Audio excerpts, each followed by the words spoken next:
Welcome, welcome. You're here at Gringotts Hub. Today we present to you, what if Harry claimed the Merlin-Peverell-Slytherin Lordship and used it to erase the ministry from existence? Like and subscribe if you want more awesome stories. Sit back, relax, and enjoy.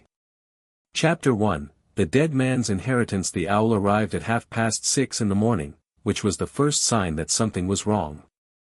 Harry had been awake already, sitting in the kitchen of Grimmauld Place with a cup of tea gone cold between his hands, staring at a copy of the Daily Prophet he hadn't actually read. He did this most mornings now. Woke before dawn, came downstairs, made tea, and sat in the quiet dark until the world forced itself back in. Creature had stopped asking if he wanted breakfast. The elf just left a plate of toast on the counter and disappeared, which was about the most tactful thing anyone had done for Harry in months. The owl was a Gringotts owl. He knew the breed, large, tawny, with that slightly imperious look all bank owls seem to share, as though they knew they carried messages more important than yours. It landed on the kitchen windowsill and held out its leg with the stiff formality of a butler presenting a calling card. Harry took the letter. Heavy parchment. The Gringotts seal pressed deep into black wax. Mr. Harry James Potter, your presence is required at Gringotts Bank, Diagon Alley, London, at precisely 10 a.m. today, the 14th of September, regarding a matter of blood and legacy that can no longer be deferred. This summons is issued under Article 97 of the Gringotts Wizarding Compact of 1403 and is not subject to ministry jurisdiction or delay. Failure to attend will result in the forfeiture of certain hereditary rights and assets that are, by our estimation, considerable. Director Ragnarok, Gringotts Bank, London Branch. Harry read it twice. Then a third time, because blood and legacy was exactly the sort of phrase that had preceded every terrible turn his life had ever taken. He set the letter on the table next to the cold tea and the unread newspaper and looked at the clock on the wall. He had 3.5 hours. He took a shower. Put on clean clothes, not robes, just jeans and a shirt, because he'd spent the better part of a year living in a tent and had lost whatever tolerance he'd once had for formal wizarding dress. He ate 2 pieces of creature's toast. He found his wand on the nightstand where he'd left it and slid it into the back pocket of his jeans, which he could practically hear Moody growling about from beyond the grave. Then he apparat to the leaky cauldron, because Grimmauld Place was too well warded for direct apparition and the flue made him nauseous. The pub was mostly empty at this hour. Tom nodded at him from behind the bar. A couple of witches in the corner booth stared, then looked away quickly when he glanced their direction. That was how it went now. Stares and whispers and people who either wanted to shake his hand or couldn't quite meet his eyes. The boy who lived. The man who won. Whatever they were calling him this week. Harry walked through the back, tapped the bricks, and stepped into Diagon Alley. It looked better than it had. The shops that Voldemort's people had shuttered were mostly open again, though a few still bore scorch marks that no amount of reparo could fully erase. Flourish and Blots had a new window display. Fortescue's was still closed, would probably always be closed now. Someone had put flowers on the step. But there were other changes, too.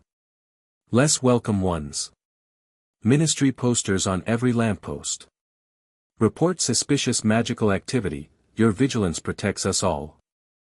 Aurors in pairs, walking the alley in their red robes with that particular swagger that came from knowing you could stop anyone and demand identification.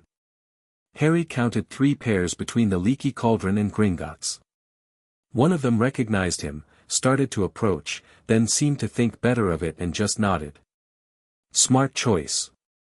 The steps of Gringotts had been rebuilt. The damage from his dragon, technically, or at least the dragon he'd liberated, had been repaired with a precision that spoke of goblin pride. You couldn't tell anything had happened, except that the new marble was slightly whiter than the old, and there were additional wards carved into the threshold that made the hair on Harry's arm stand up as he walked through. The goblin at the front desk looked up at him with an expression that was either contempt or respect. With goblins, it was often both. Harry Potter, Harry said. I have a meeting with Director Ragnarok. You are expected. The goblin climbed down from his stool with more dignity than a creature that size should have been able to manage. Follow. They didn't go to the usual offices. Instead, the goblin led him past the main hall, past the corridors that led to the vaults, through a door that Harry was fairly certain hadn't been there a moment ago, and down a staircase carved from solid obsidian. The air changed. Cooler. Older. There was a weight to it, a sense of deep stone and deeper time, like descending into the roots of something ancient. The corridor at the bottom was lit by silver fire that burned in sconces set into the walls, and the walls themselves were covered in carvings, scenes of battle, of treaty, of magic being worked on a scale that made Harry's skin prickle. He recognized some of the figures. Founders. Pre-founders. Shapes and symbols that predated Hogwarts by centuries. In here, the goblin said, and pushed open a door that was twice his height. The room beyond was round, domed, and large enough to hold a Quidditch pitch. At its center was a stone table, and behind that table sat a goblin who could only be Director Ragnarok. Harry had never met him, but he knew him by reputation. Ragnarok was old even by goblin standards, which meant impossibly, unfathomably old. His face was a landscape of lines and sharp angles, and his eyes were black as polished onyx and roughly as warm. He wore armor.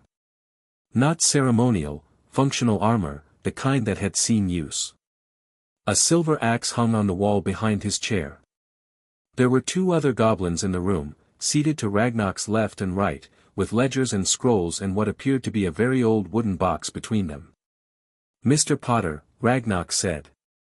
His voice was like gravel being dragged across iron. "Sit." There was one chair on Harry's side of the table. He sat. "You're wondering why you're here." The letter said blood and legacy. In my experience, that combination usually means trouble. Something that might have been amusement crossed Ragnarok's face. It was hard to tell. In this case, Mr. Potter, it means a great deal more than trouble. It means a reckoning. He gestured to one of the goblins beside him, who opened the wooden box with the careful reverence of someone handling a holy relic. "But first, do you know what you are?" "I've been told a lot of things about what I am. Most of them by people who wanted something from me." "Then I will not tell you what you are. I will show you." Ragnarok reached into the box and produced a piece of parchment so old it had gone the color of bone. He laid it flat on the stone table between them. "This is a blood-verified lineage record, maintained by Gringotts since the founding of this institution. It traces the Potter bloodline back to its origins. It was sealed by your grandfather, Fleamont Potter, with instructions that it should only be opened upon the death of the last Potter who had been informed of its contents." Ragnarok paused. "Your father was killed before Fleamont could tell him. Fleamont died shortly after. The knowledge has been waiting for you for 16 years.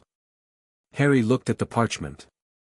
It was covered in names, connected by thin lines of what appeared to be actual gold, forming a family tree so dense and sprawling it spilled off the edges of the page and kept going, curling back on itself, spiraling downward into the stone table as though the table itself were part of the document. "Touch it," Ragnarok said. "With your wand hand." Harry reached out and pressed his fingers to the parchment. The gold lines flared. Not brightly, deeply. The light didn't illuminate the room so much as it saturated it, soaking into the stone walls, the floor, the air itself. Harry felt something rush through him, starting at his fingertips and cascading through his blood like a river finding its course. The names on the parchment rearranged themselves, shifting and spinning, and 3 lines burned brighter than all the rest, converging on a single point at the bottom of the page. His name. Harry James Potter. And above it, 3 names, each at the apex of its own sprawling dynasty, each connected to him by an unbroken golden thread. Salazar Slytherin. Ignotus Peverell. Merlin Emrys.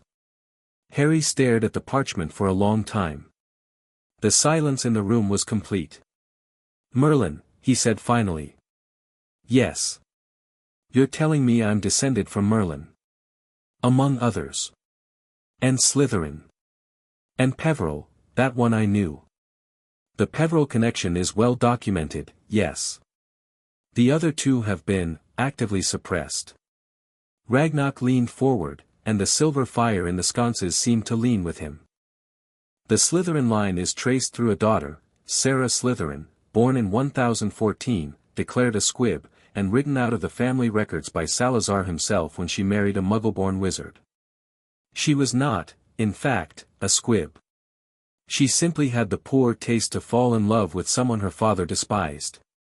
Her line continued in secret, merged with the Peverells 3 generations later, and eventually became the Potters. And the Merlin connection? Merlin Emrys had no children in the conventional sense.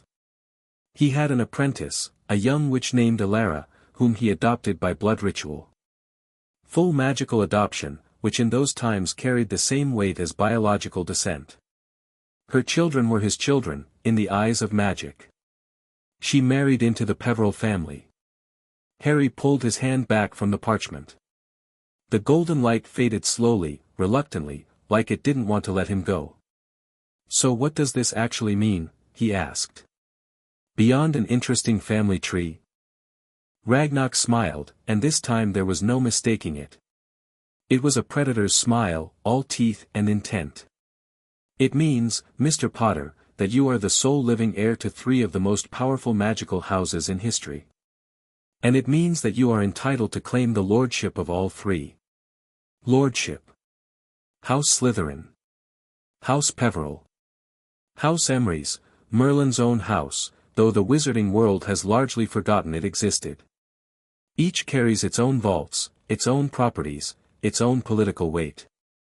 But together, Ragnock paused, and for the first time, something that might have been excitement entered his gravelly voice. Together, they activate something far more significant. He snapped his fingers, and the goblin to his right unfurled a scroll that was easily 10 feet long, covered in text so small and dense it hurt to look at. The Covenant of Founding, Ragnock said. Signed in the year 382 by the 7 great houses of magical Britain, including Slytherin, Peverell, and Emrys. It established the legal framework for all magical governance on this island. Every institution, the Wisengamot, the Ministry, the Hogwarts Charter, exists within this framework. Is subordinate to it. You're saying the Ministry operates under this covenant. I'm saying the Ministry operates because of this covenant. The covenant grants the right of governance to a central body, provided it serves the magical community with justice and honor. That right was delegated. It can be withdrawn. The room was very quiet. Harry could hear his own heartbeat. Withdrawn by whom? By the lords of the founding houses. Traditionally, this would require a majority, 4 of the 7. But 3 of the 7 houses are now extinct. Ragnock ticked them off on his long fingers. Blackmoor, extinguished in the plague of 1348. Aldwyn, ended in the Goblin Wars of 1612. Ravenclaw, died with Rowena's granddaughter. That leaves 4 houses. Slytherin. Peverell. Emrys. And Gryffindor, whose line ended with, well. Ragnock's black eyes glittered. With you, Mr. Potter, through your paternal grandmother. But that is a murkier claim. The 3 I've shown you are ironclad. Harry's mind was moving fast, faster than it had in months. The fog that had settled over him since the battle, the grey exhaustion that had made everything feel distant and muffled, was burning away like mist in sunlight. You're telling me that I could single-handedly revoke the Ministry's right to govern. I'm telling you that magic would recognize your authority to do so. 3 of the 4 remaining houses, united in one heir. That is a supermajority under the covenant. You wouldn't need anyone's permission, Mr. Potter. You would need only to claim what is yours and speak the words. Harry sat back in his chair. He looked at the parchment with its golden lines. He looked at the ancient scroll. He looked at Ragnock, who was watching him with the patient intensity of someone who had been waiting for this moment for a very long time. How long have you known? Harry asked. Gringotts has maintained these records since the covenant was signed. We have known since the day your parents died that you would eventually sit in that chair. We have been patient. Why now? Why not tell me before? Because before, you were a child fighting a war that others should have fought for you. Because before, the knowledge would have been a weapon others would have used you to wield. And because before, you would not have understood what it means. Ragnar paused.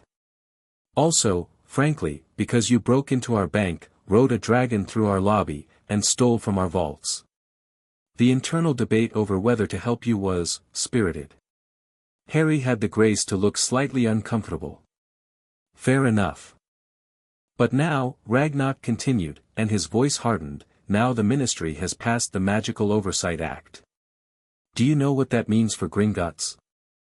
I haven't been following politics closely. Then allow me to educate you.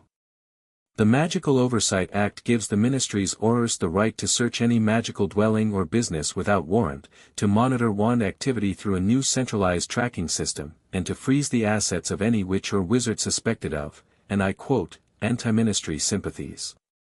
They have demanded access to Gringotts records. All of them. Every vault. Every transaction. Every client. Ragnar stood, and despite his short stature, he seemed to fill the room. Gringotts has stood independent for 700 years. We bow to no ministry. We serve our clients and our own nation. This new minister, this Blackwood, presumes to put his hands in our vaults. To make us informants against the very people who trust us with their gold. His voice was low and dangerous. We have said no. He has threatened sanctions, seizure, military action. Goblins do not bluff, Mr. Potter. And we do not bend. Harry was quiet for a moment. Then he said, the Oversight Act. When did it pass? 3 days ago. The Wisengamot voted 57-12 in favor. Your friend Miss Granger was one of the 12 who opposed it. She was vocal. That didn't surprise Harry. He'd been getting owls from Hermione for weeks, long, increasingly urgent letters about what was happening at the Ministry. He'd read them. He just hadn't known what to do about them. Hadn't had the energy to care. He cared now. Tell me about Blackwood, he said. Cornelius Blackwood. Elected minister 8 months ago on a platform of security and reform. Pure blood, but not old money, nouveau riche, which makes him both hungry and resentful. He survived the war by staying neutral, which means he was a coward who is now overcompensating by playing at being strong. He is intelligent. He is afraid.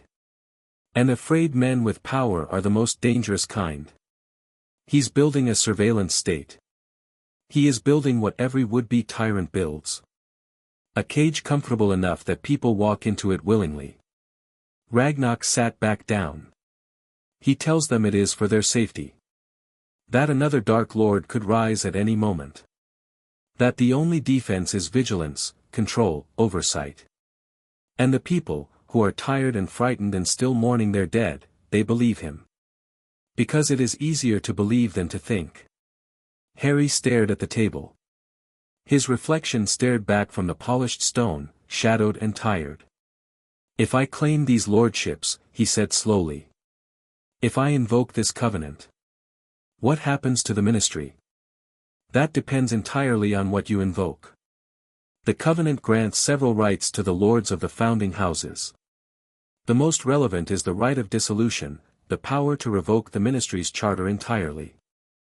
But there are lesser measures. The right of grievance, which forces a formal tribunal. The right of censure, which strips specific powers from the governing body. The right of audit, the right of dissolution. That's the nuclear option. Yes. And the right of grievance? A formal trial. The Ministry is forced to answer for its actions before a magical tribunal.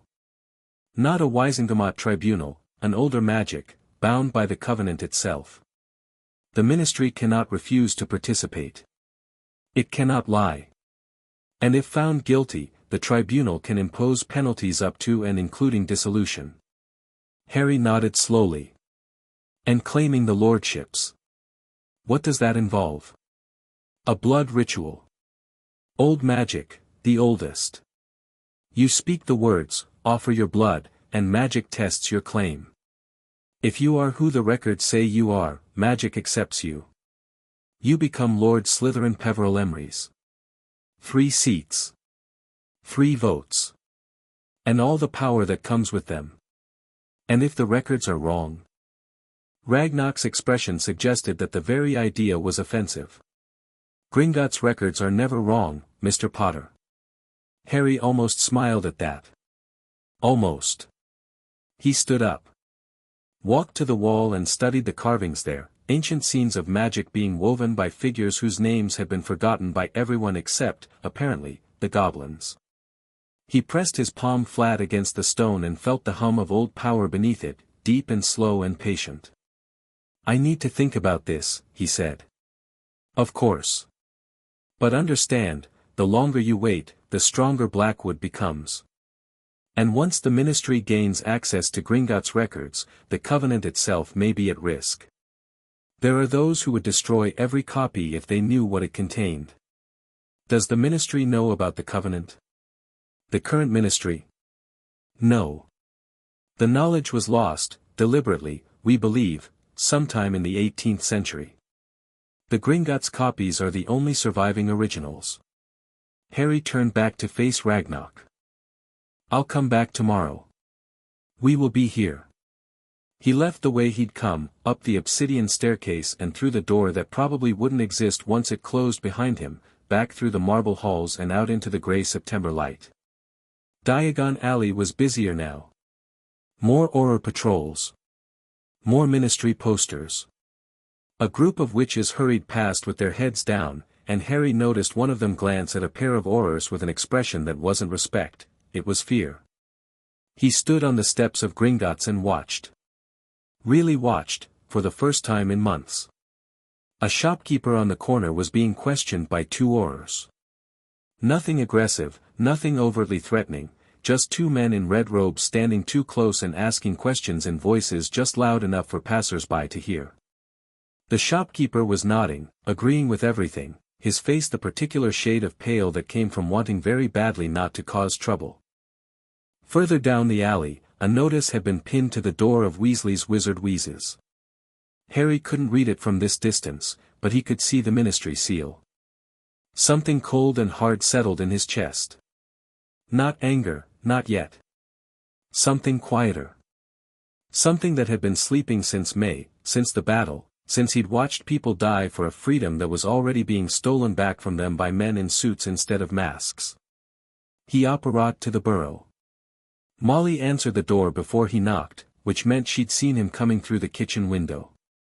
She pulled him into a hug that crushed the air from his lungs and smelled like fresh bread and laundry soap, and for a moment the cold thing in his chest thawed slightly. Harry, dear. We weren't expecting, come in, come in. Have you eaten? You look thin. I've eaten. He hadn't, really, unless you counted 2 pieces of toast. Is Ron here? Upstairs. Ronald. A thunder of footsteps, and Ron appeared on the landing, looking rumpled and half asleep, which was fairly standard for Ron at any hour before noon. He grinned when he saw Harry. Mate. You look like you've seen a ghost. I mean, a bad ghost. Not nearly headless Nick. I need to talk to you. And Hermione, is she's at the Ministry. Session starts at 9. Ron's grin faded slightly. She's been fighting that oversight thing. It's not going well. Can you get her? Can you get her here? Ron looked at him more carefully. The sleepy haze cleared from his eyes, replaced by something sharper. Ron had always been better at reading Harry than people gave him credit for. What happened? I went to Gringotts. And I need both of you. It's big, Ron. It might be the biggest thing since Voldemort. Ron didn't ask more questions. He just nodded, went upstairs, and came back 30 seconds later with his wand and shoes on. "I'll get Hermione. Give me 20 minutes. He disapparated from the garden, and Harry sat at the Weasley kitchen table while Molly made tea and tried not to look worried. She was good at a lot of things, but hiding her feelings wasn't one of them. "Molly," Harry said. "The notice on the joke shop. What was it?" Her hand stilled on the teapot. Just for a second. Then she resumed pouring. "An inspection notice. The ministry's doing them to all the shops. Checking for restricted materials. And George told them where they could put their inspection notice. So they told him they'd be back with orders." She set the teapot down with a careful precision that said more than shouting would have. "Arthur's at the ministry now, trying to sort it out. But things are different now, Harry. The people in charge, they're not people who fought, if you know what I mean. They're people who hid. And now they're acting like they know best. Blackwood. And his lot. Vane, that's the one you want to watch. Head of magical law enforcement. Cold man. Very efficient. Very certain he's right about everything." She sat down across from Harry and wrapped her hands around her own cup.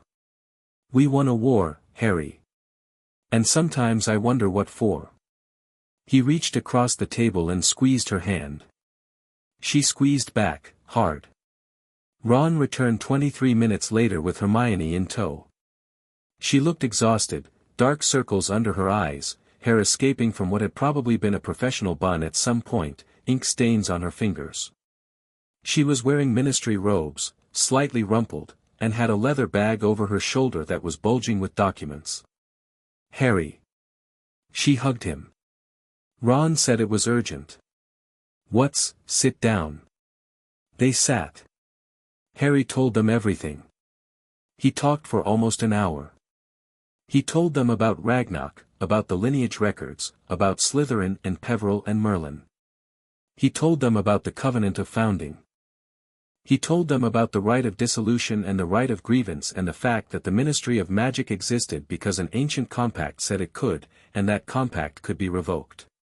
He told them that he could do it. That he could end the Ministry of Magic. When he finished, the kitchen was very quiet. Molly had left at some point, tactfully, silently, and the three of them were alone. Hermione spoke first. "Of course she did. The Covenant of Founding," she said, and her voice had that particular quality it got when her brain was running at full speed and her mouth was trying to keep up.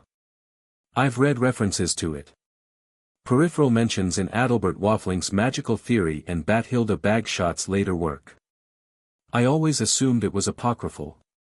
It's not. If it's real, if the goblins have the original documents, Harry, do you understand what this means? I understand that I can tear down the ministry.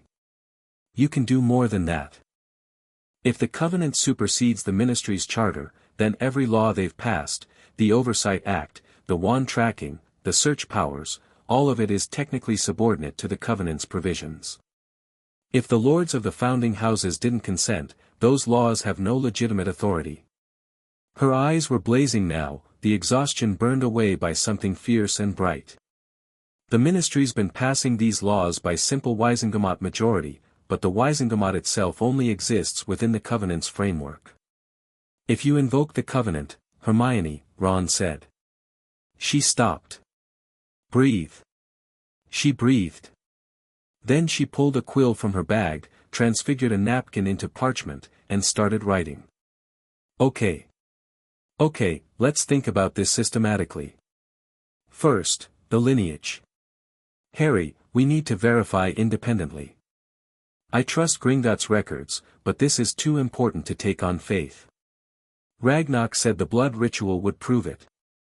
That's a confirmation of the claim, not independent verification of the lineage records. We should cross-reference with Hogwarts enrollment records, they go back to the founders, and the Peverell family archives, if they still exist. They exist, Harry said. The Potters would have inherited them. Right. And the Slytherin line, through a squib daughter. That's going to be controversial. People will challenge it. Magic won't. Harry said it with a certainty that surprised him. He could still feel the golden light from the parchment humming in his blood, like an echo that hadn't quite faded. I touched the lineage record. I felt it, Hermione. Magic recognized me. She looked at him for a long moment, quill suspended over parchment. Then she nodded. All right. Second, the political implications. If you do this publicly, you're declaring war on the Ministry. I know. Blackwood won't take it lying down. He'll call you a Dark Lord. He'll say you're trying to seize power through blood purity nonsense. He'll use every propaganda tool he has. I know. And he might have a point. She held up a hand when Harry opened his mouth. Not about you being a Dark Lord, obviously. But about blood-based authority. Harry, we spent years fighting against a system that valued people based on their bloodlines. And now you're going to claim political power because of who your ancestors were. That's different. Is it? Yes. Because I'm not claiming I'm better than anyone. I'm claiming that the Ministry exists under a legal framework it's violating. The blood is just, it's the key to the lock. Someone has to have the key. It happens to be me. And after you use the key, what then? You dissolve the Ministry and then what? There's no government. No law enforcement. No regulation of magical activity. Do you know what that looks like? It looks like we build something better. That's not a plan, Harry. That's a slogan. Ron cleared his throat. They both looked at him. So, he said. Here's what I'm hearing. Harry's got the power to nuke the Ministry. Hermione thinks he should have a plan before he does it. And I think, he paused, rubbing the back of his neck. I think we should go see what they did to George's shop. The joke shop was closed when they arrived. A Ministry seal was on the door, not a notice, a seal. The kind that meant you couldn't open it without Ministry authorization. George was standing on the pavement outside, arms crossed, staring at the seal with the particular expression of a Weasley twin who was no longer a twin and had very little patience left for the world's nonsense. His red hair was longer than Harry remembered, and there was a hardness to his face that hadn't been there before the battle. Before Fred. They came back with orders, George said without turning around. 4 of them.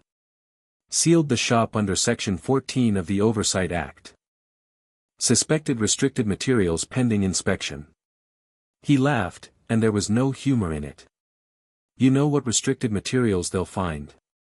Pygmy puffs. Skiving snack boxes. A prototype for a self-inking quill that insults your spelling. Dangerous stuff. When did this happen? Hermione asked. This morning. About an hour ago. Dad's at the Ministry trying to get it reversed, but, George shrugged. It won't be reversed. That's the point. It was never about what's in the shop. It's about sending a message. The Weasleys were too loud about opposing the Oversight Act. So now the Weasleys get reminded who's in charge. Harry looked at the seal. It was a complex charm, layered with Ministry authority codes and tied to the DMLE's Central Ward network. Standard procedure. Completely legal under the new law. He raised his wand and blew it off the door. The seal didn't just break, it detonated. Purple light flared and then disintegrated into sparks that fizzled and died on the cobblestones. The door swung open. Somewhere, in a Ministry office, an alarm would be going off. George turned to look at Harry. Ron and Hermione were staring too. Harry, Hermione said carefully. That was a Ministry seal. Destroying it is, illegal. Under what authority? A law passed by a government that might not have the right to exist. Harry slid his wand back into his pocket and looked at George. Open your shop. George looked at the open door. Looked at Harry. A slow grin spread across his face, the first real grin Harry had seen from him in a long time. "You heard the man," George said, and walked inside. "Harry." Hermione grabbed his arm. "You just declared yourself. They'll send orders." "Good. Good. Harry, Hermione. Listen to me." He turned to face her, and something in his expression made her go quiet. "I sat in that kitchen at Grimmauld Place for months. I stared at the wall. I drank cold tea and I told myself I'd done enough, I'd fought enough, I'd given enough. And maybe that's true. Maybe I have.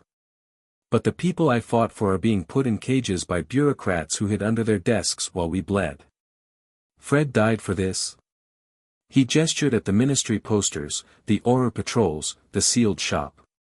"Remus died for this? Tonks? Dobby? They died so that some politician could tell George Weasley he can't open his own shop." "No," Hermione said quietly. "They didn't. No. They didn't. So I'm done sitting. I'm done staring at walls. Tomorrow I'm going back to Gringotts and I'm claiming every lordship that blood says is mine, and then I'm going to use every scrap of ancient legal authority I've got to drag the Ministry of Magic into the light and make it answer for what it's become. And if Blackwood doesn't like it, he can take it up with Merlin's ghost." Ron was grinning. He was trying not to, probably because Hermione's expression suggested that grinning was not the appropriate response to Harry's declaration of political war, but he was grinning anyway. "Mate," Ron said. "Finally." Hermione looked between the two of them. The fierce light was back in her eyes, warring with the careful, methodical part of her brain that wanted plans and contingencies and footnotes. "If we do this," she said. "If we do this, we do it right. Not just power, not just tearing things down. We need to know what we're building. We need allies. We need a legal strategy. We need to understand the covenant inside and out, and we need the public to understand why this is happening." "Agreed. And you need to talk to Neville." Harry blinked. "Neville?" "The Longbottoms are one of the oldest families in magical Britain. They have political weight. And Neville," she smiled slightly. "Neville's been quietly furious about the Oversight Act. He's been writing letters to the Wizengamot. Very polite letters. Very pointed. Augusta Longbottom taught him well. I'll talk to Neville. And I need to get back to the ministry before they notice I'm gone. I need access to the archives, whatever records they have on pre-ministry governance. If the covenant was deliberately suppressed, there might be traces of who suppressed it and why." She was already moving, already planning, her exhaustion apparently forgotten. "Ron, I need you to go to Gringotts and get copies of everything," Ron finished. "Yeah. I know the drill. We don't have copies yet. Harry, can you? I'll tell Ragnarok you're both authorized." "Good. Good." She was bouncing on her feet now, which was a sure sign that Hermione Granger had a project and God help anyone who got in her way. "One more thing.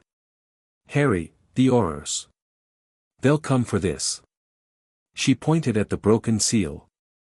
"Be ready." "I'm always ready."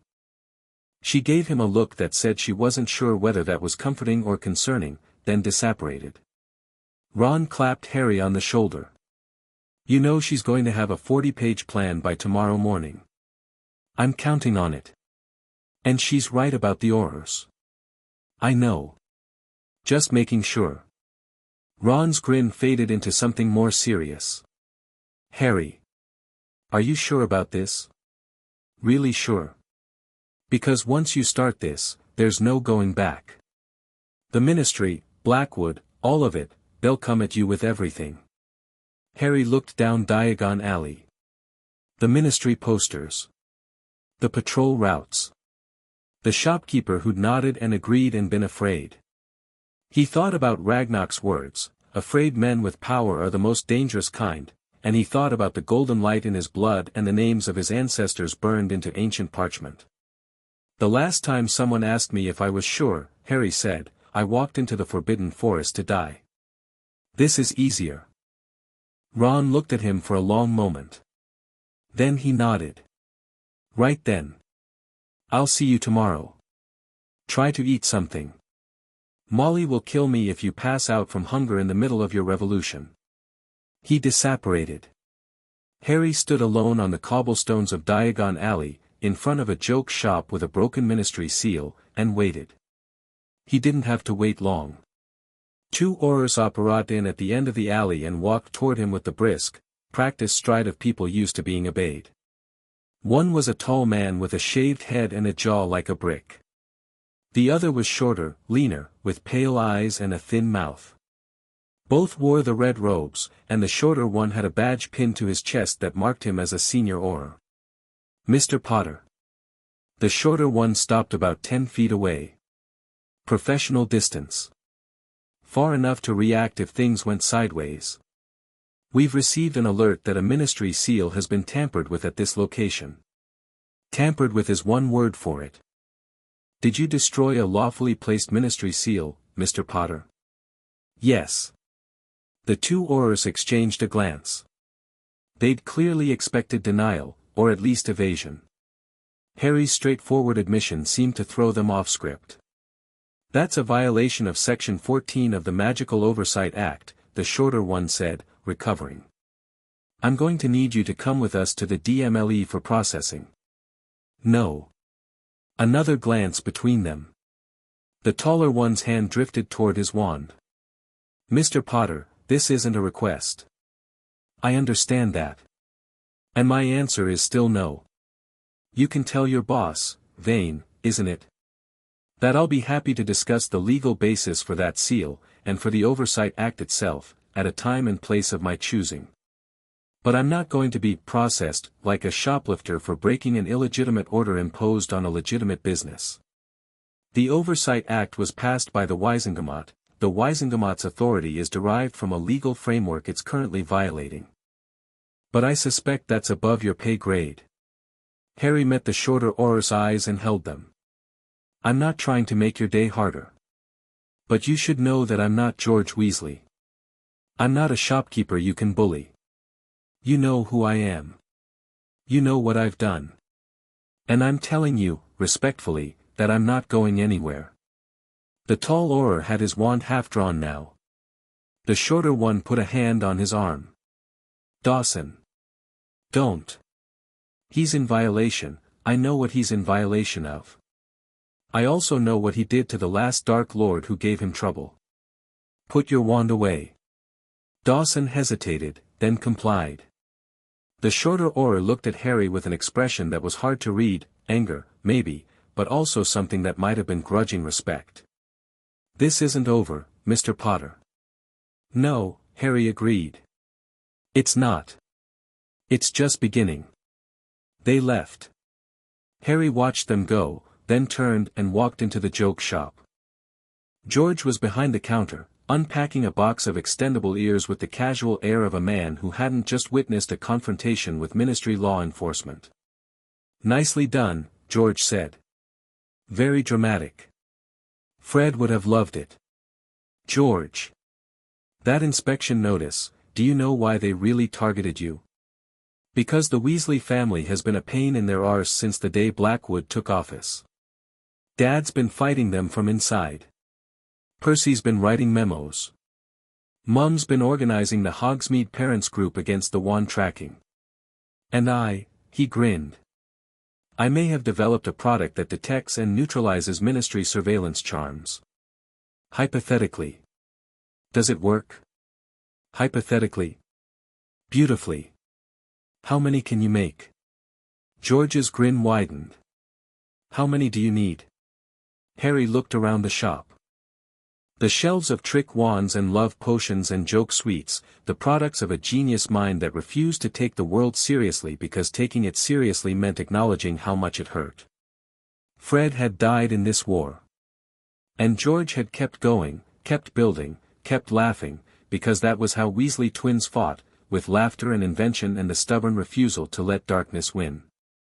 All of them, Harry said. Make all of them. He left the shop as the sun was setting over Diagon Alley, turning the old cobblestones to gold and shadow. The Auror patrols had doubled. Someone had put up new posters, "The Ministry protects. The Ministry provides." Harry walked past them without looking. He had one more stop to make. Neville Longbottom lived at Longbottom Hall, a sprawling estate in Yorkshire that had been in his family for 600 years. Harry had never visited, hadn't even known the address until Hermione mentioned it, but when he apparat to the gates, the wards recognized him and let him through. Old wards. The kind that remembered blood debts and acts of loyalty. Harry had fought beside a Longbottom, and the magic of the estate knew it. The house itself was less a manor and more a small castle, built of dark stone with ivy climbing the walls and gardens that sprawled in every direction. Neville was in one of those gardens, kneeling in the dirt with his hands around a plant that Harry didn't recognize, something with blue-silver leaves that pulsed with a soft bioluminescent glow. Harry. Neville stood, brushing soil from his knees. He'd changed since Hogwarts. Taller. Broader. There was a sureness to him now that hadn't been there in their school days, a quiet confidence that came from having pulled a flaming sword from a hat and used it to kill a Horcrux. "What brings you all the way out here?" "I need your help." "All right." No hesitation. No questions. Just all right. That was Neville. "You might want to hear what it is first." "I trust you, Harry. Whatever it is, I'm in. I'm going to take down the Ministry of Magic." Neville blinked. Then he carefully set down the magical plant he'd been holding, stood up straight, and said, "Right. You'd better come inside and have a cup of tea, then." They sat in a parlor that smelled of old books and wood smoke, with portraits of ancient Longbottoms watching from the walls with varying expressions of interest and skepticism. Harry told Neville everything, for the second time that day, and this time he watched more carefully for the reaction. Neville listened without interrupting. When Harry finished, he was quiet for a long time, staring into his tea. "The Covenant of Founding," Neville said finally. "Gran mentioned it once. I was young, I thought it was a fairy tale. She said the old families used to have real power, not just political weight. Real magical authority. And that the Ministry spent centuries trying to make everyone forget it. The goblins remember. The goblins remember everything. It's why the Ministry's always been afraid of them." Neville set his teacup down. "Harry, the Longbottom family isn't one of the founding houses. We're old, but not that old. I can't invoke the Covenant. I'm not asking you to. I'm asking you to stand with me when I do. The old families, the ones who still remember what the Covenant meant, they'll follow your lead, Neville. The Longbottom name carries weight. Some of them will follow. The Abbotts. The Bones, Susan's taken over the family since the war. The Macmillans, probably. But some won't. The Malfoys will do whatever serves the Malfoys. They always do. That's what I mean. Some families will support you. Some will support Blackwood. Some will try to play both sides. It'll be a mess. It's already a mess. Blackwood sealed George's shop today. He's got Aurors patrolling Diagon Alley like it's occupied territory. He's tracking wands. He's demanding access to Gringotts. How long before he starts arresting people for disagreeing with him?" Neville's expression hardened. It was a particular kind of hardening, the Neville Longbottom special, the look he'd worn when he stood in front of Voldemort and pulled the sword of Gryffindor from the sorting hat. Quiet. Resolved. Immovable. "My parents," Neville said. "They fought a war against this kind of thing. They lost their minds for it. And now the Ministry, the same Ministry they fought to protect, is doing the same thing with better PR." He looked up at Harry. "When are you claiming the lordships?" "Tomorrow." I'll be there.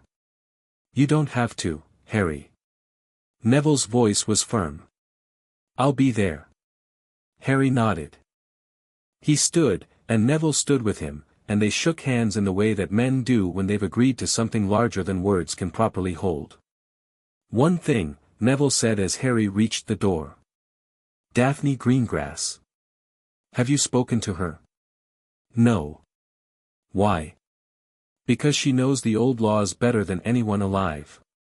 Her family, the Greengrass family, they were the custodians of old magical contracts for centuries. If anyone can help you navigate the Covenant's provisions, it's her." And, he hesitated. "She's got her own reasons to want the ministry brought low. Her father died in ministry custody 6 months ago. Heart failure, they said. She doesn't believe it. Where do I find her?" "She owns a bookshop in Hogsmeade. Greengrass Antiquarian. Go in the morning, she opens early." Harry nodded and stepped out into the Yorkshire evening. The air was cool and clean, and the stars were beginning to emerge, real stars, not the dim, light-polluted ghosts visible from London. He stood on the grounds of Longbottom Hall and felt the ancient wards hum around him, felt the magic of the land itself, old and deep and patient. Tomorrow. Tomorrow he would go to Gringotts and claim what was his. Tomorrow the game would change. He apparat home. Grimmauld Place was dark and quiet. Creature had left dinner on the table, shepherd's pie, untouched and warming charmed. Harry sat down and ate it. All of it. He was hungry, he realized. Properly hungry, for the first time in months. His body was waking up alongside his mind, shaking off the grey fog of grief and exhaustion. After dinner, he went upstairs to the library, the Black family library, dusty and sprawling and full of books that ranged from mildly useful to actively dangerous. He spent 2 hours pulling volumes from shelves, looking for any mention of the Covenant of Founding. He found nothing. Whoever had scrubbed the Covenant from wizarding history had been thorough. But they hadn't been thorough enough. Because the goblins remembered. And tomorrow, so would everyone else. He was about to give up and go to bed when an owl arrived at the library window. Not a Gringotts owl this time, a small, fast, nondescript bird carrying a note written on plain parchment in handwriting he didn't recognize. "Mr. Potter, I know what you learned today. I know what you're planning. I can help. Greengrass Antiquarian. Dawn. Don't keep me waiting." D.G. Harry stared at the note. Neville had said he'd recommend Daphne Greengrass, but this note had arrived before Neville could possibly have contacted her. Which meant she already knew. Which meant she had a source inside Gringotts or inside Harry's circle, or she'd been watching him. None of those options were particularly comforting. But none of them changed what he was going to do. He set the note on his desk, went to bed, and slept deeply and dreamlessly for the first time since the battle. Dawn came fast and bright, and Harry was ready for it. He dressed with more care than usual, not formal robes, but clean, sharp, deliberate. Dark jacket. Boots. His wand in a holster on his forearm rather than jammed in his back pocket. Moody would have approved. He looked at himself in the mirror and saw someone who looked alert and dangerous and very, very awake. "Looking good," the mirror said. "But you could use a haircut." "Thanks," Harry said, and apparat to Hogsmeade. The village was sleepy at dawn. A few shopkeepers were out, sweeping steps and arranging displays. The Three Broomsticks chimney was smoking. Ministry posters were here too, fewer than in Diagon Alley, but present, like a rash spreading slowly across the wizarding world. Greengrass Antiquarian was at the far end of the high street, tucked between an apothecary and a shop that sold enchanted stationery. The building was old, genuinely old, not magically preserved old, with a bow window displaying leather-bound volumes and a hand-painted sign that swung gently in the morning breeze. The door was open. Harry walked in. The shop was larger on the inside than the outside, which wasn't unusual for a magical building but was done here with a subtlety that he appreciated. No dramatic spatial expansion, just a gentle stretching, so that the aisles of books extended a bit further than they should and the ceiling was a bit higher than the exterior suggested. It smelled like old paper and cedar and something faintly herbal. Daphne Greengrass was sitting behind the counter with a cup of coffee and a book, and she looked up when he entered with an expression of cool, evaluative interest that reminded him, uncomfortably, of Ragnarok. She'd changed since Hogwarts. He'd barely known her there. She'd been a Slytherin, a quiet presence in the background, neither Death Eater sympathizer nor rebel. Pretty in a sharp-featured, aristocratic way that had probably intimidated most of their classmates. She was still pretty. She was also clearly furious about something, though she wore it the way some people wore jewelry, carefully, deliberately, as a statement. "You're punctual," she said. "I appreciate that. You knew what I learned at Gringotts before I told anyone. I'm curious about that. I have an arrangement with certain parties at the bank. The Greengrass family has maintained relationships with Gringotts for centuries. We were contracted as legal interpreters for goblin-wizard agreements going back to the 15th century. When the heir to 3 founding houses walked into the bank yesterday, I was informed. That's a polite way of saying you have spies. I have associates. The distinction matters in polite society." She took a sip of her coffee. "Sit down, Potter. We have a lot to discuss and not much time." He sat. "Let me tell you what I know," she said. "And then you can tell me what you want." "All right.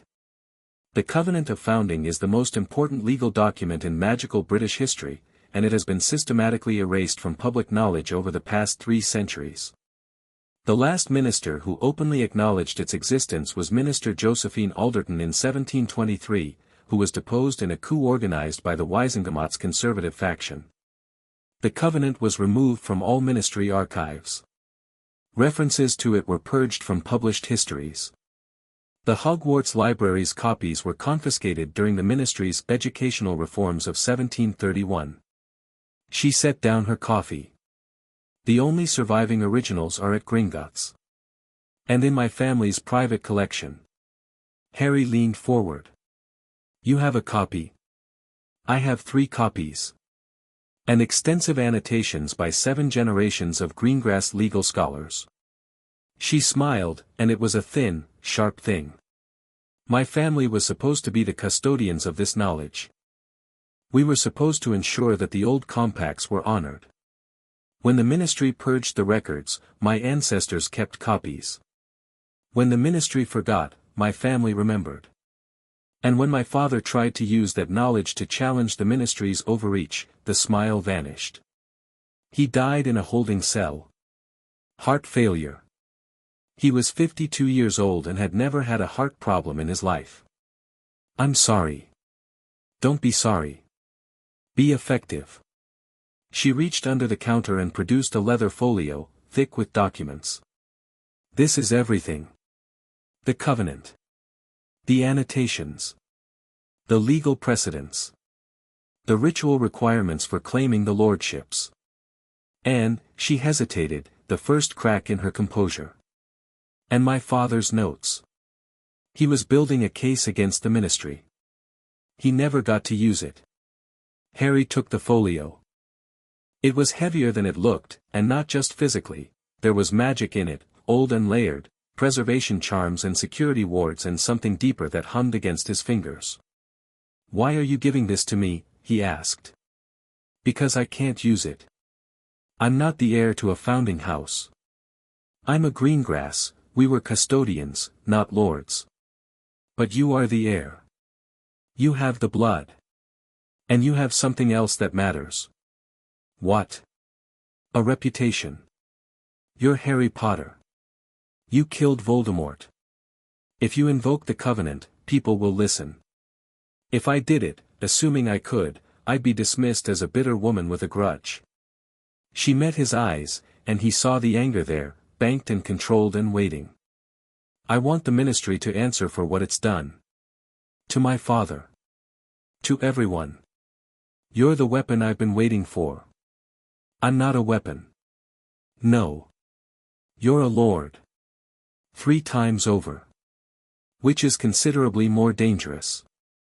She stood up. Come on. There's something I need to show you. She led him through the back of the shop, down a narrow staircase, and into a basement that shouldn't have existed beneath a building this size. It was a workshop, part library, part laboratory, part war room. Shelves of books and scrolls. A large table covered in maps and documents. A blackboard on one wall covered in cramped handwriting in connected lines, like a detective's evidence board. My father's work, Daphne said. And mine, since he died. Every ministry overreach, every abuse of power, every violation of the Covenant's principles. Documented. Cross-referenced. Dated. She pointed to the blackboard. This is the case, Potter. This is how you win.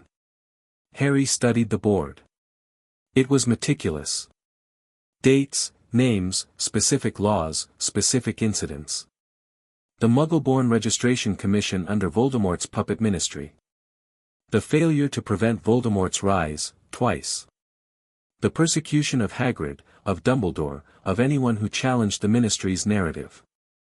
And the new offenses, the Oversight Act, the wand tracking, the warrantless searches.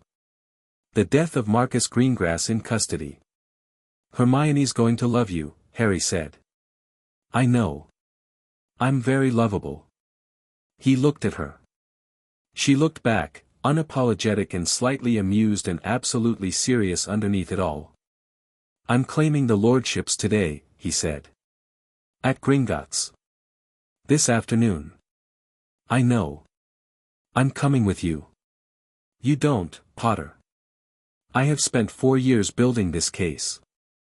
I have spent 6 months mourning my father and planning for the day someone with the authority to act would actually act. You are not leaving me behind. I was going to say you don't need to ask. You're already invited. She blinked. Then she laughed, a real laugh, surprised and warm, and for a moment the anger in her eyes softened into something else. Well, she said. That's a first. They spent the next 2 hours going through her father's notes. Harry read, and Daphne explained, and by the time they were done, he had a clear picture of what the claiming ritual would involve and what it would mean. The ritual was straightforward. Blood on stone, words spoken in Old English, and magic would judge the claim. If the blood was true, the lordships would be conferred. The moment they were, Harry would gain access to the founding house's vaults, properties, and, most importantly, their political rights under the Covenant. The political implications were seismic. 3 of the 4 surviving founding houses, united in one lord. A supermajority. The right to invoke any provision of the Covenant, up to and including the dissolution of the ministry itself. But I'm not going for dissolution first, Harry said. Hermione was right about that.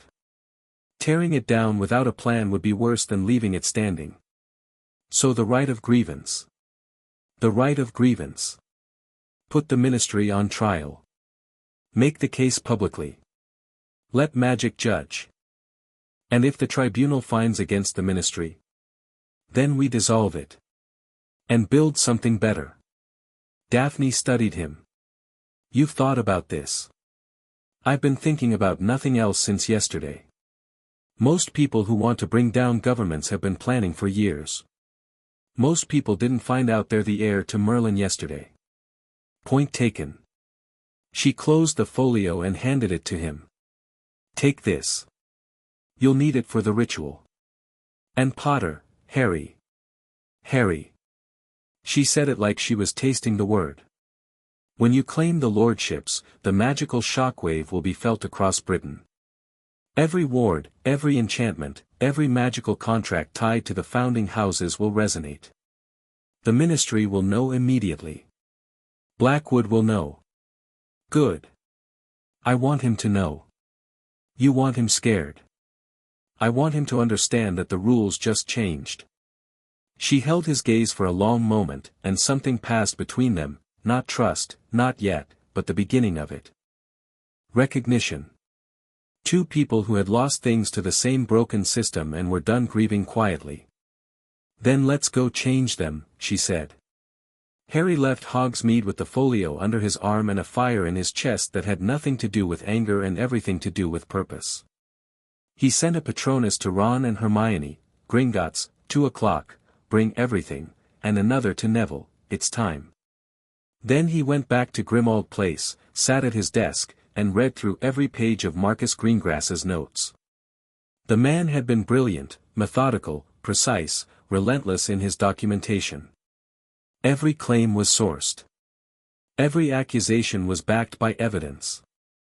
It was, Harry realized, exactly the kind of work that the ministry had killed him for. At 1 o'clock, he put on his jacket, holstered his wand, and looked at himself in the mirror one last time. Still need a haircut, the mirror said. After the revolution, Harry said, and disapparated.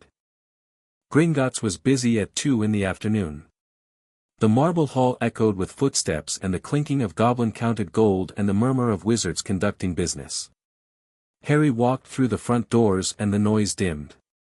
People noticed him. They always noticed him. But today there was something different in their attention, a sharpening, a sense that Harry Potter walking into Gringotts with that expression on his face meant something was about to happen. Ron and Hermione were waiting by the counter. Ron was carrying a bag that clinked with what sounded like extendable ears. Hermione was carrying a briefcase that probably contained enough research to fill a small library. She'd changed out of her ministry robes into civilian clothes, which meant she'd officially decided to stop playing both sides. Neville was there too, in a dark formal robe with the long-bottom crest on the breast. He looked calm. He looked ready. And standing slightly apart from the group, in a charcoal dress with her dark hair pulled back and her father's silver pocket watch pinned to her collar, was Daphne Greengrass. Hermione was eyeing her with a mixture of curiosity and wariness. Hermione, Daphne Greengrass. Daphne, Hermione Granger. I know who she is, Hermione said. We were in the same year. I know who she is too, Daphne said. She was the only person in our year worth talking to. I just never got around to it. Hermione's wariness shifted slightly toward reluctant approval. Harry said you have annotated copies of the Covenant. 3 of them. Plus 70 years of legal analysis. I want to see everything. After. There's a ritual to attend to first. The goblin from yesterday appeared at Harry's elbow. Director Ragnarok is waiting. Follow. They followed. All 5 of them, down the obsidian staircase and through the corridor of silver fire. The goblins at the security points let them pass without challenge, though Harry noticed they examined Daphne with particular interest in something that might have been approval. The round chamber was different today. The stone table had been cleared, and in its center sat a shallow basin carved from a single piece of dark stone, granite, maybe, or something older. Runes circled its rim, and the basin held a thin layer of what looked like mercury but shimmered with colors that mercury didn't possess. Ragnarok stood behind the table. He was in full armor today, and so were the 2 goblins flanking him. There were more goblins present than yesterday, a dozen of them, lining the walls, watching with those sharp black eyes. Mr. Potter, Ragnarok said. You've brought witnesses. Good. The ritual requires them. His eyes swept over the group and landed on Daphne. Miss Greengrass. Your father would be proud. Daphne's composure cracked for just a moment. She pressed her lips together, nodded once, and said nothing. The ritual is simple, Ragnarok continued, addressing the room. The claimant speaks the words of invocation. He offers blood to the basin. And magic judges. If the claim is true, the lordships are conferred, and every magical being in Britain will feel it. He looked at Harry. There is no going back from this. Once claimed, the lordships cannot be renounced. You carry them until death. I understand. Do you come freely? I do. Do you come with full knowledge of what you claim? I do. Then speak the words. Daphne stepped forward and handed Harry a card, the invocation, written in Old English with a phonetic guide beneath it. He looked at it, then handed it back. I memorized it this morning, he said. He stepped up to the basin. The mercury that wasn't mercury rippled as he approached, as though it sensed him. He drew his wand, pressed the tip to his left palm, and spoke a quiet cutting charm. Blood welled in a thin line. He held his hand over the basin and let the blood fall. 3 drops. 3 names. He spoke them in the Old English of the Covenant, his voice steady and clear in the silent chamber. I am Harry James Potter, blood of Slytherin through Sarah, blood of Peverell through Ignotus, blood of Emrys through Alara. I claim the lordship of House Slytherin. I claim the lordship of House Peverell. I claim the lordship of House Emrys. By blood and by right, I invoke the covenant of founding. Let magic judge my claim. The blood hit the surface of the basin. For 1 heartbeat, nothing happened.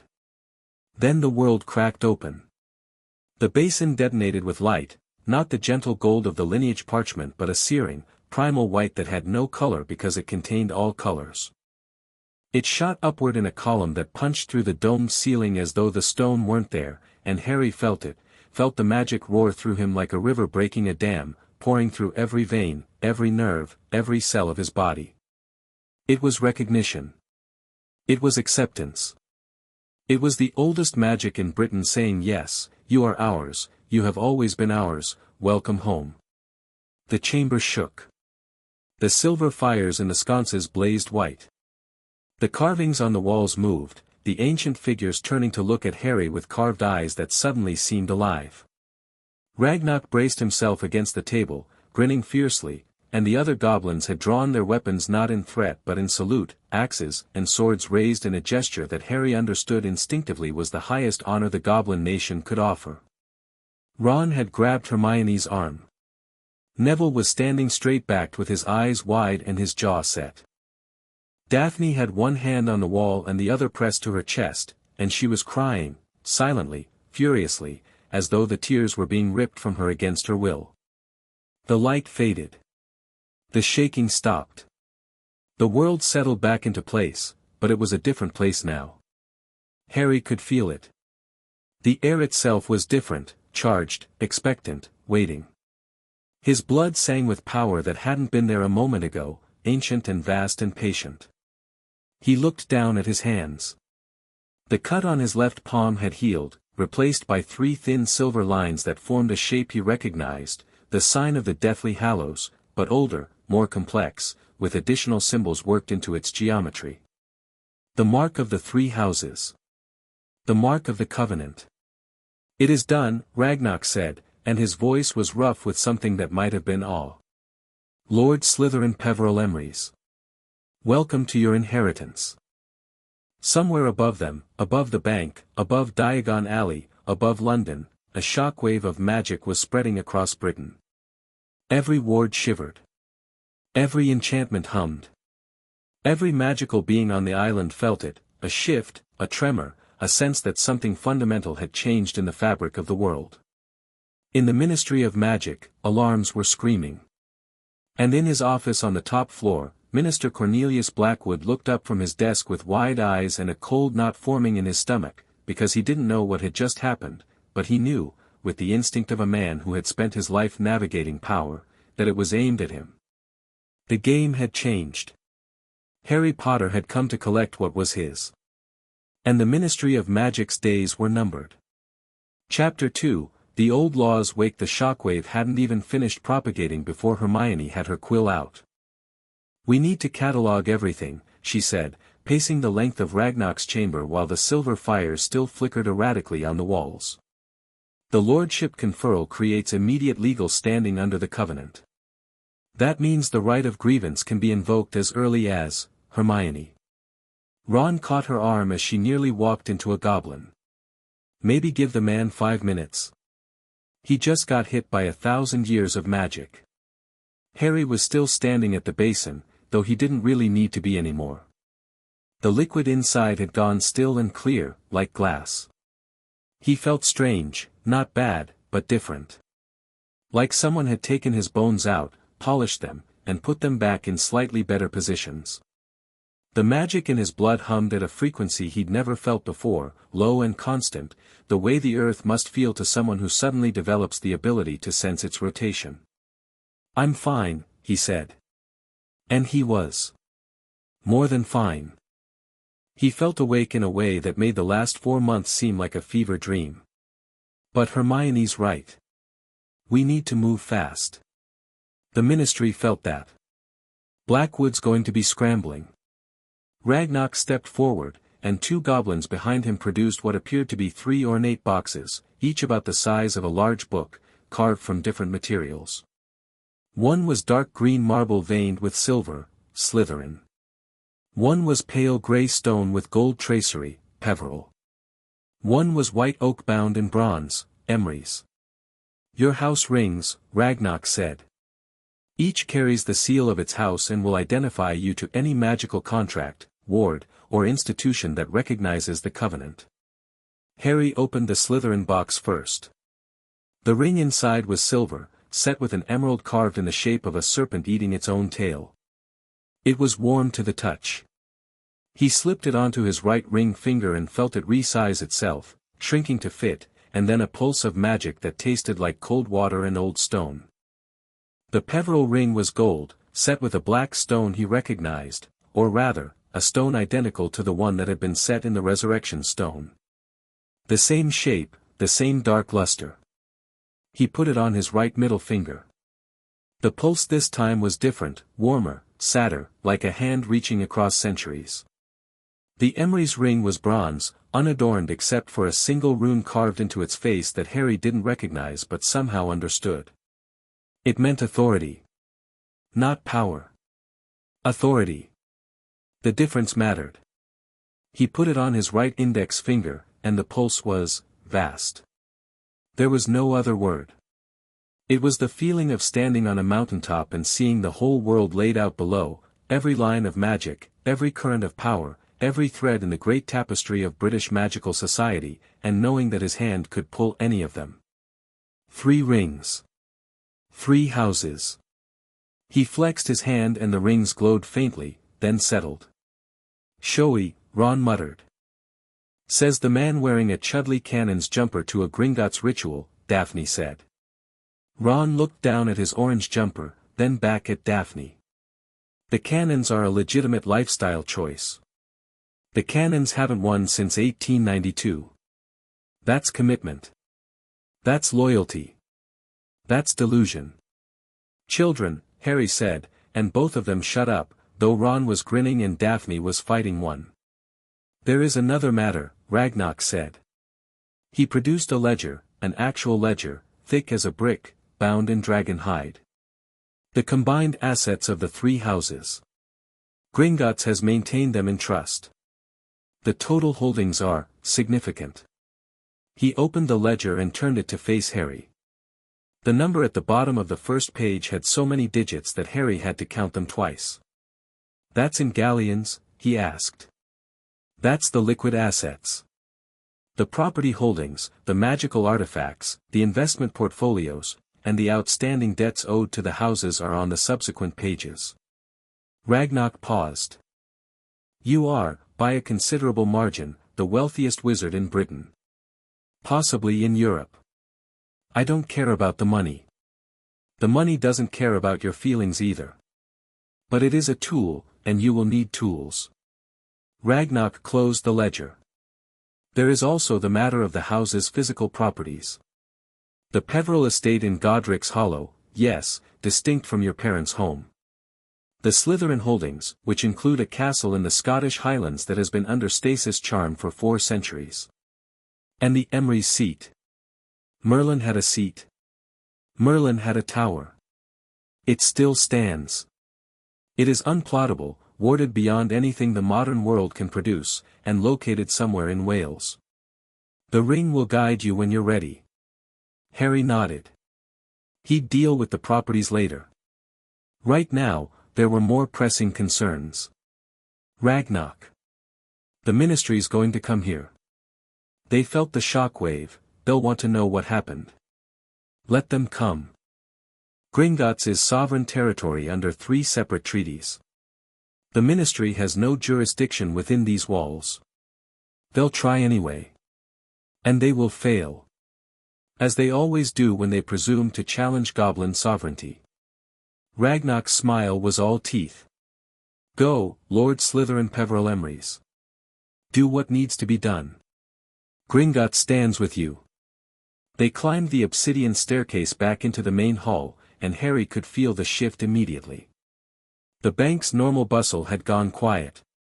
Goblins and wizards alike were standing still, staring, at him, at the rings on his hand, at the faint residual glow of old magic that clung to him like heat haze.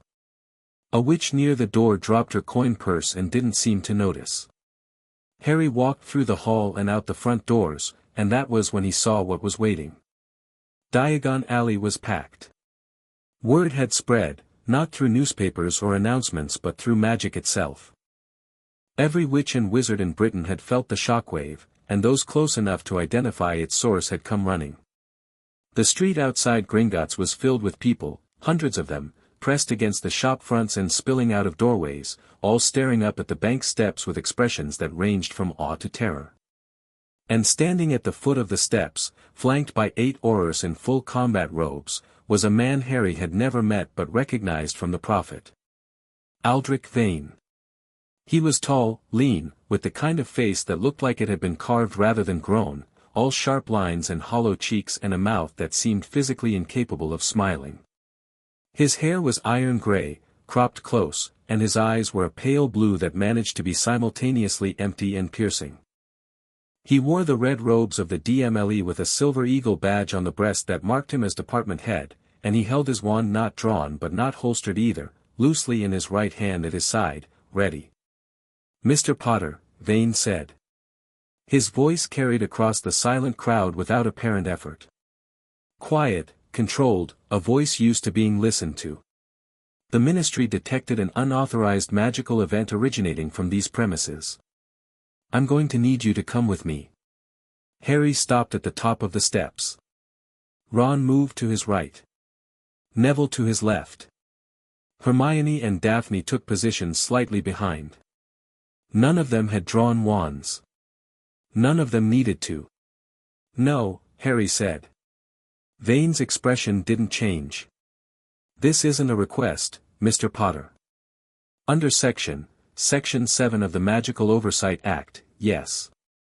I know the law you're going to cite. It doesn't apply to me. The law applies to everyone. Your law applies to everyone. Older laws apply to the people who hold them." Harry raised his right hand and let the 3 rings catch the light. The crowd murmured. Vane's eyes narrowed. "My name is Harry James Potter. Lord of House Slytherin. Lord of House Peverell. Lord of House Emrys. I hold 3 seats of the Covenant of Founding, and I am formally asserting the sovereignty of the founding houses over and above any authority claimed by the Ministry of Magic." Dead silence. The kind of silence that comes right before an earthquake, when even the birds stop singing because they can feel what's coming. "The Covenant of Founding," Vane repeated. No inflection. No surprise. Just careful, calculated flatness. "I'm not familiar with that particular legal instrument." "No. You wouldn't be. Your ministry spent 300 years trying to erase it from history. That effort has failed." Harry's voice carried as effortlessly as Vane's had, though he wasn't trying. The magic in his blood was amplifying it, resonating with the old stones of Diagon Alley, the ancient wards that undergirded the entire district. The crowd was hanging on every word. The Covenant of Founding predates the ministry. It predates the Waisengamot. It established the legal framework under which all magical governance in Britain operates, and it grants the lords of the founding houses absolute authority over that framework. Vane studied him for a long moment. The 8 aurors behind him were tense, hands on wands, waiting for orders. The crowd pressed in tighter. "That's a fascinating claim," Vane said. "But claims require proof. And legal arguments require courts. I'd suggest you make your case through the proper channels, file a petition with the Wisingamat, retain counsel, follow the process. In the meantime, I still need you to come with me regarding the unauthorized magical event. The proper channels. Harry smiled. It wasn't a warm smile. You mean the channels controlled by the ministry? The Wisingamat pact with Blackwood's appointees. The court staffed by his loyalists. You want me to ask the system I'm challenging to judge whether I have the right to challenge it? That's how the law works, Mr. Potter. Not the law I'm invoking. Harry descended one step. The crowd shifted. Vane's wand hand tightened, though the wand stayed at his side. Here's what's going to happen, Vane. I'm going to walk down these steps and through Diagon Alley. I'm not going to be arrested. I'm not going to be detained. I'm not going to be questioned. And you're not going to stop me, because deep down, in that very efficient brain of yours, you know that trying would be a mistake. Is that a threat? It's an observation. You've got 8 Aurors. I killed Voldemort. Do the math. Someone in the crowd made a sound that might have been a strangled laugh.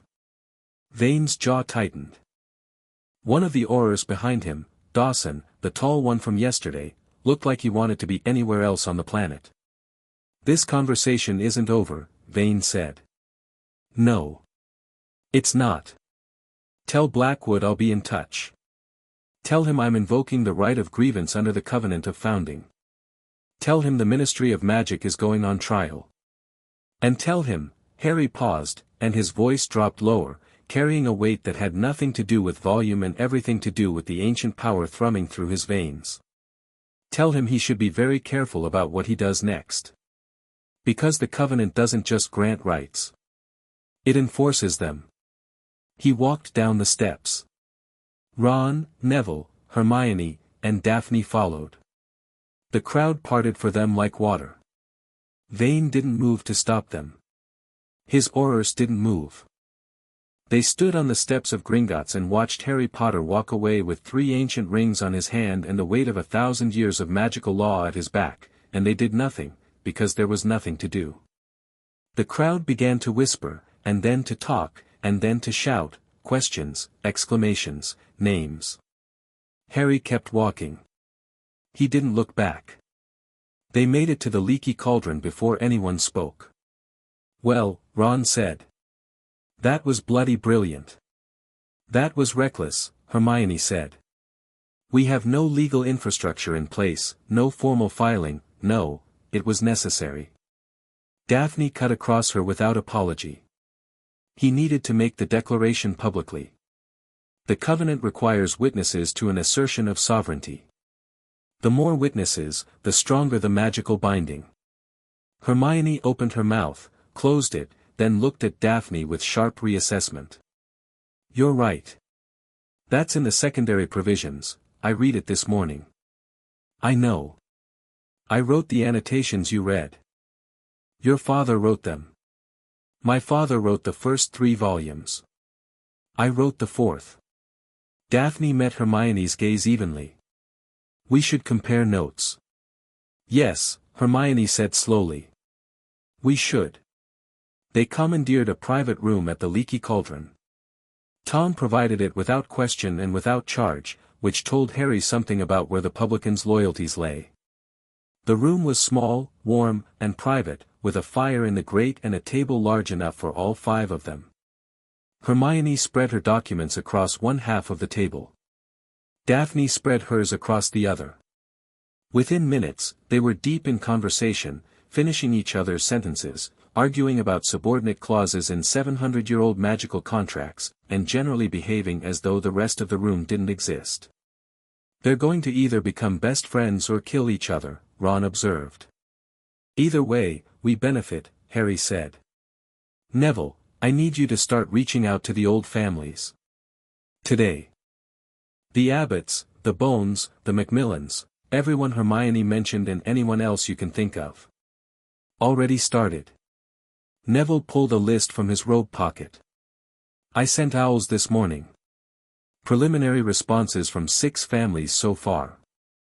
3 are firmly in, Abbott, Bones, and Ogden. 2 are cautious, Macmillan and Shacklebolt. Kingsley. He's not minister anymore, but the Shacklebolt family still carries influence. He's sympathetic, I think, but he's being careful. He served the old ministry. This covenant threatens everything he spent his career building. And the 6th? Malfoy. The room went quiet. Even Hermione and Daphne stopped talking.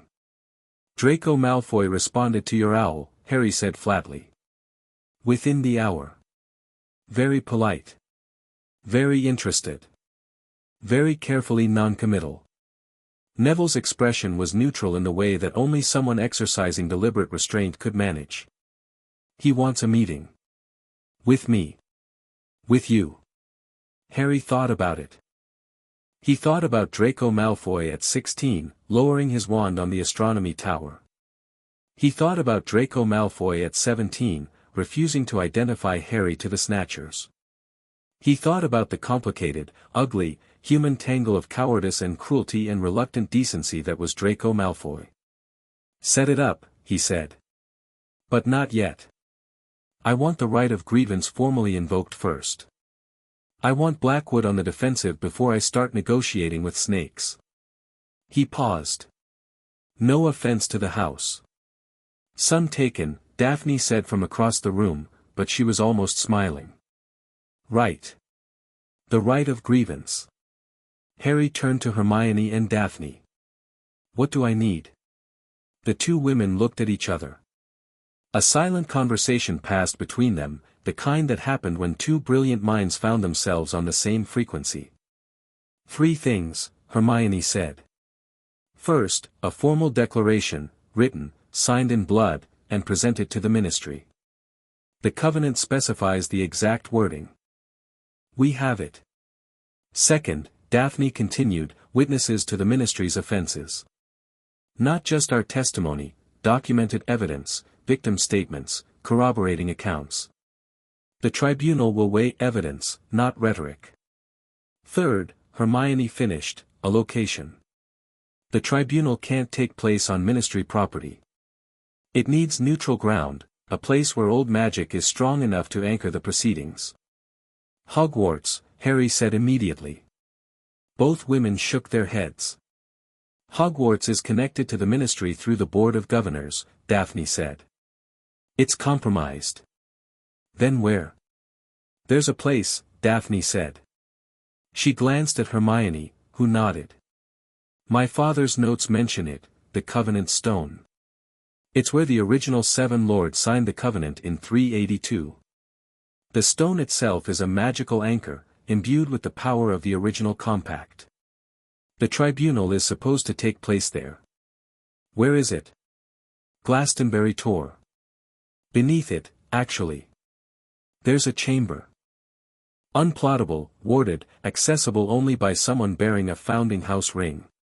Harry looked at the rings on his hand. I can get us in.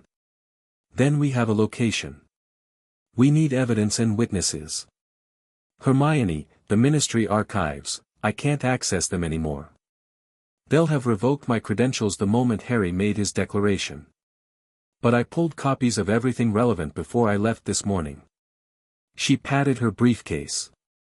The Muggleborn Registration Commission files, the records from the First and Second Wars, the internal memos about the Oversight Act. And the death records from ministry holding cells for the past year, which, she looked at Daphne. Which include your father's. Daphne's face went very still. How did he die? What do the records actually say? Heart failure. That's the official cause. But the medical report was filed by a ministry healer who has since been transferred to an undisclosed location. There's no autopsy. No independent examination. And the holding cell's monitoring charms were conveniently malfunctioning that night. Hermione's voice was careful, precise, clinical, the voice she used when she was furious and trying very hard not to let it show. I can't prove murder. Not yet. But I can prove a cover-up. Then prove it. Daphne's voice was steady. Her eyes were not. Put it in the case. Put all of it in the case.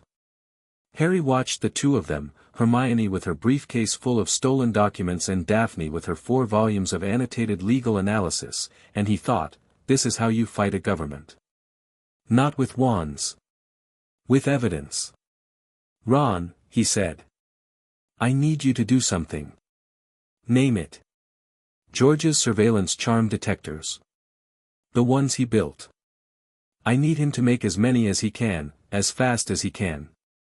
And I need you to distribute them. To who? Everyone. Every shop in Diagon Alley. Every family we contact. Every person who's been targeted by the Oversight Act. If the ministry is surveilling people, I want those people to know it. And I want them to be able to prove it. Ron's expression shifted from attentive to fierce. I can do that. George can have 100 ready by tomorrow. Fred, he had notes on a mass production charm. George and I worked it out last month. 100 by tomorrow. 1,000 by the end of the week. You got it. Ron stood, clearly eager to go. Then he stopped. Harry. The formal declaration, the one you have to deliver to the ministry. Who's delivering it? I am.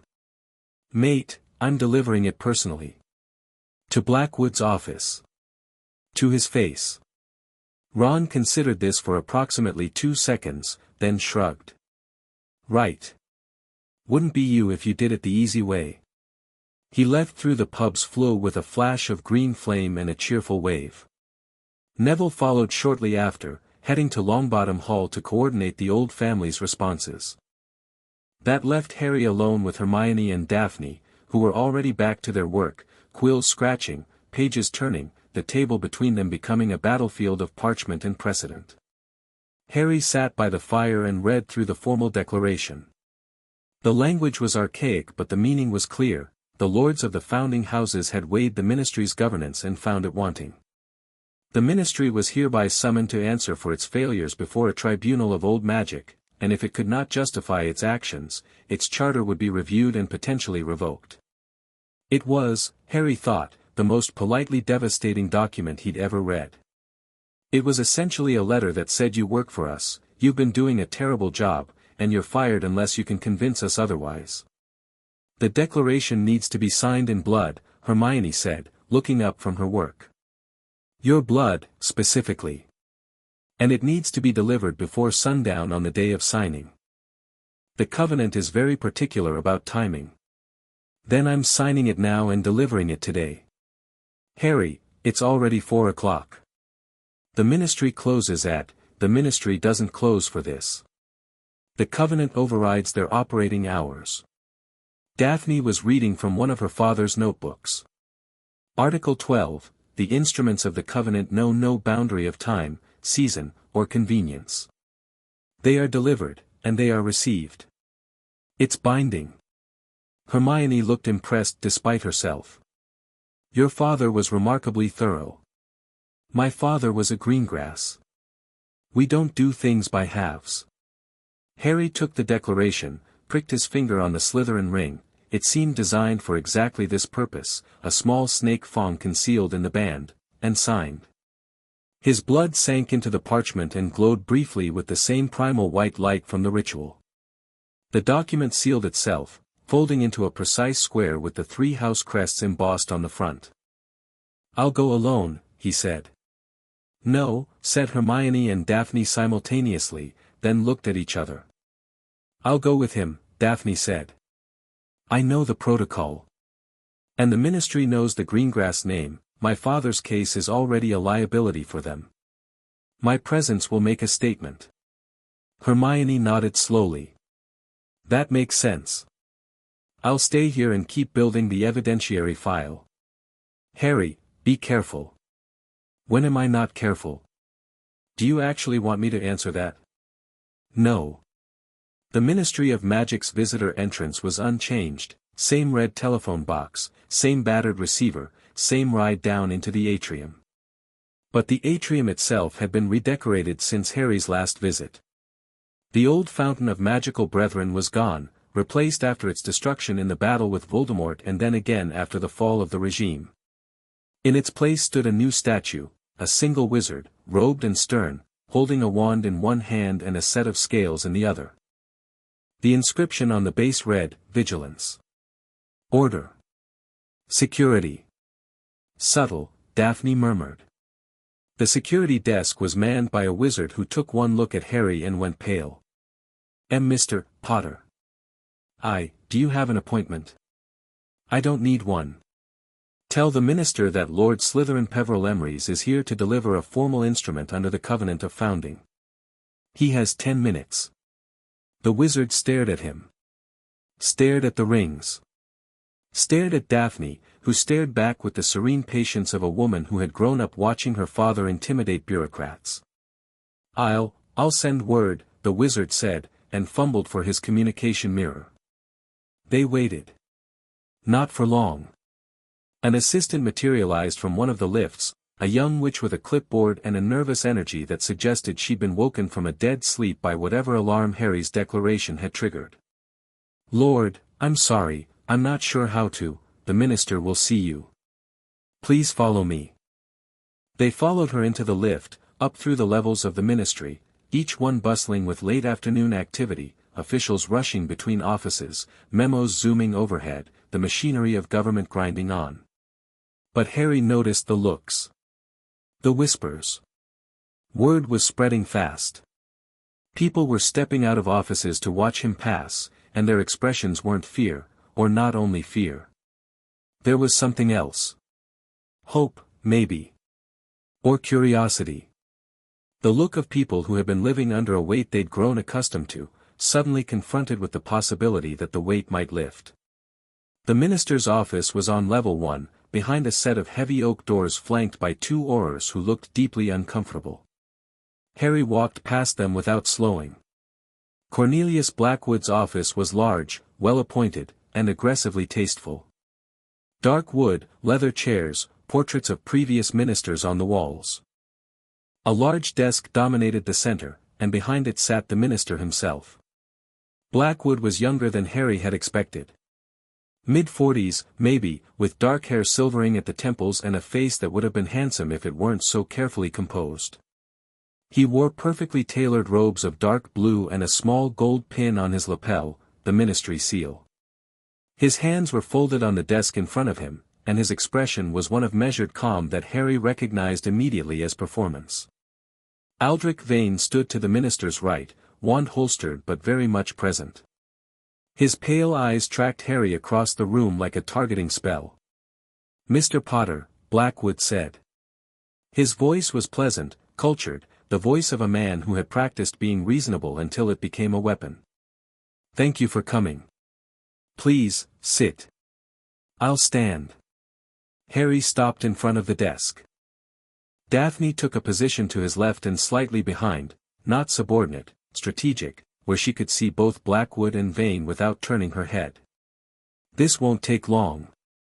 I have to admit, you've given us quite a day. Half the detection grid lit up this afternoon, we thought it was an attack. Blackwood's smile was warm and utterly false. My people are still analyzing the magical signature. Care to explain? You already know what it was. Vane was at Gringotts within minutes. Blackwood glanced at Vane, whose expression didn't change. Aldrich informs me you've made some rather extraordinary claims. Ancient houses. A covenant that supersedes ministry authority. It's quite the story. It's not a story. It's a legal instrument. Speaking of which. Harry placed the sealed declaration on Blackwood's desk. The 3 house crests glowed faintly against the dark wood. This is a formal invocation of the right of grievance under the Covenant of Founding. The Ministry of Magic is hereby summoned to answer for its governance before a tribunal of old magic. You have 30 days to prepare your defense. Blackwood didn't touch the document. He looked at it, then at Harry, and the pleasant mask slipped for just a moment, a flash of something hard and cold underneath, there and gone. Mr. Potter. Harry. He leaned forward. May I speak frankly? Please. I admire what you did in the war. Truly. You saved us all. But the war is over, and what we need now isn't heroes, it's governance. Stability. The systems I've put in place, the Oversight Act, the security measures, they exist because the last time we were complacent, a madman slaughtered hundreds of people. I am trying to make sure that never happens again. By building a police state. By building a safe society. There's a difference. Is there? Because from where I'm standing, it looks like you've taken people's fear and used it to grab power. You've got Aurors stopping people in the street. You've sealed businesses that haven't broken any laws. You're tracking every wand in Britain and demanding access to private financial records. You've got people afraid to speak against you. Harry leaned forward, matching Blackwood's posture. That's not safety. That's control. Control is sometimes necessary. And who controls the controller? Who holds you accountable? The Wisengamot you packed with loyalists. The courts you staff with appointees. The press you've leaned on until they print what you want them to print. Harry tapped the declaration on the desk. This does. This holds you accountable. The covenant was designed for exactly this, to ensure that no government could abuse the trust placed in it by the magical community. Blackwood sat back. The pleasant mask was gone now, replaced by something sharper, more honest, the real man underneath the politician. And you think you're the one to judge us?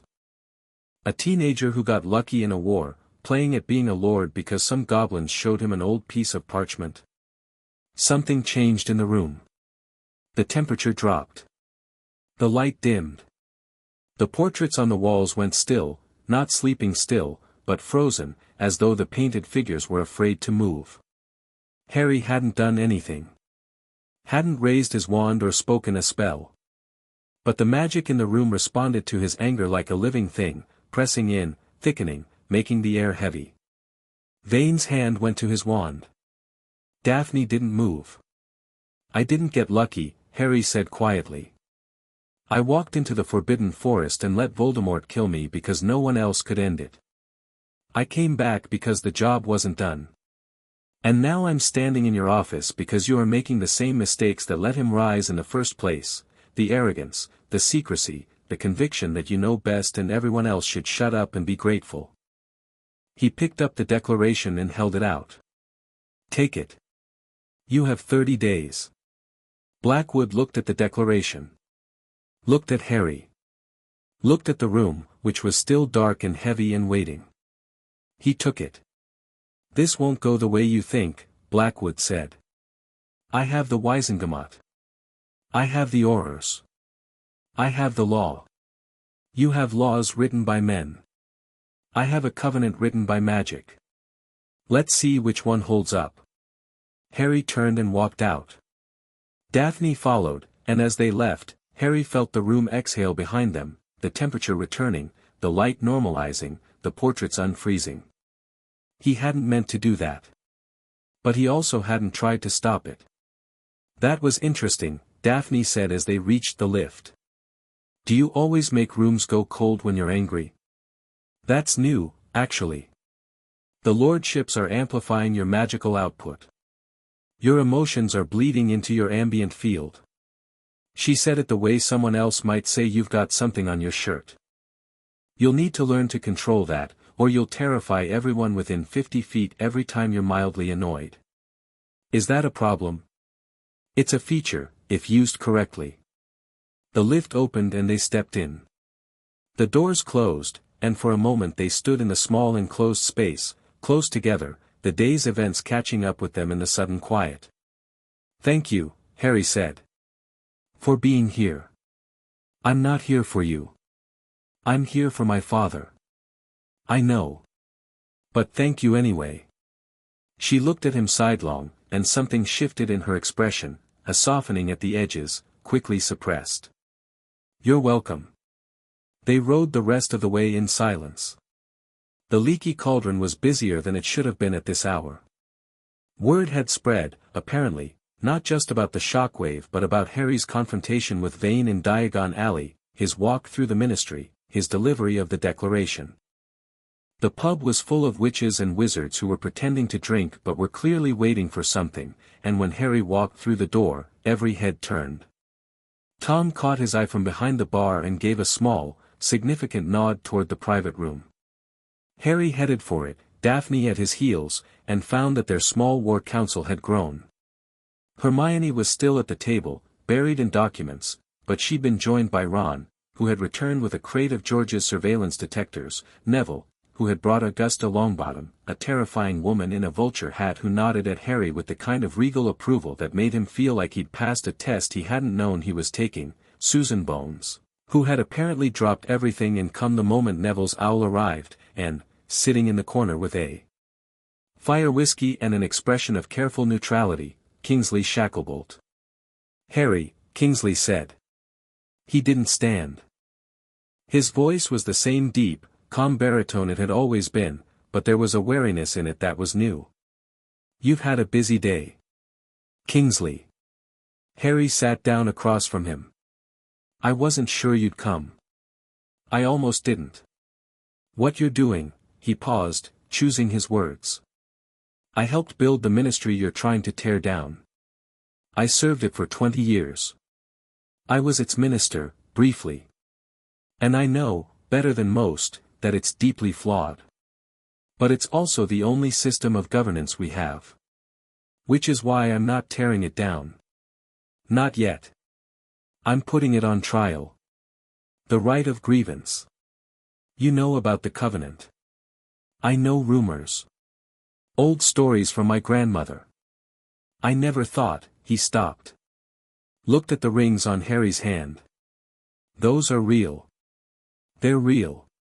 Kingsley was quiet for a long time. The room waited. "Blackwood is dangerous," Kingsley said finally. "Not because he's evil, he's not. But because he genuinely believes he's right. He lived through 2 wars and watched the ministry fail both times, and he's decided that the solution is more control, more oversight, more power concentrated at the top. He's wrong, but he's wrong for understandable reasons, and that makes him harder to fight than someone who's simply corrupt." "I know. And Vane is worse. Vane doesn't have beliefs, he has methods. He'll do whatever Blackwood tells him to do, and he'll do it efficiently and without hesitation. If Blackwood orders him to arrest you, he'll try. If Blackwood orders him to shut down the tribunal, he'll try. And he's good, Harry. Very good. He was the best field orator of his generation before he went into administration. Better than you? A ghost of a smile. Different. I was better at strategy. He's better at execution. Then I need both. Kingsley, I'm not asking you to swear allegiance. I'm asking you to advise. Help me understand what we're facing. Help me do this without getting people killed." Kingsley looked at him for a long, measuring moment. Then he picked up his fire whiskey, drained it, and set the glass down with a decisive click. "All right," he said. "But I have conditions." "Name them." "First, whatever replaces the ministry has to be democratic. Not ruled by ancient bloodlines. Not a council of lords making decisions for everyone else. The people have to have a voice." "Agreed. Completely." "Second, the Auror Corps. Most of them are good people following orders because they don't see an alternative. When this is over, I want them given the chance to serve in whatever comes next, not purged." "Agreed." "Third, Blackwood gets a fair hearing. At this tribunal of yours. He gets to make his case. If his governance is defensible, the covenant should reflect that. That's the whole point. A trial, not an execution." Kingsley studied him one more time. Then he nodded. "All right, Harry. I'm in." The room seemed to breathe.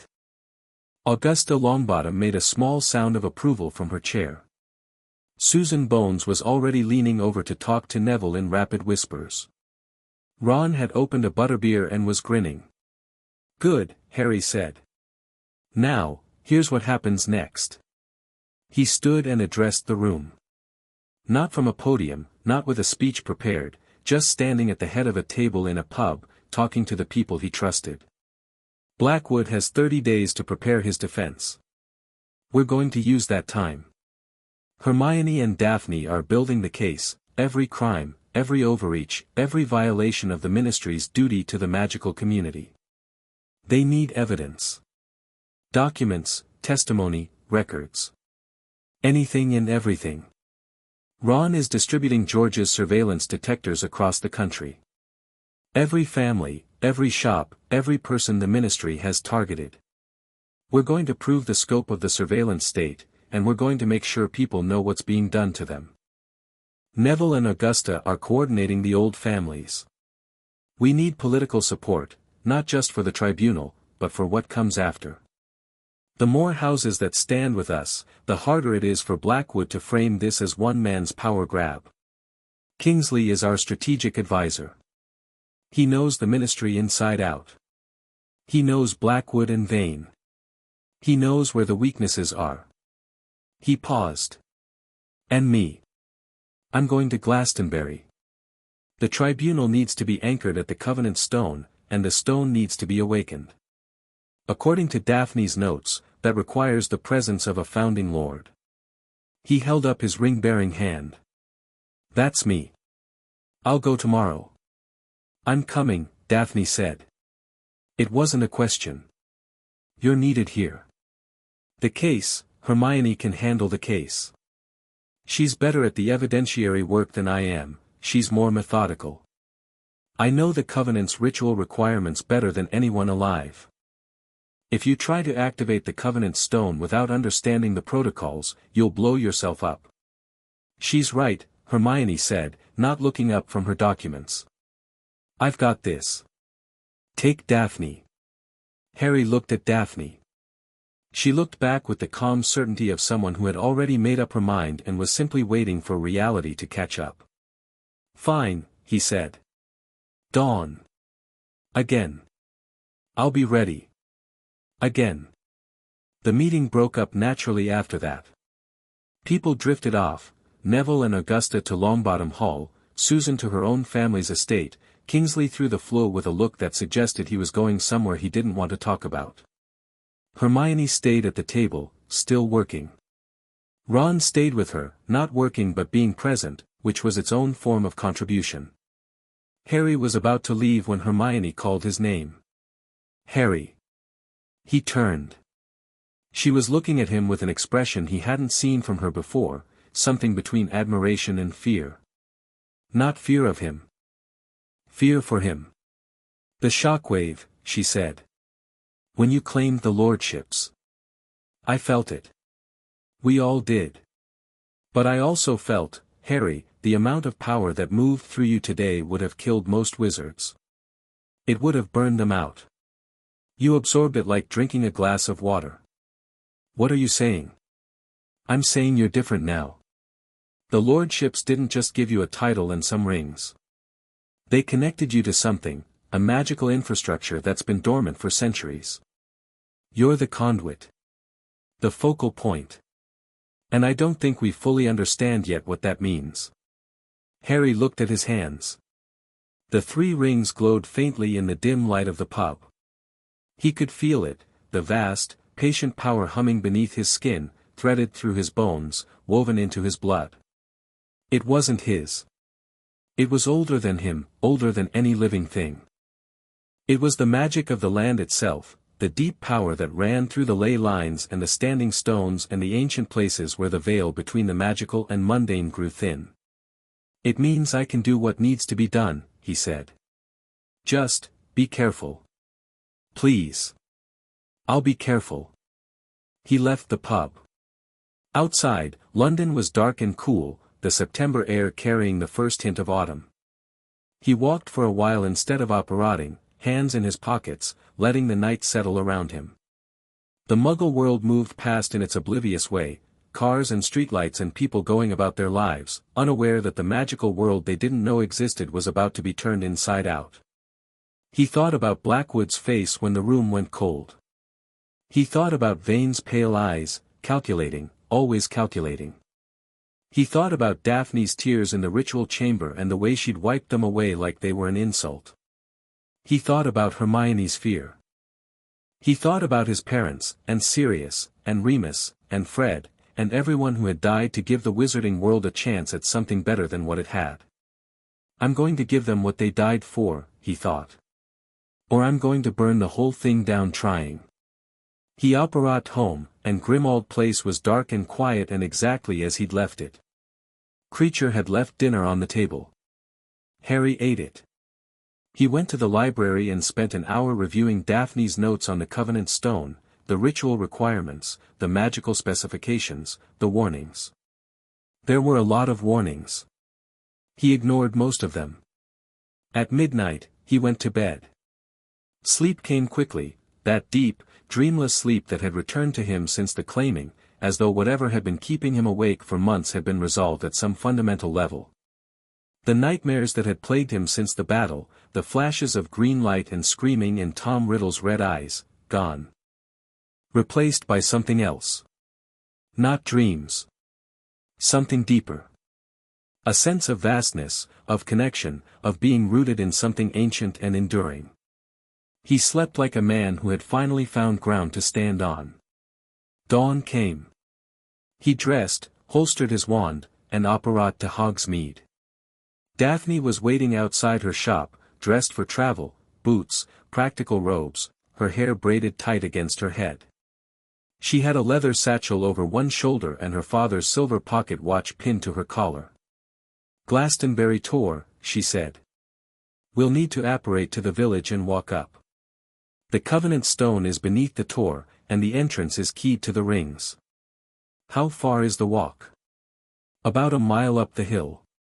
The approach is part of the ritual, the land needs to feel you coming." "The land needs to feel me coming." "Right. Perfectly normal. Welcome to ancient magic, Potter. Nothing about it is normal." They operated to Glastonbury, the Muggle village at the base of the Tor, landing in a quiet spot behind a church that seemed designed for exactly this kind of arrival. The Tor itself rose above them, green and steep, capped by the ruined tower of St. Michael's that Muggles thought was a medieval church. Daphne had mentioned that the tower was actually much older and served as a kind of magical antenna, focusing and amplifying the ley line energy that converged beneath the hill. They walked. The morning was clear and bright, dew on the grass, the Somerset landscape spreading out around them in gentle folds of green and gold. It was beautiful, and Harry found himself noticing beauty in a way he hadn't for months, the way the sunlight caught the dew, the sound of birds, the smell of earth and grass. Whether that was the Lordship's restoring him or simply the effect of having purpose again, he didn't know. Maybe it didn't matter. The path wound up the Tor in a spiral, and with each turn, the magical pressure increased. Harry could feel it, the ley lines converging beneath his feet, power flowing through the earth like underground rivers. His rings responded, warming against his skin, and by the time they reached the summit, they were glowing visibly even in the bright sunlight. The ruined tower stood at the top, open to the sky. Muggles would see nothing unusual about it, just old stone and grass and a nice view. But Harry could see the wards layered over the site like gossamer, ancient protections that shimmered in frequencies just beyond normal vision. They parted for him as he approached, recognizing the rings, recognizing the blood. "Here," Daphne said. She was standing at the base of the tower's eastern wall, pointing at the ground. "The entrance is beneath this stone." Harry knelt and pressed his ringed hand to the earth. The ground hummed, vibrated, and then split, a clean, perfect crack that widened into a staircase descending into darkness.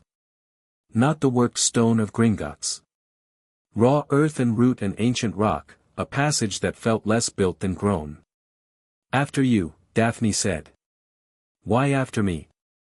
"Because if there are traps, the founding lord is the one the wards won't kill." Comforting. He descended. The staircase was steep and narrow, and the light from above faded quickly, replaced by a soft luminescence that seemed to come from the earth itself, a blue-white glow that pulsed gently, like a heartbeat. The air was cool and damp and smelled of moss and old stone and something else, something electric, like the air before a lightning strike. The staircase ended in a chamber. It was circular, like Ragnarok's ritual room, but much older and much more raw. No polished stone here. The walls were rough-hewn rock, and the floor was packed earth, and at the center of the room stood a stone, not a table, not an altar, but a single standing stone, maybe 7 feet tall, rough and dark and covered in carvings so old they were barely visible. Runes, but not any runic system Harry recognized. Older than Elder Futhark. Older than Ogham. The first language of magic, written when there was no distinction between a spell and a prayer. The air thrummed with power. Not the controlled, channeled power of Gringotts. This was raw, elemental, primordial, the kind of magic that existed before humans learned to shape it. Harry's rings blazed, and he felt the covenant magic in his blood surge in response, reaching out toward the stone like a hand toward a flame. The covenant stone, Daphne whispered. She was standing at the bottom of the staircase, and even from there, Harry could see that she was shaking, not with fear, but with awe. My father spent 30 years trying to find this place. He never made it. He's here now, Harry said. Through you. She looked at him sharply, and he saw the tears she was fighting back, and he turned away to give her the dignity of composing herself. He approached the stone. The carvings became clearer as he drew near, not because they changed, but because his perception shifted. The rings were translating, he realized. The ancient runes resolved into meaning, not English exactly, but comprehension, the intent behind the symbols flowing directly into his understanding. Here the covenant was forged. Here the houses pledged. Here the laws were written in blood and stone. Here they shall be upheld. Here they shall be judged. Harry placed both hands on the stone. The world went white. Not the searing white of the claiming ritual.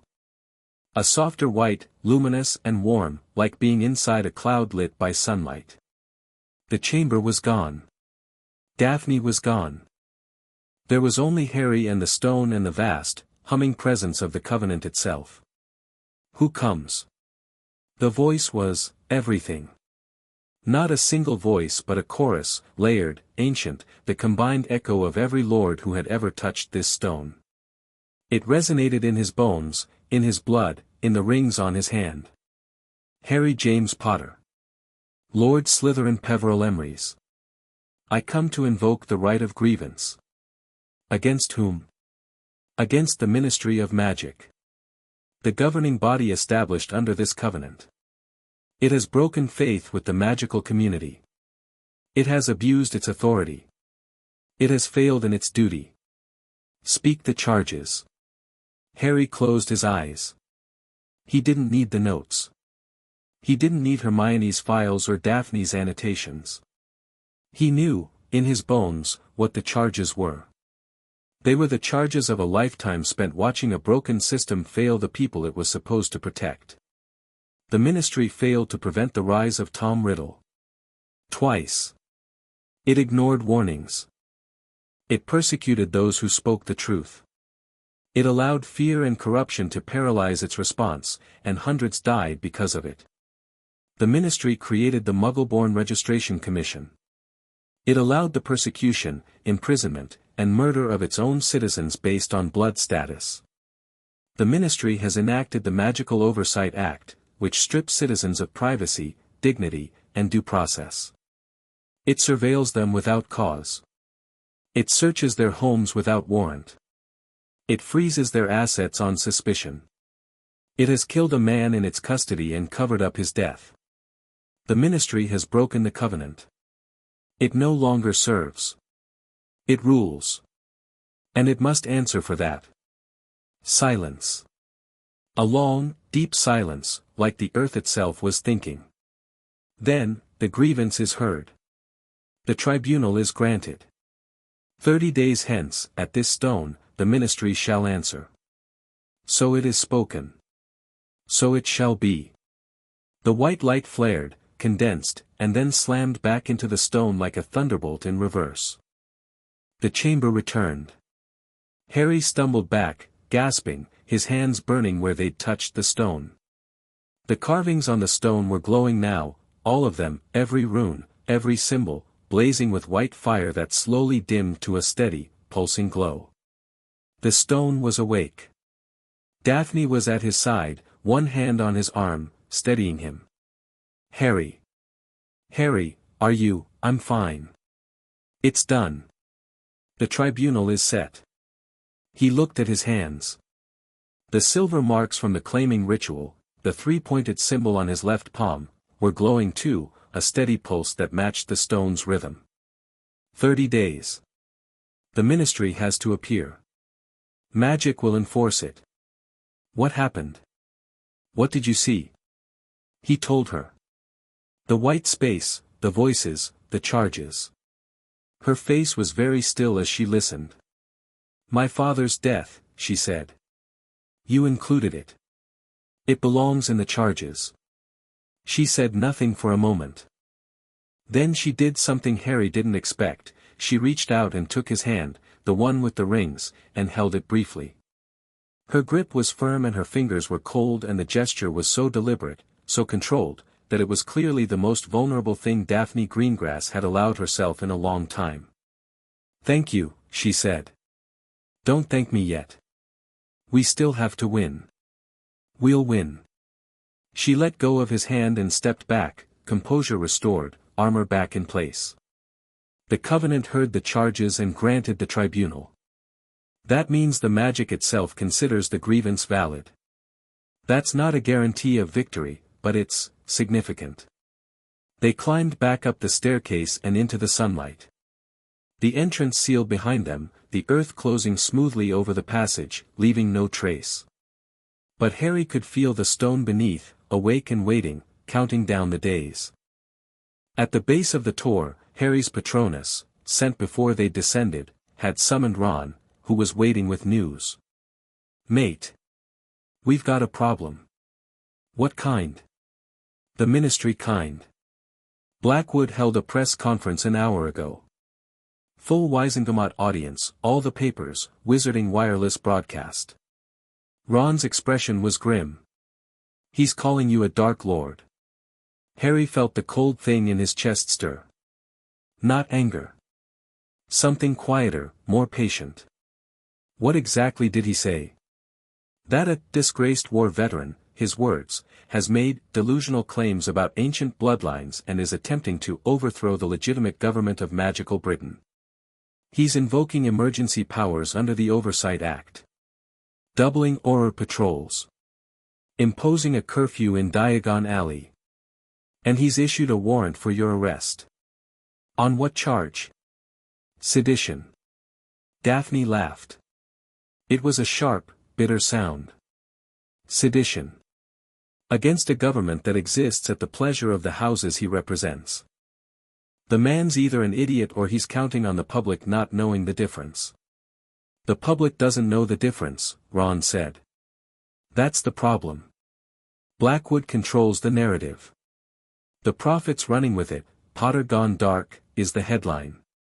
They've got quotes from ministry officials, concerned citizens, the whole bit.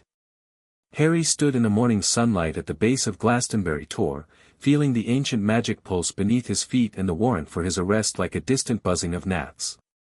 Good, he said. Ron blinked. Good. He's scared. He wouldn't be doing this if he wasn't. Emergency powers, doubled patrols, arrest warrants, that's not the response of a man who's confident in his position. That's a man who felt the shockwave and felt the tribunal being set and knows that in 30 days, he's going to have to answer for everything he's done. Harry looked at Ron. Let him have his press conference. Let him have his headlines. We have something better. What? The truth. And 29 days to make sure everyone hears it. He turned to Daphne. Your father's case files. The documented evidence of ministry overreach. Can they be published? Not through the prophet, Blackwood has them in his pocket. But there are other channels. The Quibbler, Luna's father, Luna's running it now. Xenophilius retired after the war. Ron shook his head. Luna. But the Quibbler's readership has actually grown. People trust it more than the prophet these days, which tells you everything about the state of journalism. Then we give Luna everything. The covenant. The tribunal. The evidence. Harry's mind was racing now, strategies clicking into place with a clarity that felt almost supernatural. And we go beyond the papers. The old family's Neville's coordinating, they have their own communication networks. The pure-blood gossip chain is faster than any newspaper. Get the word out through every channel we have. And the surveillance detectors? Ron asked. Distribute them. Every family. Every shop. Every person who's willing to take one. When people realize the extent of what Blackwood's doing to them, the wand tracking, the monitoring charms on their homes, they won't need us to tell them the ministry's gone wrong. They'll know. That's a lot of logistics, mate. That's why I've got you. Ron's jaw set in that particular way it did when Ron Weasley decided something needed doing. People underestimated Ron, they always had. They saw the chess player and forgot that chess was a game of logistics, of coordinating dozens of pieces across a complex field, of seeing 12 moves ahead while keeping every element in play. Ron was a general. He just didn't look like one. I'll handle it, Ron said. George, the twins' network, well, George's network. The DA members were still in contact with. Seamus is in Ireland but he can run distribution there. Dean's in London. We'll have full coverage in a week. Good. Do it. Harry turned to Daphne. I need you to go to Hermione. Combine your father's research with her ministry files and produce a document, clear, readable, damning. Not a legal brief. A story. Something people can understand and get angry about. A story. Hermione speaks in statutes and citations. You speak in political strategy. Between the two of you, you can produce something that's both legally airtight and emotionally devastating. Daphne considered this. I'll need access to all of Hermione's files. You'll have it. And I'll need her to trust me. She already does. She just hasn't admitted it yet. A ghost of that sharp smile. Fine. I'll go. But Harry, the arrest warrant. Blackwood will send orders. Probably Vane himself. Let him. You can't fight the entire Auror Corps. I won't have to. The tribunal has been set. The covenant is active. Any attempt to arrest a founding lord during an active grievance proceeding is a violation of the covenant itself. Magic will intervene. You're sure about that? The stone told me. She looked at him with an expression he couldn't quite read, something between trust and calculation and something warmer that she kept firmly behind her walls. All right, she said. Dawn keeps finding us, Potter. Harry. Harry. She turned an operatte, gone between one heartbeat and the next. Ron was watching with raised eyebrows. So, he said. Greengrass. Don't. I'm just saying, don't. She's fit, is all. In a scary sort of way. Ron. Shutting up. Going to distribute surveillance detectors. Being useful. He grinned. 29 days, yeah. 29 days. Ron disapparated. Harry stood alone at the base of the tor, the morning sun warm on his face, the ancient magic humming in the earth beneath his feet, an arrest warrant on his head and a revolution at his back. He could have hidden. Could have gone underground, used the Peverell estate or Merlin's tower, vanished behind wards that the ministry could never breach. It would have been the smart move. The cautious move. Harry Potter had never been cautious. He apparat directly to Diagon Alley. The street was different than it had been the day before. The aura presence had tripled, red robes on every corner, wands visible, faces hard. The ministry posters had been supplemented with new ones: Harry Potter, wanted for sedition. His face stared out from the posters with an expression that someone had clearly manipulated to look more threatening, more unhinged. Harry walked down the center of the alley, in broad daylight, making no attempt to hide. The reaction was immediate. Civilians scattered. Auras converged. Wands were drawn. But the people, the shopkeepers, the families, the ordinary witches and wizards going about their day, they didn't run from Harry. They ran from the auras.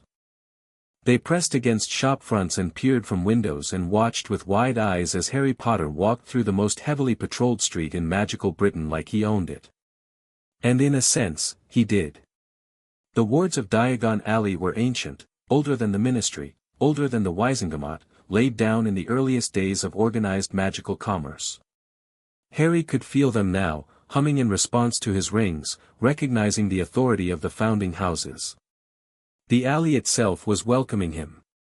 6 auras formed a line across the street, blocking his path. Dawson was among them, looking sick with apprehension. The others were young, tense, doing their jobs because someone had told them to. Lord Slytherin-Peverell-Slytherin, Harry said, loud enough for the watching crowd to hear. Exercising my right of free movement under the covenant of founding. You are blocking a founding lord during an active grievance proceeding. Stand down. The auras hesitated. They looked at each other, at Dawson, at their training and their orders and the man in front of them who was radiating magical authority like a bonfire. Dawson stepped aside. One by one, the others followed. Not happily. Not willingly.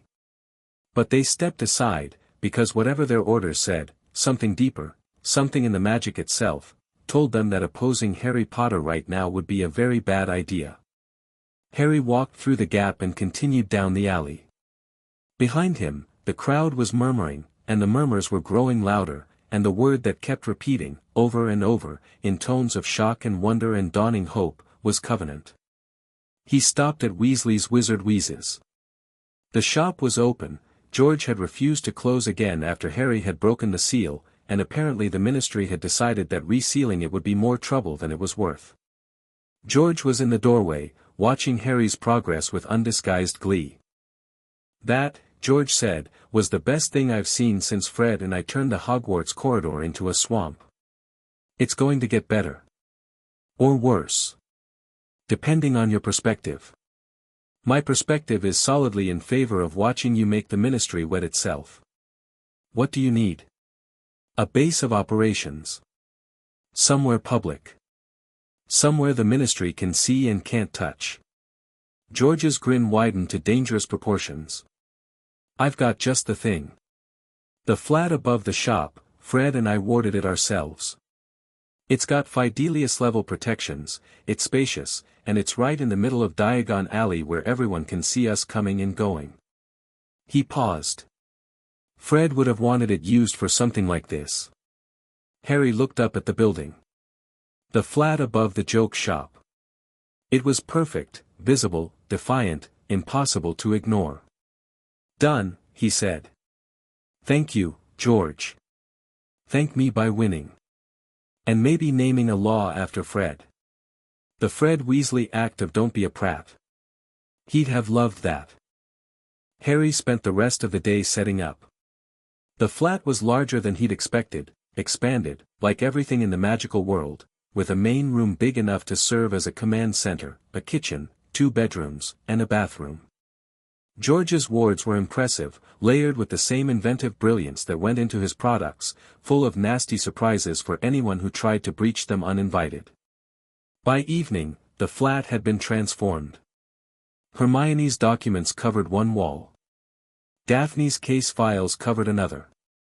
A large map of magical Britain hung over the fireplace, marked with pins showing Auror patrol routes, ministry outposts, and the locations of allied families. Ron had set up a communication network using modified two-way mirrors, George's invention, improved on a Muggle concept, connecting them to Neville, Susan, Luna, and a dozen other allies.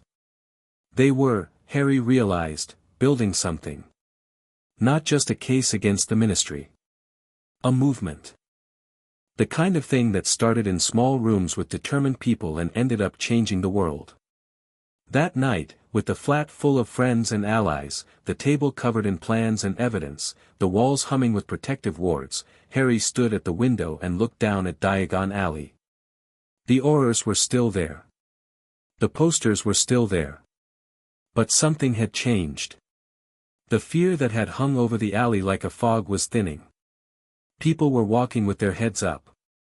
Shopkeepers were standing in their doorways, watching the Auror patrols with something that looked less like submission and more like evaluation. The game was changing. The Ministry knew it. Blackwood knew it. And in 29 days, the old magic would wake completely, and the Ministry of Magic would stand trial for its sins.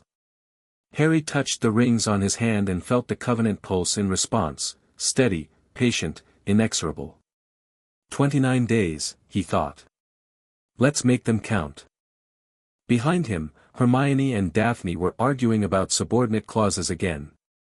Ron was eating a sandwich.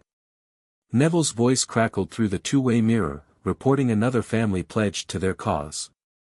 George was downstairs, building things that would give the Ministry nightmares. It wasn't an army. It was better than an army. It was a beginning. Chapter 3, The Gathering Storm. 14 days into the 30, they came for Luna. Harry was in the flat above the joke shop when the mirror crackled to life, not the calm, scheduled check-in they'd established, but a burst of frantic noise and broken light. Dean Thomas's face swam into view, smeared with what looked like soot. Harry, they're raiding the Quibbler. 20 Aurors. Vane's leading it personally. Harry was already moving, wand in holster, jacket on. When? Right now. Luna's inside. She won't leave, she says the Nargles told her to stay put. Of course she did. He disapparated from the flat directly to Ottery's tea. Catchpole, and the crack of his arrival shattered the morning quiet of the village like a gunshot. The Quibbler's offices were in the old Lovegood house, rebuilt after the war, still eccentric, still shaped like a giant chess rook, still painted the particular shade of yellow that could be seen from 3 counties away. But today it was surrounded. 20 Aurors in full tactical gear, red robes bright against the green countryside, wands out, forming a perimeter. A Ministry containment ward shimmered in a dome over the property, cutting it off from the outside world. And standing at the gate with his wand held loosely at his side, watching the proceedings with the patient attention of a man overseeing a particularly routine bit of maintenance, was Aldrich Vane. Harry didn't slow down. He walked straight through the containment ward. It resisted, Ministry magic pushing back against him, trying to hold, trying to keep him out. He felt it strain and buckle and then shatter, not because he forced it but because the Covenant simply didn't recognize its authority. The ward collapsed in a cascade of silver sparks, and every Auror in the perimeter flinched. Vane turned to face him. His expression didn't change. It never changed. Lord Slytherin Peverell-Emrys. The title sounded wrong in Vane's mouth, not mocking exactly, but clinical, stripped of weight. You're interfering with a lawful operation. You're raiding a newspaper. Care to explain why? The Quibbler has been publishing classified Ministry documents. That's a violation of the Official Secrets Act. The Quibbler has been publishing evidence of Ministry overreach that the public has a right to see. That's called journalism. It's called sedition. You keep using that word. I don't think it means what you want it to mean. Vane's jaw tightened by a fraction of a degree. Behind him, the Aurors were watching the exchange with the rigid attention of soldiers waiting for an order. Mr. Potter, Lord Slytherin Peverell-Emrys. We've been over this. I don't recognize that title. Magic does. And magic outranks you. Harry stepped closer. The rings on his hand were warm, pulsing, and the air around him had taken on that dense, charged quality that happened when his emotions bled into his ambient field. He'd been working on controlling it. He wasn't controlling it now. Pull your people back, Vane.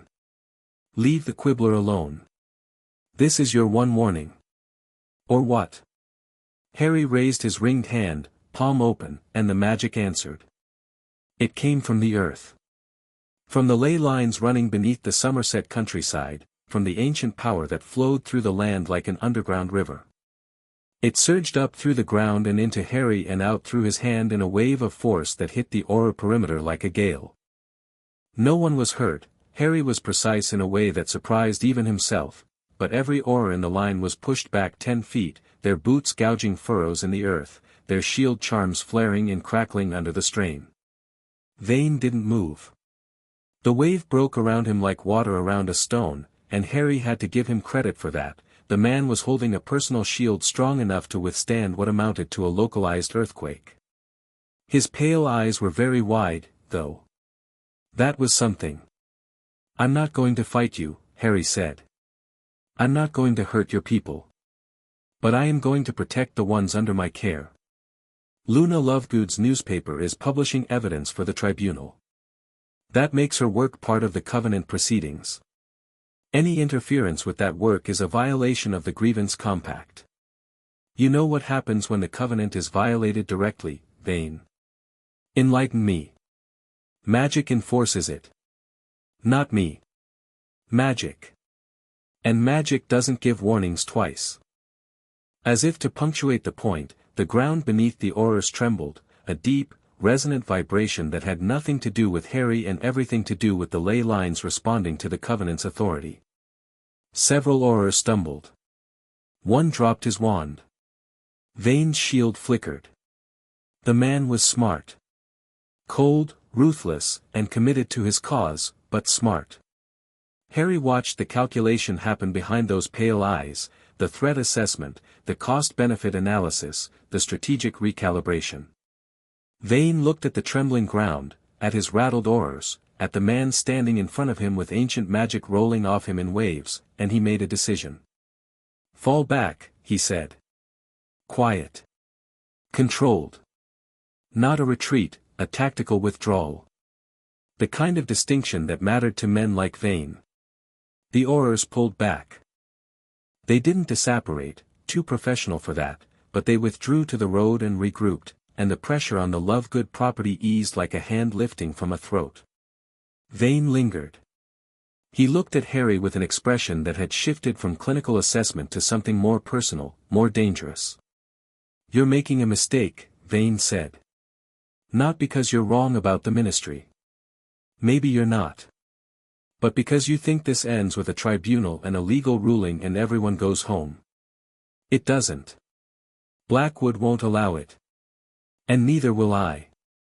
That sounds like a threat. It's a promise. The ministry exists to maintain order. Without it, there's chaos. And I will do whatever is necessary, to prevent that. He holstered his wand with a precise, deliberate motion. Enjoy your newspaper, Lord Slytherin-Peverell-Slytherin. The next conversation we have won't be this polite. He turned and walked away, and his auras fell in behind him, and they disappeared down the road with the coordinated precision of a military unit executing a retreat it intended to avenge. Harry let out a breath he hadn't realized he was holding.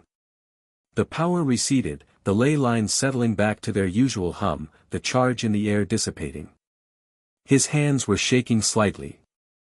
Not with fear, with adrenaline, with the after-effect of channeling that much raw magic.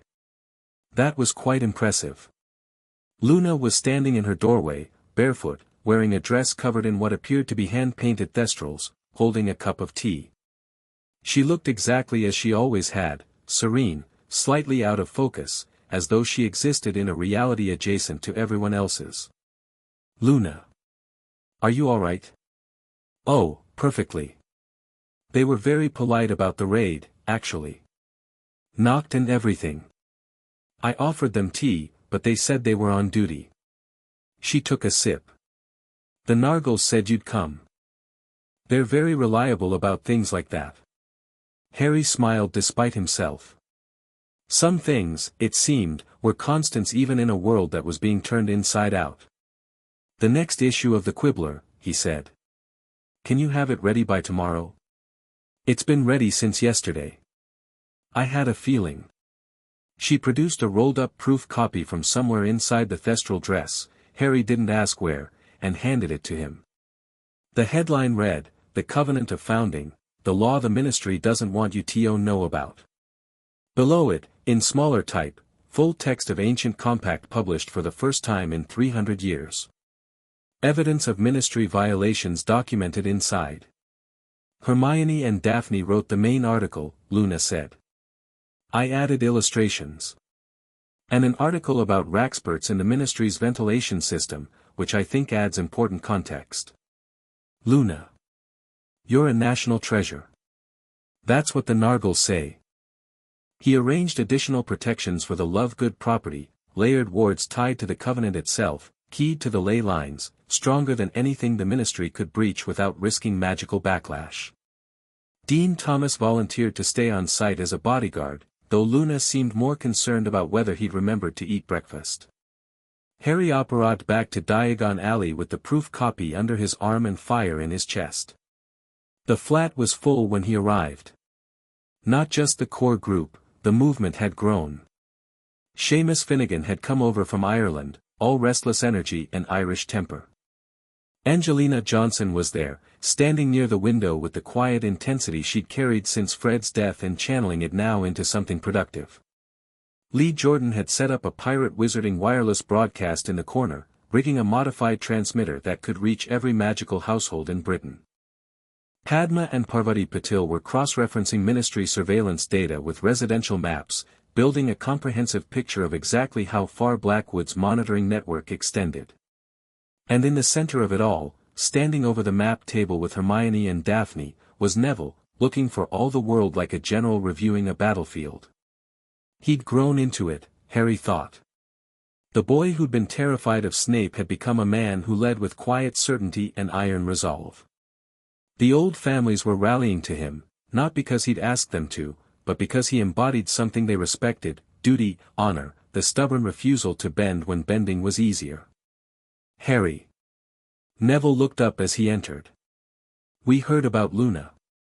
She's fine. The Quibbler's going to print. Good. Because we've got something.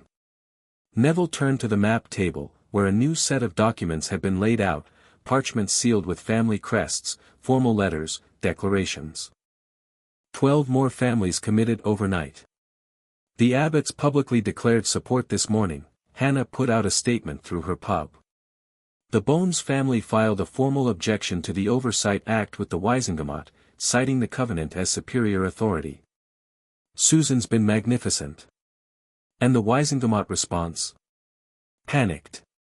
Blackwood called an emergency session. 3 members have defected, walked out and publicly aligned with us. The Prophet buried the story, but Lee's broadcast covered it. Lee looked up from his transmitter and gave a thumbs up. We're reaching about 60% of magical households now. The Ministry's trying to jam us, but George's counter-jamming charms are better than their jamming charms. We're in an arms race of radio engineering, and we're winning. What about the surveillance detectors? Ron materialized from the kitchen. He'd been there the whole time, apparently, eating toast and coordinating distribution through a two-way mirror. 400 distributed as of this morning. Reports coming in from all over the country. The monitoring is worse than we thought, Harry. They're not just tracking wands, they're reading Flook conversations, intercepting Owl Post, and there are listening charms on at least 30 residences that we've confirmed so far. All placed without warrants, all under Section 12 of the Oversight Act. Document everything. Every charm. Every location. Every family affected. I want it all in the tribunal file. Already there. Hermione's got it organized by district and date. Hermione waved a hand from behind a wall of documents without looking up. She and Daphne had been working together for 2 weeks now, and whatever initial awkwardness had existed between them had been replaced by the terrifying efficiency of two brilliant minds operating in tandem. They'd developed a shorthand, half-finished sentences, exchanged glances, documents passed back and forth without comment, that left everyone else in the room slightly dizzy. Harry looked at the room. At his people. At the movement they'd built in 14 days from a pub meeting and a piece of ancient parchment. "Okay," he said. "Gather round." They gathered. Squeezed into the main room, perched on furniture and leaning against walls, 24 people who dropped their lives to join a revolution. He didn't stand on anything. Didn't make a speech. Just spoke. 14 days left. The tribunal convenes at Glastonbury Tor on October 14th. When it does, the ministry will be forced to answer for its actions before the oldest magic in Britain. They can't refuse. They can't flee. They can't lie. The covenant compels truth within the tribunal space. But the tribunal isn't the battle. The battle is what happens between now and then. Blackwood is going to escalate. He tried to shut down the Quibbler this morning. He'll try to shut down the broadcast, arrest our allies, intimidate the families who've declared support. He'll use every tool he has to make this go away before the tribunal can happen. He can't stop the tribunal, Daphne said from her seat at the case table. The covenant ensures that. He can't stop the magical mechanism, no. But he can try to win the political war.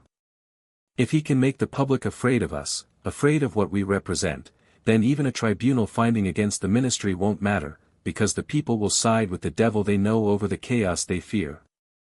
So we don't give them chaos, Neville said. We give them order. Our order. Show them that what replaces the ministry isn't a vacuum, it's something better. Exactly. Hermione, Kingsley, and I have been working on a framework. We're calling it the Magical Council Charter, a new system of governance based on representation, transparency, and accountability. Elected officials, not appointed ones. Independent courts. Protected rights. A free press. He paused. We're releasing it publicly in 3 days. Before the tribunal.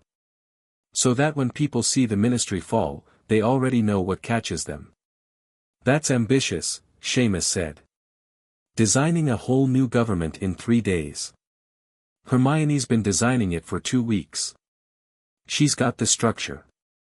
Kingsley's got the institutional knowledge.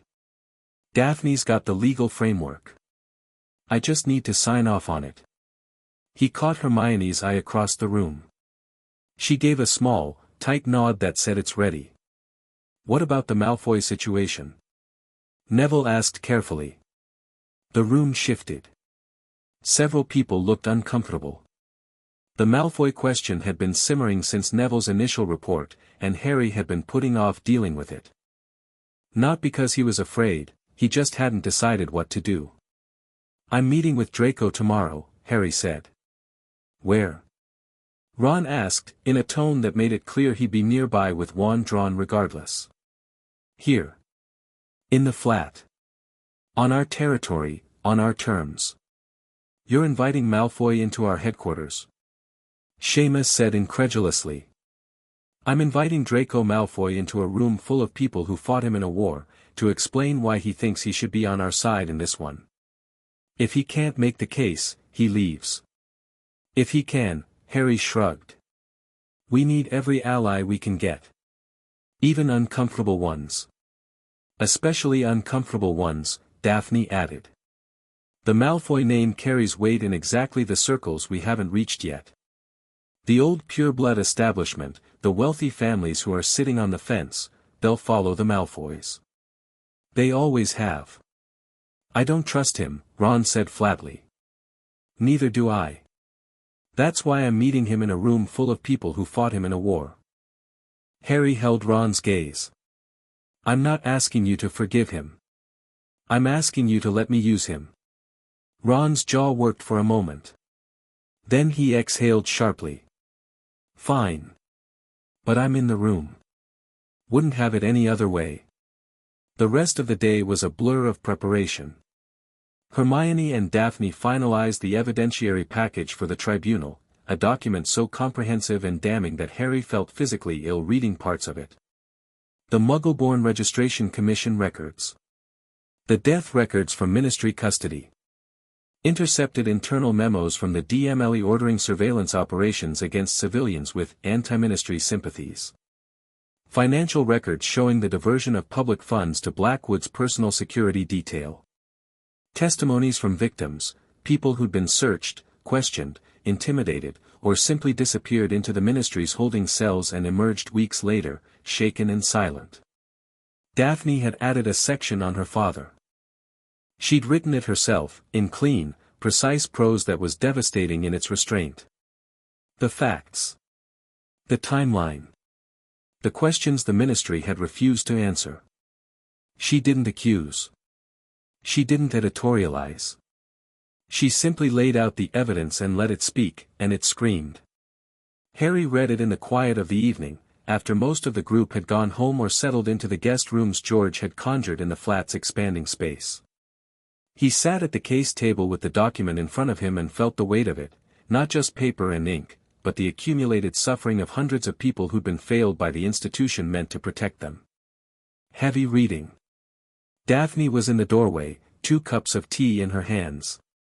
She set one in front of Harry and sat down across from him, wrapping her hands around her own cup in a gesture that was becoming familiar.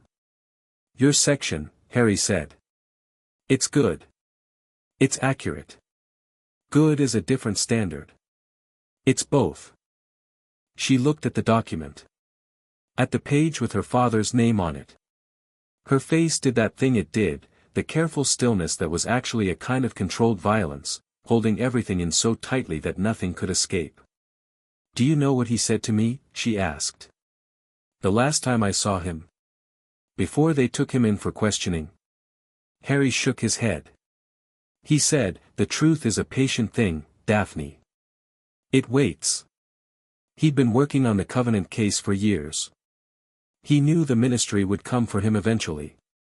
He'd made copies of everything, hidden them where they couldn't be found, prepared me to carry on if something happened." Her voice was steady, controlled, but her knuckles were white around the teacup. He knew. And he did it anyway. Because someone had to. And now someone is. And now someone is. She looked at him over the rim of her cup, and for a moment the walls dropped, not completely, never completely, but enough for him to see the person behind them. Grieving. Furious. Determined. Alive in a way that the grief hadn't been able to extinguish. "Don't lose, Harry. For him. For all of them. Don't lose." "I won't." She held his gaze for a beat longer than necessary, then the walls went back up, smooth and practiced. "Good. Now go to sleep. You've got Draco Malfoy to deal with tomorrow, and you'll need your wits about you. He's cleverer than people give him credit for. So are you. Obviously. But I don't need sleep to be clever. You do." He went to sleep. And again, the dreams didn't come, just the deep, vast darkness of the Covenant's magic, holding him like the earth held roots. Morning brought Draco Malfoy.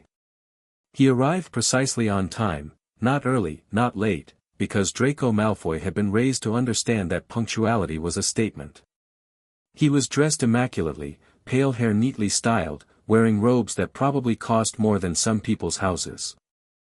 His face had thinned since school, losing the last traces of adolescent softness, and his eyes were the same sharp gray they'd always been, wary, intelligent, constantly assessing. He walked into the flat above the joke shop and took in the room, the document-covered walls, the map table, the communication mirrors, the 24 faces watching him with varying degrees of hostility, with the studied neutrality of a man who had been walking into hostile rooms his entire life. "Potter," he said. "Malfoy. Sit." There was a chair in the center of the room, set apart from the others. Not an interrogation, not quite, but not a welcome either. Malfoy sat with the elegant precision of someone who made even furniture look like a choice. Ron was leaning against the wall to Harry's right, arms crossed, expression set to something between skepticism and restrained aggression. Neville was on the left, calmer but watchful.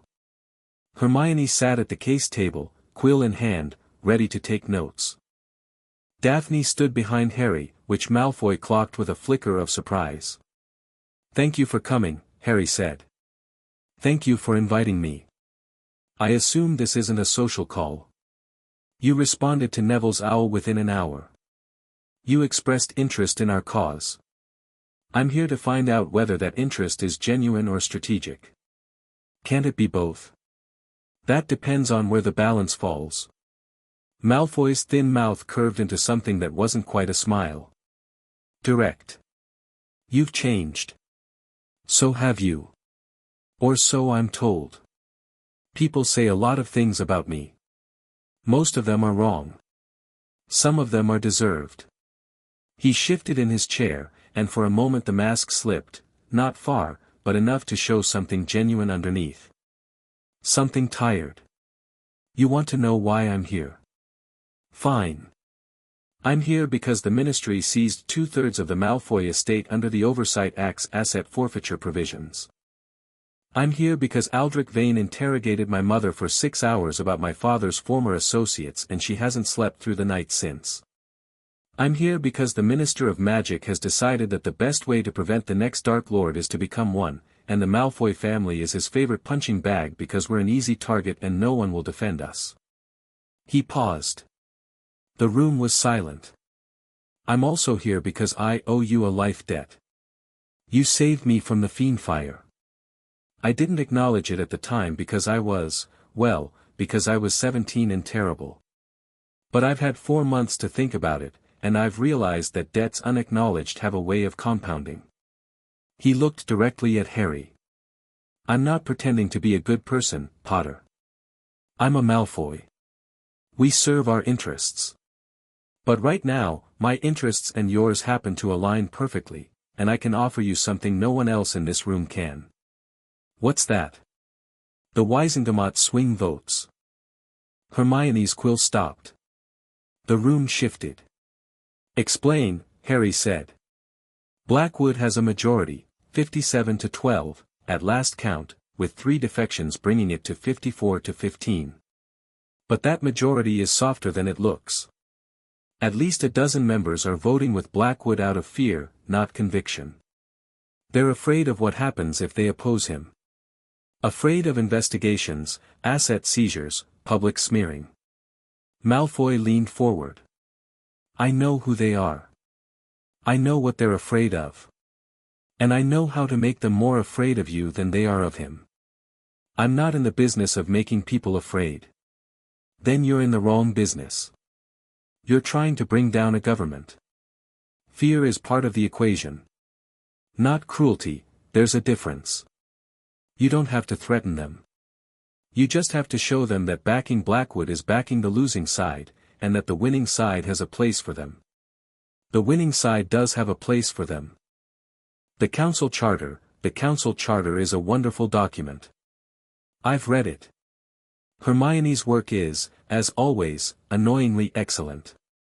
Hermione's expression didn't change, but Harry caught the briefest flicker of something that might have been begrudging acknowledgement. "But documents don't move politicians. Power does. Relationships do. And I have both." Harry studied him. The room studied him. Malfoy sat under the weight of 24 hostile gazes and didn't flinch, which was either courage or the particular form of armor that came from a lifetime of being despised. "Ron," Harry said. "What do you think?" Ron was quiet for a long moment. Then he pushed off the wall and walked over to Malfoy, stopping close enough to loom. Ron was tall. It was effective. "If you betray us," Ron said conversationally, "I won't kill you. That's too quick. I'll tell my mum what you did, and she'll handle it." Malfoy actually paled slightly. "That's horrifying." "It's meant to be." Ron stepped back. "He's useful, Harry. I don't like him. But he's useful." "Neville?" Neville looked at Malfoy with the steady, measuring gaze that had made him the natural leader of the old family's coalition. The swing votes. You said a dozen. Who are they? Caldwell. Fitch-Fletchley, yes, Justin's father. Greengrass, he caught himself and glanced at Daphne. Not you. Your uncle. Gregory Greengrass. He inherited the Wisengamot seat when your father died. Daphne's expression went rigid. My uncle voted for the Oversight Act. Your uncle voted the way Blackwood told him to because Blackwood has something on him, financial irregularities from the 90s, some business with the goblins that didn't go through proper channels. It's leverage, not loyalty. Remove the leverage, and your uncle flips. And you know this how? Because the Malfoy family has been collecting leverage on other families for generations. It's our national sport. He said it without shame, without apology, as a simple statement of fact. I have files on every Wisengamot member. Blackwood knows this. It's why he targeted us, not because of the war, but because we know too much. Harry looked at Hermione. She was making notes, her expression the complex thing it became when her principals were arguing with her pragmatism. Hermione. Can we use this? The information, yes. The methods he used to obtain it, I'd rather not know the details. She looked at Malfoy. If you provide the names and the nature of Blackwood's leverage over each swing vote, we can approach them through legitimate channels. Offer protection under the covenant. Show them there's an alternative. Legitimate channels. Malfoy's tone suggested he found the concept quaint. Fine. I'll give you names, leverage points, and recommended approaches. But I want something in return. Here it comes, Seamus muttered from the corner. The Malfoy assets that were seized. I want them returned. Not because I need the money, though I do, but because the seizure was illegal under the covenant and reversing it would send a message. If the tribunal rules against the ministry, all illegal seizures will be reversed automatically. That includes yours. And if the tribunal doesn't rule against the ministry? It will. You're very confident. I am. Harry held out his hand. Do we have a deal? Malfoy looked at the hand. The room held its breath. Harry could practically hear the calculations running behind those grey eyes, the cost-benefit analysis, the risk assessment, the generational instinct for self-preservation warring with something newer, something that might have been born in the Fiendfire or in the months since, something that looked remarkably like a desire to be on the right side for once. He took Harry's hand. His grip was firm, dry, and brief. Deal, he said. But for the record, I still think you're insane. Noted.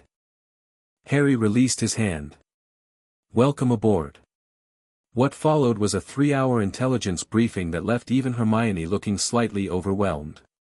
Malfoy was thorough. The Malfoy family archives, it turned out, contained centuries of accumulated secrets, alliances, feuds, and compromising information, maintained with the meticulous care of people who understood that knowledge was the only form of power that couldn't be confiscated.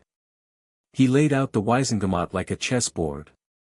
Here were the true believers, the ones who followed Blackwood because they shared his vision.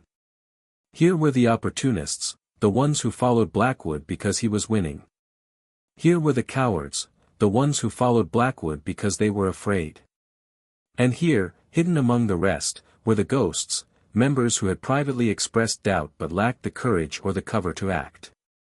The ghosts are your targets, Malfoy said, pointing to names on the board.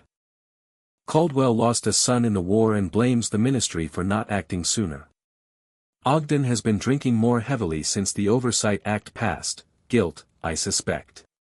And Marchbanks, Griselda Marchbanks is 97 years old and remembers the last time a ministry tried to consolidate power like this. She was a junior examiner during Grindelwald's rise. She's terrified, but not of you, of history repeating. How do we reach them? Neville asked. Carefully. Personally. Don't send owls, Blackwood's intercepting them. Don't use the flu, it's monitored. Send people. Face to face. Caldwell responds to emotional appeals, send someone who fought in the war, someone who lost people.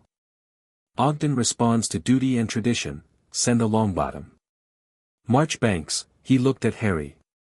Marchbanks will only respond to you. She examined you for your OWLS. She thought you were exceptional. She'll hear you out. Harry nodded. I'll visit Marchbanks personally. Discreetly. Vane has people watching her, he knows she's wavering. Vane has people watching everyone. That's his thing. Harry looked around the room. You all heard the targets. Neville, take Ogden. Seamus, Caldwell. Angelina, you know the Fitch-Fletchley family from Quidditch, approached Justin's father. Ron, distribution and logistics. I know. Ron was already at the mirror, coordinating with George downstairs. We've got 700 detectors out now. Reports are piling up. The Ministry's surveillance is even worse than we thought, they've got listening charms inside Hogwarts, Harry. Inside the school. The room went very quiet. They're monitoring students. Hermione said, and her voice had that particular quality, low, precise, incandescent, that meant someone was about to have a very bad day. Monitoring common rooms and the Great Hall. Maybe classrooms, we're still getting data. Ron's expression was grim. McGonagall doesn't know. Or if she does, she can't do anything about it, the Board of Governors approved the installation under the Oversight Act. McGonagall will know by tonight, Harry said. Neville, can you? I'll go myself. McGonagall trusts me. Neville's face had gone hard. If they've put surveillance charms inside Hogwarts, inside a school full of children, that's not governance. That's occupation. Add it to the file, Harry told Hermione and Daphne. Surveillance of minors. Put it at the top. The day fractured into a dozen concurrent operations. Neville left for Hogwarts. Seamus left for Caldwell's estate in Devon. Angelina left for the Fitch-Fletchley residence in Surrey. The mirrors crackled with constant updates, allied families pledging support, Wisingamot members making cautious inquiries, Lee Jordan's broadcast reaching new audiences as his signal strength grew. And the Ministry pushed back.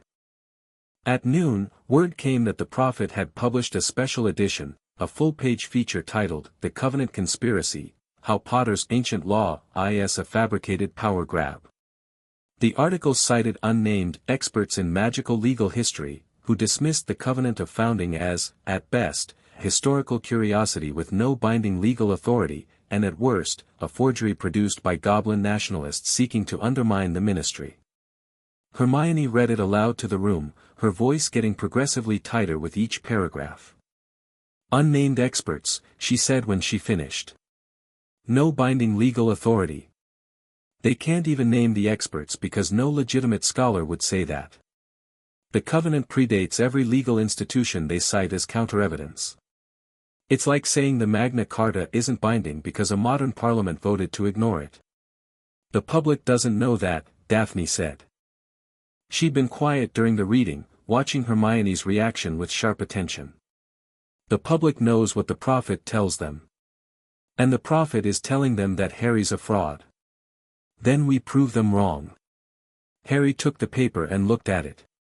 His face stared out from the front page, manipulated again to look menacing, next to a photo of Blackwood looking statesmanlike and concerned.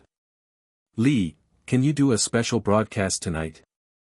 I can do whatever you want, mate. What did you have in mind? An interview. With me. Live. Unedited. Let people hear the truth in my own words. I can set it up for 8 o'clock. Prime time, that's when the most listeners tune in. Do it. And Harry, Lee hesitated. They're going to try to jam us harder than ever. If you're going on air, the Ministry will throw everything they've got at the signal. Let them. Harry smiled, and it was the kind of smile that made Ron grin and Hermione worry. "I've got an idea about that." At 7:30 that evening, Harry stood on the roof of Weasley's Wizard Wheezes with Lee Jordan's modified transmitter at his feet and his ringed hand resting on its surface. Below, Diagon Alley was quiet, the curfew Blackwood had imposed was in effect, and the Auror patrols moved through empty streets like red-robed ghosts. "Ready?" Lee asked. "Ready." Lee tapped the transmitter with his wand. "This is the voice of the Covenant, broadcasting to all magical households in Britain and Ireland. Tonight, a special live interview with Lord Harry James Potter, Lord Slytherin-Peverell-Slytherin. The Ministry doesn't want you to hear this. We think you should decide that for yourselves." The Ministry's jamming charms hit almost immediately, a wave of static interference designed to drown out the signal, scatter the magical frequency, reduce the broadcast to noise. Lee's countercharms activated, holding the signal steady, but the Ministry pushed harder, and the static began to break through. Harry pressed his hand to the transmitter and pushed back. Not with a charm. Not with a spell. With the Covenant's power, the ancient magic that connected him to every ley line, every standing stone, every thread of magical energy in Britain. He fed it into the transmitter, and the signal didn't just survive the jamming, it amplified. It grew. It expanded beyond Lee's usual range, beyond Britain, reaching every magical household on the islands with a clarity and power that no jamming charm could touch. The Ministry's interference died like a candle in a hurricane. Lee stared at the transmitter readings. "Harry. We're reaching everyone. Literally everyone. I've never seen signal strength like this. Talk fast. I don't know how long I can hold it."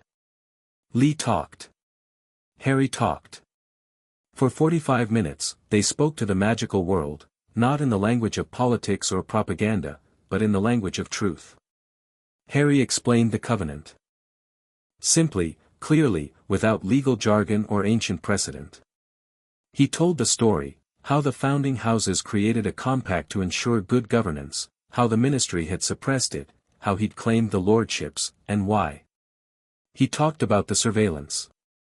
About the wand tracking, the listening charms, the intercepted post. He cited numbers, 700 detectors distributed, over 200 confirmed monitoring charms on private residences, listening devices inside Hogwarts. He named the school specifically, knowing the reaction it would provoke. He talked about the right of grievance. About the tribunal. About what would happen in 16 days when the Ministry was forced to answer before the oldest magic in Britain. And then he talked about what came after. "This isn't about me," he said, and meant it. "I didn't claim these lordships because I wanted power. I claimed them because someone had to, and because the Ministry you trusted has broken that trust. But the answer isn't replacing one ruler with another. The answer is a system that actually represents you. Elected officials. Independent courts. A free press. Protections for your privacy, your dignity, your right to live without fear. We're calling it the Magical Council Charter, and it's being published tomorrow in the Quibbler and broadcast in full on this station. Read it. Listen to it. Decide for yourselves whether it's better than what we have now. And if you decide it is, stand with us. Not with wands. With your voices. With your choices. With the simple, powerful act of refusing to be afraid." He let go of the transmitter. The signal faded to its normal range. His hands were tingling, and there were spots at the edges of his vision from the effort of channeling that much power, but it had worked. It had reached everyone. Lee signed off, and they climbed down from the roof in the cool September night. Below, something remarkable was happening. Lights were coming on in the windows of Diagon Alley. Not the controlled, cautious lights of a curfew, bright lights, defiant lights. Shopkeepers and residents opening their curtains, pushing back against the dark, making themselves visible. In one window, a hand-painted sign, "We stand with the Covenant." In another, "Truth is patient." In another, simply, "Harry." Well, Lee said, watching the lights spread. I'd say they heard you. The next 2 weeks were the most intense of Harry's life, and his life had included a year living in a tent hunting Horcruxes, so that was saying something. The council charter was published the following day and hit like a thunderbolt. Hermione's work was meticulous, a complete framework for a new government, drawing on the best elements of both magical and Muggle democratic traditions. Elected representatives from every district. An independent judiciary. A Bill of Rights guaranteeing freedom from surveillance, freedom of the press, protection from arbitrary arrest. A reformed Auror service answerable to the people rather than the minister. Provisions for non-human magical beings, goblins, house elves, centaurs, that went further than any previous proposal. Daphne's contribution was the legal architecture, how the new council would derive its authority from the covenant itself, grounded in ancient law rather than the shifting politics of the Wizengamot. The covenant, she argued, was the magical equivalent of a constitution, and the council charter was written to sit within its framework, drawing legitimacy from the same source that had once legitimized the ministry. Kingsley's contribution was pragmatism. He'd gone through Hermione's draft with a red quill and an experienced eye, marking every provision that was too idealistic, too vague, or too likely to fail in practice. Democracy is wonderful, he'd said. Democracy that actually works is harder. You need mechanisms. Checks. Ways to prevent the next Blackwood from gaming the system. The result was a document that was both visionary and practical, and the magical world devoured it. Blackwood responded with force. Over the following days, ministry raids increased across the country. 3 more businesses in Diagon Alley were sealed. 2 allied families had their Floo connections severed. Arthur Weasley was suspended from his position at the ministry, pending investigation, they said, which meant he'd been too vocal in his support. An arrest warrant was issued for Lee Jordan over the pirate broadcast. Lee responded by broadcasting from a different location every night, always one step ahead of the Auror tracking teams, always defiant, always funny. This is the voice of the Covenant, coming to you live from somewhere the ministry can't find me. If you're listening, Minister Blackwood, still looking? Try the 3rd pub on the left. No, the other left. And the swing votes began to turn. Malfoy's intelligence proved accurate. Caldwell, approached by Seamus with a combination of war veteran camaraderie and hard evidence of the ministry's failures, broke down in tears and pledged his support. Ogden, visited by Neville and Augusta Longbottom with the full weight of 600 years of Longbottom honor behind them, straightened his spine and said, "It's time." Marchbanks, visited by Harry himself in a quiet meeting at her estate in Norfolk, listened to everything he had to say, examined his rings with the meticulous attention of someone who'd spent a lifetime evaluating magical ability, and said, "I examined Tom Riddle too, you know. Brilliant. Cold. Nothing behind the eyes. You're nothing like him. I'm in." Fitch Fletchley, persuaded by Angelina, flipped. Gregory Greengrass, confronted by Daphne with the evidence of what had really happened to her father, went white and flipped. 3 more followed in rapid succession, their fear of Blackwood overridden by the growing certainty that the wind was changing. The Wizengamot majority shifted. 54-15 became 48-21. Then 44-25. Then, in a dramatic session that Lee broadcast live to the nation, Griselda Marchbanks stood on the Wizengamot floor and delivered a 40-minute speech about the Covenant of Founding, the history of magical governance, and the duties of those in power. She ended by formally acknowledging the right of grievance and calling on the full Wizengamot to attend the tribunal. The vote to acknowledge the tribunal passed 41-28. Blackwood still had a majority. But it was crumbling. 5 days before the tribunal, Vane struck. Not at Harry. Not at the flat or the broadcast or the quibbler. At the families. In a single coordinated operation, Auror teams raided the homes of 6 allied families simultaneously, the Abbotts, the Bones, the Macmillans, the Ogdens, the Caldwells, and the Longbottoms. The charges were vague: conspiracy to undermine the state, illegal assembly, aiding a wanted fugitive. The raids were designed not to arrest but to terrify, to send the message that supporting Harry Potter had consequences. Harry heard about it at midnight, when Neville's mirror activated with a bang that nearly shattered the glass. "They're at the gates." Neville's voice was tight but steady. 12 Aurors. "They have a warrant. Gran's holding the wards, but they won't hold forever. I'm coming. Harry, they're at all of them. The abbots, the bones, this is coordinated. You can't be everywhere." Harry looked at the room. Ron was already on his feet. Hermione was pulling on her coat. Daphne had her wand in her hand. "I don't need to be everywhere," Harry said. "I just need to be loud enough."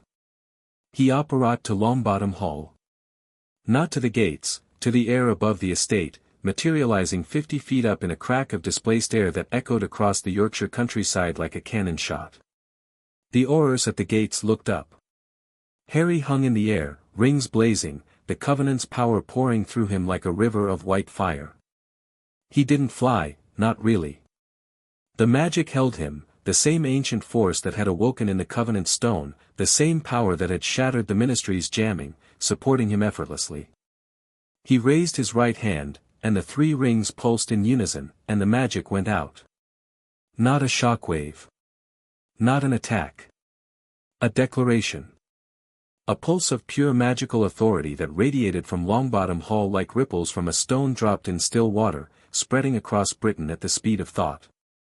It carried a message, not words, but meaning, the Covenant's equivalent of a command broadcast on every frequency simultaneously. The Founding Lord speaks. The grievance is active. Any act of aggression against those under the Covenant's protection is an act against the Covenant itself. Cease. Every Auror in Britain felt it. Not just the ones at Longbottom Hall, all of them. The teams at the Abbot estate. The teams at Bones Manor. The teams at every other allied property. They felt it in their wands, in their bones, in the magic that lived inside them, and it wasn't pain. It was weight. The weight of 1,000 years of magical law pressing down on them, demanding compliance. At Longbottom Hall, the Auror stumbled. Several dropped their wands. The team leader, a woman Harry didn't recognize, looked up at the figure hanging in the air above her, ringed hand blazing with ancient light, and made the smart decision. "Stand down," she shouted. "Everyone stand down." At the Abbot estate, the same. At Bones Manor. At every target. The raids collapsed, not because the Aurors were defeated but because the magic itself refused to let them proceed. Wands wouldn't cast offensive spells within the Covenant's radius. Shield charms activated involuntarily, protecting the families inside. The wards on every allied property flared to life with a strength they'd never possessed before, fed by the Covenant's power, reinforced by the Founding Lord's will. Harry descended slowly to the ground. The Aurors at Longbottom's gates were backing away, not in panic but in the careful retreat of professionals who recognized a superior force. Their team leader approached him. She was shaking, but she held herself together. "Lord Slytherin Peverell-Emrys.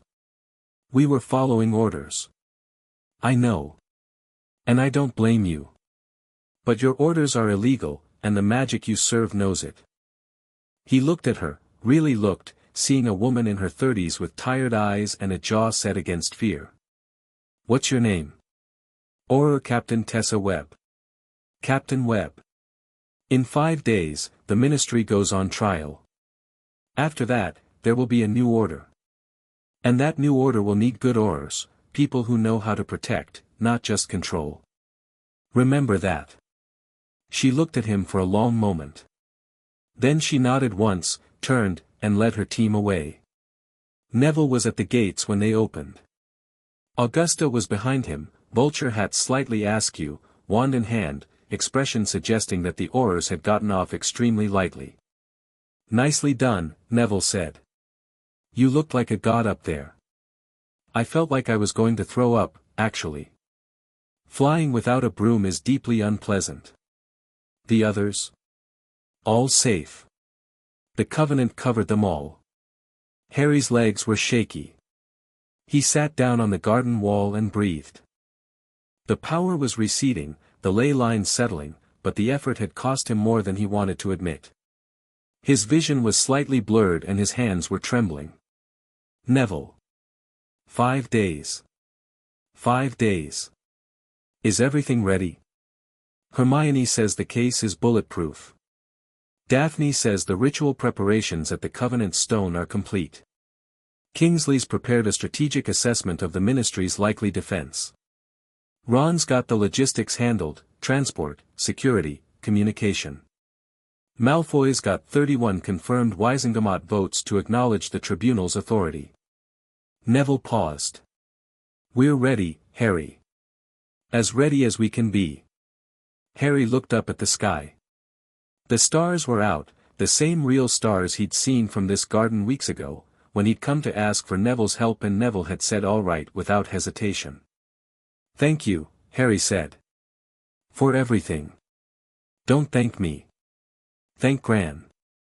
She's the one who told me the Covenant stories when I was young. Neville sat down beside him on the wall. Harry. After the tribunal. What happens? The council charter takes effect. Elections within 6 months. A transitional council governs in the interim, representatives from the allied families and the new constituencies. And you? What about me? You'll be the most powerful wizard in Britain. More powerful than Dumbledore was. More powerful than anyone's been in centuries. What do you do with that? Harry was quiet for a moment. The rings pulsed softly on his hand, warm and steady. I step back, he said. The lordships don't go away, I'm stuck with them till I die. But the political authority, the Covenant powers, they're meant to be used in crisis and then set aside. The Covenant was never designed for permanent rule. It was designed as a check. A fail-safe. When the system works, the Lords step back and let it work. And if it stops working again, then the next Lord steps in. Or I do. That's the point, it's a safety net, not a throne. Neville was quiet for a moment, processing this. Then he smiled, a real, warm, Neville Longbottom smile. You know, he said, most people, given the power of Merlin and the political authority to reshape the world, would use it to make themselves king. Most people didn't grow up in a cupboard under the stairs. I know what it's like to have someone else control your life. I wouldn't do that to anyone. They sat on the wall for a while longer, two friends in the quiet dark, and then Harry got up and went back to London to prepare for the end of the Ministry of Magic. The last 5 days before the tribunal were a blur. Hermione finalized the evidentiary package, 12 volumes of documented offenses, witness testimonies, financial records, surveillance data, and legal analysis. She presented it to Harry at 4 a.m. on the third day, dark circles under her eyes, ink stains on her face, and the particular manic energy of someone who had gone so far past exhaustion that they'd come out the other side. It's done, she said. Every charge sourced. Every claim documented. Every precedent cited. She set the stack of volumes on the table with a thud that shook the room. If the tribunal doesn't find against the Ministry after this, then magic itself is broken. Magic's not broken. You're brilliant. I know. I'm also hallucinating slightly from sleep deprivation, so if you see me talking to the wall, don't worry about it. Daphne took over, guiding Hermione to one of the camp beds with a gentleness that surprised everyone in the room, including Daphne. Sleep, she told Hermione. I'll take the next shift. The cross-references in Volume 7 need, I'll handle it. Sleep. Hermione slept. Daphne picked up the quill and kept working. The morning of October 14th dawned grey and cool, with a mist that hung over the Somerset landscape like a veil. Glastonbury Tor rose above it, its peak clear, the ruined tower sharp against the pale sky. They gathered at the base of the Tor at dawn. Harry and his inner circle, Ron, Hermione, Neville, Daphne, Kingsley. George and Lee. Malfoy, uncomfortable but present. Susan Bones. Seamus. Angelina. Dean. Luna, barefoot as always, carrying a notepad and a quill that wrote in color-changing ink. The Patil twins. 24 others, DA members, allied family representatives, people who had come because they believed. And watching from the road, kept back by ministry orders but present nonetheless, was a crowd. Hundreds of witches and wizards who had come to Glastonbury to witness the tribunal, who had heard the broadcasts and read the Quibbler and held up lights in their windows and decided that they wanted to see what happened when the old laws woke. Harry led the way up the Tor. The same spiral path, the same increasing magical pressure, the same humming of the ley lines beneath his feet. But today it was stronger, the Covenant stone was fully awake, pulsing with power that made the air vibrate and the ground sing. At the summit, the entrance to the underground chamber opened at his touch, but this time it didn't lead to the small round room he'd seen before. The Covenant had reshaped itself. The staircase descended into a space that was vast, a great hall carved from living rock, lit by the same blue-white bioluminescence, with stone seating rising in tiers around a central platform. The Covenant stone stood at the center, taller than before, blazing with runes. It looked like a courtroom. An ancient, primordial courtroom, built by magic to serve magic. Harry's allies filed in and took seats. The Wisengamot members who'd acknowledged the tribunal arrived next, 31 of them, led by Marchbanks, filing in with expressions ranging from awed to terrified. The press came, Luna for the Quibbler, a handful of independent journalists, Lee with a portable transmitter strapped to his back. And then, at precisely 10 o'clock, the ministry's delegation arrived. Cornelius Blackwood walked into the Covenant chamber with his head high and his mask firmly in place. He was flanked by Aldrich Vane on one side and a team of ministry lawyers on the other, 4 of them, pale-faced and clutching briefcases, clearly wishing they were anywhere else. Behind them came the ministry's witnesses, department heads, senior officials, people who would testify to the legitimacy and necessity of the ministry's actions. Blackwood took his position at the defense platform and surveyed the room. His gaze swept over the stone tiers, the blazing Covenant stone, the watching crowd, and settled on Harry. "Potter," he said. "Quite the production." "Minister," Harry said. "Welcome to the oldest courtroom in Britain. I don't recognize its authority." "You don't have to. Magic does." The Covenant stone pulsed, and the chamber fell silent, not by choice but by compulsion. The ancient magic pressed down on every person in the room, enforcing quiet, enforcing attention, enforcing the absolute solemnity of what was about to happen. A voice spoke. Not from the stone, from everywhere. The same layered, ancient chorus Harry had heard before, the combined echo of every lord who had ever served the Covenant. The tribunal of the Covenant of Founding is convened. The charges have been heard. The accused is present. Let truth be spoken. Let justice be done. Harry stepped forward to the prosecution platform. He placed his ringed hand on the Covenant stone, and the white light flared, and the chamber brightened, and the oldest trial in magical history began. Chapter 4, The Trial of the Ministry. The light from the Covenant stone settled into a steady, pulsing glow that cast no shadows. Harry noticed that first, no shadows anywhere in the chamber, as though the light came from the stone itself, from the walls, from the air, eliminating every place where darkness could hide. A courtroom designed by magic to make concealment impossible. He felt the compulsion settle over the room like a second atmosphere. Not uncomfortable, but absolute. The Covenant's truth-binding was different from Veritaserum, it didn't force you to speak. It simply made lying impossible. Harry could feel it testing him, probing the edges of his intent, and finding nothing false. It was like standing naked in a warm room. Exposed, but not threatened. Blackwood felt it too. Harry watched the minister's face as the compulsion took hold, a flicker of something sharp and panic behind the controlled mask, quickly suppressed. The ministry lawyers were worse.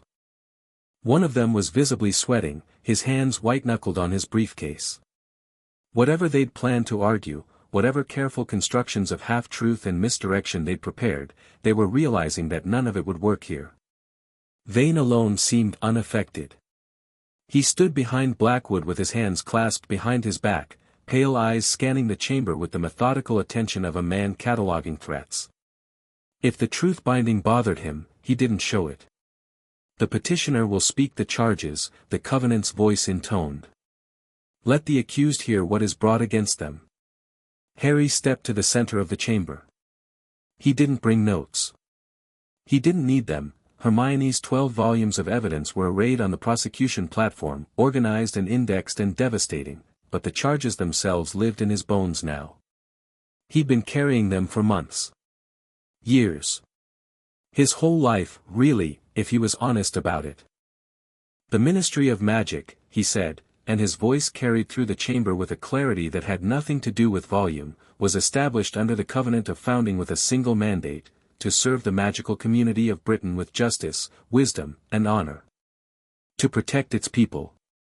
To govern with their consent and for their benefit. That mandate has been violated. Repeatedly, systematically, and with catastrophic consequences. He turned to face Blackwood directly. "The charges are these. First, the Ministry of Magic failed, through incompetence, corruption, and willful blindness, to prevent the rise of the Dark Lord Voldemort. Not once, but twice. In the 1970s, the Ministry ignored warnings, persecuted whistleblowers, and allowed Death Eaters to infiltrate its highest offices. Hundreds died. The Ministry learned nothing. In the 1990s, it did the same thing again. It denied Voldemort's return. It persecuted those who told the truth. It allowed a Death Eater puppet government to seize control and operate the Muggleborn Registration Commission, which led to the imprisonment, torture, and murder of British magical citizens based on their blood status. The chamber was utterly silent. The Wizengamot members in the galleries were pale. Several of them had been part of the Ministry during those years. The truth-binding pressed against them, and Harry could see the weight of it: the involuntary flinches, the averted eyes, the physical discomfort of being forced to sit with what they'd allowed to happen. Second, the current ministry, under Minister Cornelius Blackwood, has enacted the Magical Oversight Act, which violates the fundamental rights of every witch and wizard in Britain. Under this act, the ministry tracks wand activity, intercepts private communications, conducts warrantless searches of homes and businesses, freezes personal assets without due process, and has placed listening charms inside Hogwarts School of Witchcraft and Wizardry, monitoring the conversations of children. A murmur ran through the chamber. Not from Harry's allies, from the Wizengamot members, from the witnesses, from the ministry's own people. Several heads turned toward Blackwood. The minister's expression hadn't changed, but a muscle in his jaw was working. Third, Marcus Greengrass, a citizen in ministry custody, died under circumstances the ministry has refused to investigate, explain, or account for. The official cause of death, heart failure, is contradicted by the absence of any prior medical condition, the unavailability of an autopsy, the suspicious transfer of the attending healer, and the convenient malfunction of the holding cell's monitoring charms. Harry paused. In the gallery, Daphne sat with her spine straight and her face carved from marble, watching with eyes that burned. Fourth, the ministry has used the Magical Oversight Act to suppress political opposition. It has sealed businesses, suspended public servants, issued arrest warrants against citizens whose only crime is disagreeing with its policies. It has attempted to raid the offices of the Quibbler, the only independent press outlet willing to report the truth. It has attempted to raid the homes of families who publicly declared support for the Covenant of Founding. It has, in short, used the machinery of government not to protect the people but to protect itself from accountability. He turned back to the Covenant stone and placed his hand on its surface. The white light flared. These are the charges. The Covenant demands an answer. The accused will respond, the voice said. Speak truth or speak not at all. Blackwood stood. He took a moment, straightening his robes, adjusting his cuffs, the small rituals of a politician preparing to perform. But this wasn't a Gringotts chamber, and the truth-binding stripped the performance away before it could begin. What was left was the man himself, and the man, Harry saw, was afraid. Not terrified. Not broken. But afraid in the deep, bone-level way of someone who has built everything on a foundation they're starting to realize might be sand. Lord Slytherin-Peverell-Slytherin, Blackwood began, and the title came out without the dismissive edge he'd used before. The truth-binding wouldn't let him diminish it. Members of the tribunal. I will address the charges directly, because this chamber permits nothing less.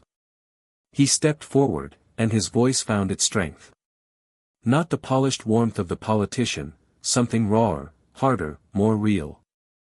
The truth-binding was stripping him down, and what emerged was a man who believed in what he'd done even if the methods were ugly. The first charge is true. The chamber went still. Nobody had expected him to concede anything, let alone the opening salvo. The ministry failed to prevent Voldemort. Twice. I was there for the second failure.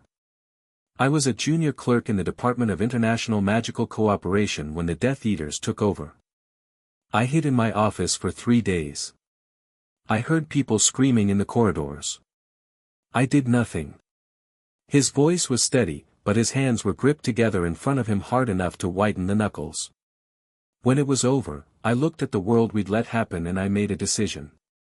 I decided that I would do whatever was necessary, to ensure it never happened again. He turned to face the chamber, and for the first time, Harry saw the man Kingsley had warned him about. Not a cartoon villain. Not a power-hungry tyrant. A man driven by genuine terror, who had looked into the abyss and decided the only response was control. The Oversight Act is not perfect. I know that. But it was built on the ashes of a war that killed hundreds of our people while the ministry sat paralyzed by procedure and politics. Every measure in that act, the wand tracking, the surveillance, the search powers, exists because the previous system failed catastrophically. We had no intelligence network. We had no early warning system. We had no way to detect a Dark Lord building an army under our noses. And the surveillance of Hogwarts? Harry asked from across the chamber. Blackwood's jaw tightened. The truth-binding was pushing against him now. Harry could see it, the physical effort of a man trying to frame a truth in the most favorable light possible while being unable to shade it into falsehood.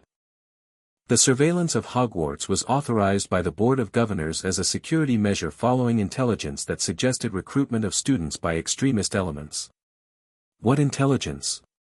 Reports from the Department of Magical Law Enforcement indicating that several former Death Eater families had children enrolled at Hogwarts, and that, he stopped. Swallowed. The truth-binding was pulling something out of him that he didn't want to say.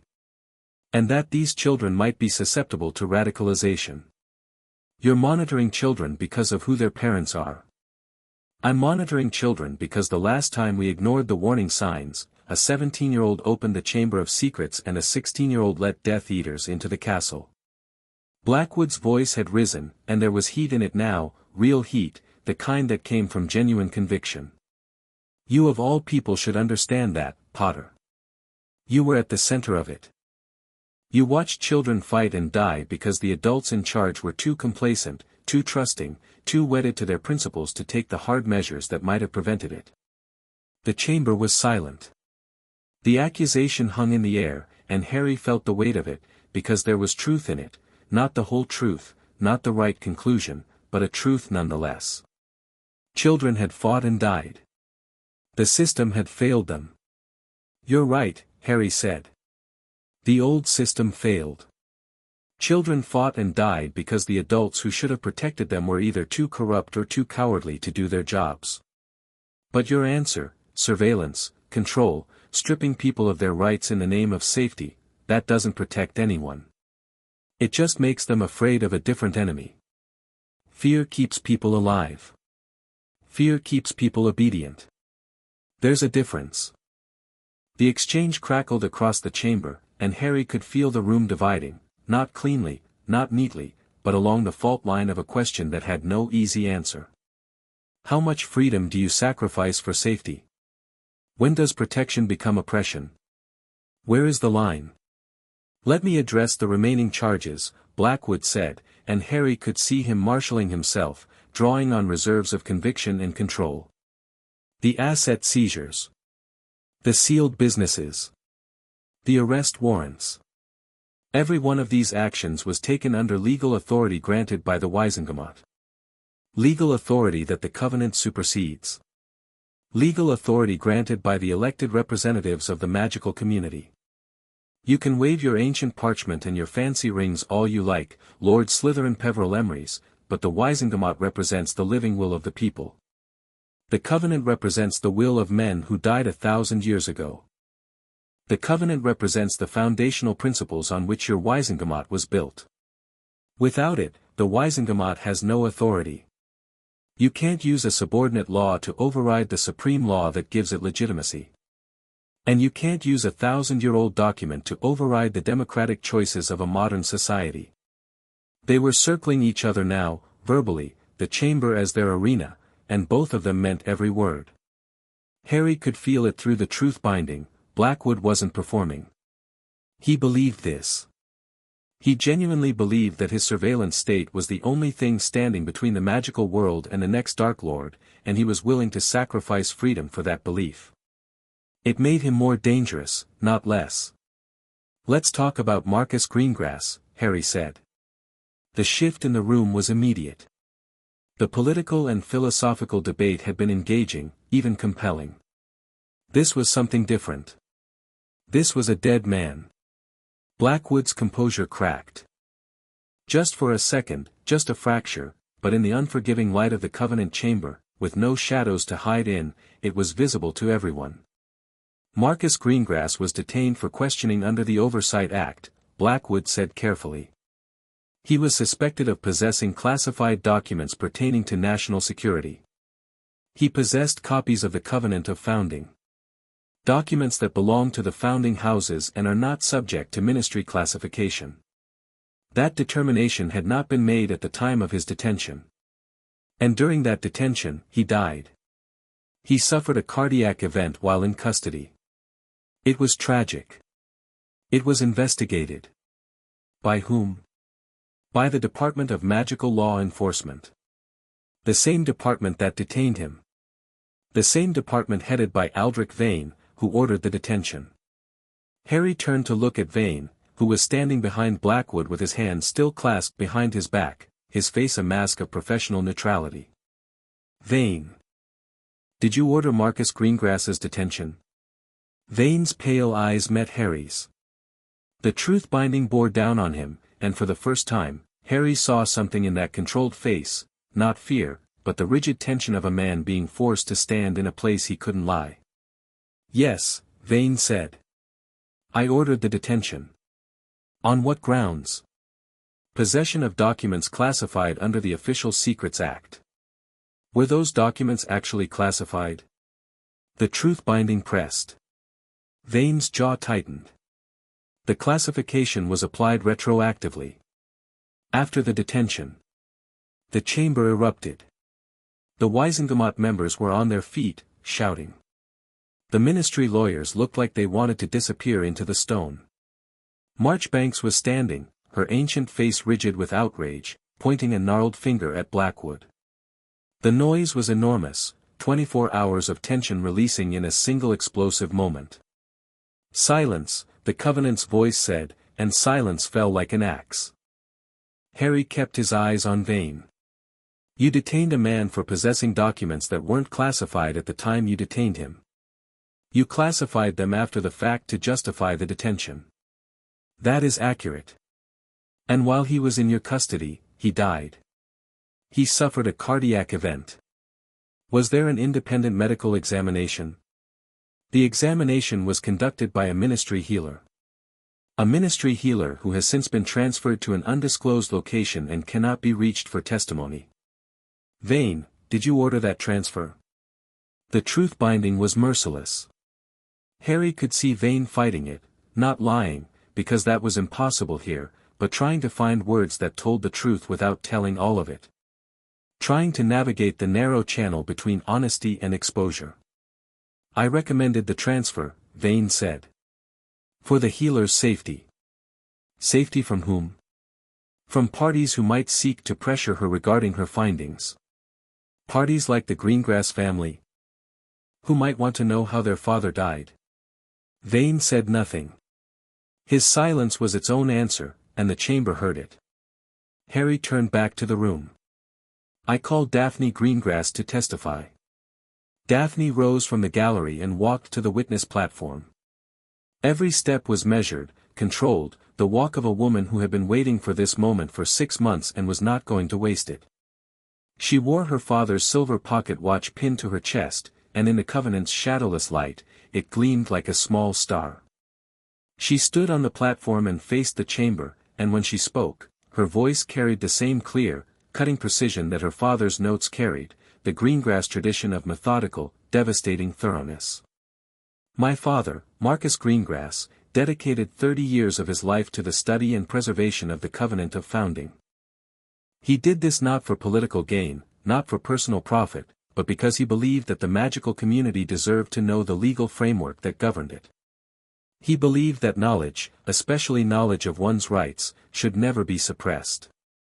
She paused. Breathed.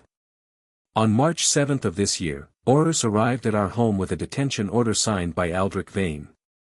They confiscated my father's research materials and took him to the ministry's holding cells for questioning. I was told the questioning would last a few hours. My father never came home. The chamber was absolutely still. Not the enforced silence of the Covenant this time, the natural silence of people listening to something that demanded to be heard. I was informed of his death the following morning by a ministry owl. The letter was 3 sentences long. It stated that Marcus Greengrass had suffered a cardiac event while in custody and that the ministry extended its condolences. She reached into her pocket and produced a piece of parchment, the letter itself, creased from folding and refolding, worn at the edges from handling. 3 sentences. For 30 years of service to the truth. She held the letter up for the chamber to see, then set it on the platform's railing, carefully, as though it might break. I requested an independent autopsy. It was denied. I requested the monitoring charm records from the holding cell. I was told they had malfunctioned. I requested an interview with the attending healer. I was told she had been transferred and her location was classified. Daphne's voice hadn't wavered once, but her eyes were bright with the kind of fury that burns clean, leaving nothing but edge. I have spent 6 months trying to find out how my father died. The ministry has blocked every inquiry. Not because the answers would be embarrassing. Because the answers would be damning. She turned to face Blackwood directly. Minister. Did you know about my father's work on the Covenant before his detention? Blackwood opened his mouth, and the truth-binding clamped down. Harry could see it, the physical struggle, the minister's body fighting itself, his mouth forming words that his magic wouldn't let him speak. The truth-binding didn't force speech, but it prevented lies, and whatever Blackwood wanted to say was apparently incompatible with what was true. Yes, Blackwood said finally, and the word came out like it was being pulled from him with pliers. I was aware. And did you consider his work a threat to the ministry? His work raised questions about the legal basis for certain ministry authorities. I considered those questions destabilizing. Destabilizing. And did you order his detention? I authorized Vane's recommendation to bring him in for questioning. Knowing that his detention was based on a retroactive classification of documents that were not classified at the time he possessed them. Blackwood's face was gray. The chamber was watching with the horrified attention of people witnessing a slow-motion collapse. I was aware that the classification process was accelerated. Accelerated. Daphne's voice could have cut diamond. Is that what we call it when you change the law after the fact to justify arresting someone who threatened your power? I did not. My father is dead, Minister. Her voice cracked on the word dead, the first and only break in her composure, and it hit the chamber like a physical blow. She caught herself immediately, drew the armor back around her, and when she spoke again, it was with a precision that was worse than screaming. "My father is dead. He died in your custody. Under your authority. On your orders. And you cannot explain how. You cannot explain why. And you have spent 6 months trying to ensure that no one ever can." Silence. Long, painful, absolute silence. "I have no more testimony," Daphne said, and stepped down from the platform, and walked back to her seat, and sat, and folded her hands in her lap, and stared straight ahead with dry eyes and a face like carved stone while the chamber reeled around her. Harry watched Blackwood. The minister was shaken, genuinely, visibly shaken in a way that went beyond political calculation. Whatever truth-binding had pulled from him about the Greengrass detention, it was clear that the full weight of what had happened was hitting him in a way it perhaps hadn't before. In the sanitized language of ministry memos and authorized recommendations, it was possible to distance yourself from the consequences. In the Covenant chamber, with the truth-binding pressing down and a dead man's daughter looking at you with those eyes, there was nowhere to hide. "Does the accused wish to call witnesses in defense?" the Covenant's voice asked. Blackwood rallied. It took effort, Harry could see the cost, but the man pulled himself together with the dogged determination of someone who wasn't ready to surrender. "I do," Blackwood said. "I call Aldrich Vane." Vane walked to the witness platform with the measured stride of a man approaching a task he'd prepared for. He stood straight, hands at his sides, and faced the chamber with the flat, empty patience that Harry had come to associate with him. "Director Vane," Blackwood said. "You oversee the ministry's security operations. Can you describe the threat landscape that necessitated the Oversight Act?" Vane didn't hesitate. In the 18 months following the Battle of Hogwarts, the Department of Magical Law Enforcement documented 47 incidents of organized dark magical activity. Remnant Death Eater cells. New groups inspired by Voldemort's ideology. Attempted attacks on Muggle-born communities. 3 assassination attempts against ministry officials. An attempted poisoning of Hogwarts water supply that was intercepted by my department. Several people in the gallery looked surprised. This was new information, or at least, information that hadn't been publicly released. The pre-war ministry had no capacity to detect or prevent these threats, Vane continued. No intelligence network. No early warning system. No coordination between departments. We were blind and reactive, and people died because of it. The Oversight Act provided the tools to build a proactive security apparatus. One tracking allows us to detect the use of dark magic in real time. Communication monitoring allows us to identify conspiracy and coordination between hostile groups. The search provisions allow us to act on intelligence before an attack occurs rather than after. And how effective have these measures been? Blackwood asked. Since the Oversight Act's passage, we have prevented 11 attacks, disrupted 3 dark magic cells, and seized approximately 400 restricted artifacts. The wand tracking system identified and located a group attempting to recreate fiendfire in a populated area. The communication monitoring intercepted planning for a coordinated assault on Diagon Alley during the Christmas shopping period. The chamber was quiet, and it was a different kind of quiet than before. Uncomfortable. Because Vane was telling the truth-binding confirmed it, and the truth was complicated.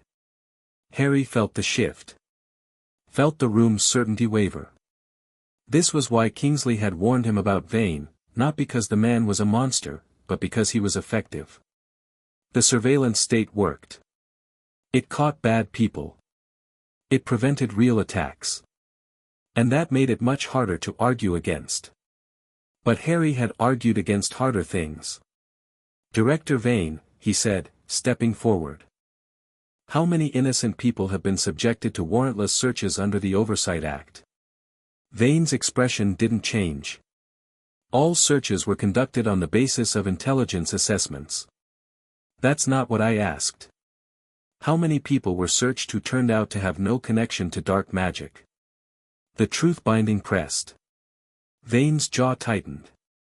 Approximately 60% of searches did not result in the discovery of restricted materials or dark magic activity. 60%. So more than half the people you searched were innocent. The intelligence assessments indicated, the intelligence assessments were wrong 60% of the time. And those innocent people, their homes were entered, their possessions examined, their families frightened. Under the Oversight Act, they had no right to refuse. No right to a warrant. No right to know what they were suspected of. Harry paused. How many people were detained under the Act? 214 individuals have been detained for questioning. How many were charged with a crime? 31. So 183 people were detained, held in ministry cells, questioned, their lives disrupted, and then released without charges. That's an 85% false detention rate. The questioning process is an essential part of the intelligence gathering. The questioning process is an essential part of a system that treats every citizen as a suspect until proven otherwise. And how many of those detainees reported mistreatment? Vane's silence was long enough to be its own answer. The Covenant will compel you if you don't answer voluntarily, Harry said, not unkindly. I'd rather you just told the truth. 12 formal complaints of mistreatment were filed. 8 were investigated. 3 were substantiated. Substantiated. Meaning that your people, your Aurors, acting under your authority, mistreated detainees. And what happened to the Aurors responsible? They were reprimanded. Reprimanded. Not dismissed. Not charged. Reprimanded. Harry turned to the chamber. This is the system that Minister Blackwood asks you to trust. A system that searches innocent people. Detains innocent people. Mistreats some of them. And then reprimands those responsible without consequence. And at its worst, he looked back at Vane. At its worst, people die in its custody. And the system covers up how. Vane said nothing. His face was a mask, but behind the mask, something was happening. Not guilt, Harry didn't think Vane felt guilt the way normal people did. But recognition, maybe. The recognition that the cold, efficient machine he built had produced outcomes he couldn't defend, even to himself. I have one more question for you, Director, Harry said. The night Marcus Greengrass died. You were at the ministry. You were informed of his death. What did you do? The truth binding bore down, and this time Harry saw something he hadn't seen from Vane before. Discomfort. Real, visible, undeniable discomfort. I ordered the healer to file a report. I ordered the monitoring charm records preserved. Preserved. But the monitoring charms were malfunctioning. They were. I was told they had malfunctioned. Told by whom? By the night duty officer. And did you verify that claim? Long pause. The truth binding pressed like a vice. No. Why not? Because, he stopped. His hands, clasped behind his back throughout the entire testimony, came apart. It was the first uncontrolled gesture Harry had ever seen from Aldrich Vane. Because I did not want to know. The chamber inhaled. It was almost a collective gasp, the sound of dozens of people hearing something they hadn't expected and immediately understanding everything it implied. You didn't want to know, Harry repeated quietly. Because knowing would have meant acting. And acting would have meant admitting that the system you built, the system you believe in, had killed an innocent man. And you couldn't do that. Because if the system was wrong about Marcus Greengrass, it might be wrong about everything. Vane looked at Harry. For the first time, the pale eyes held something other than calculation.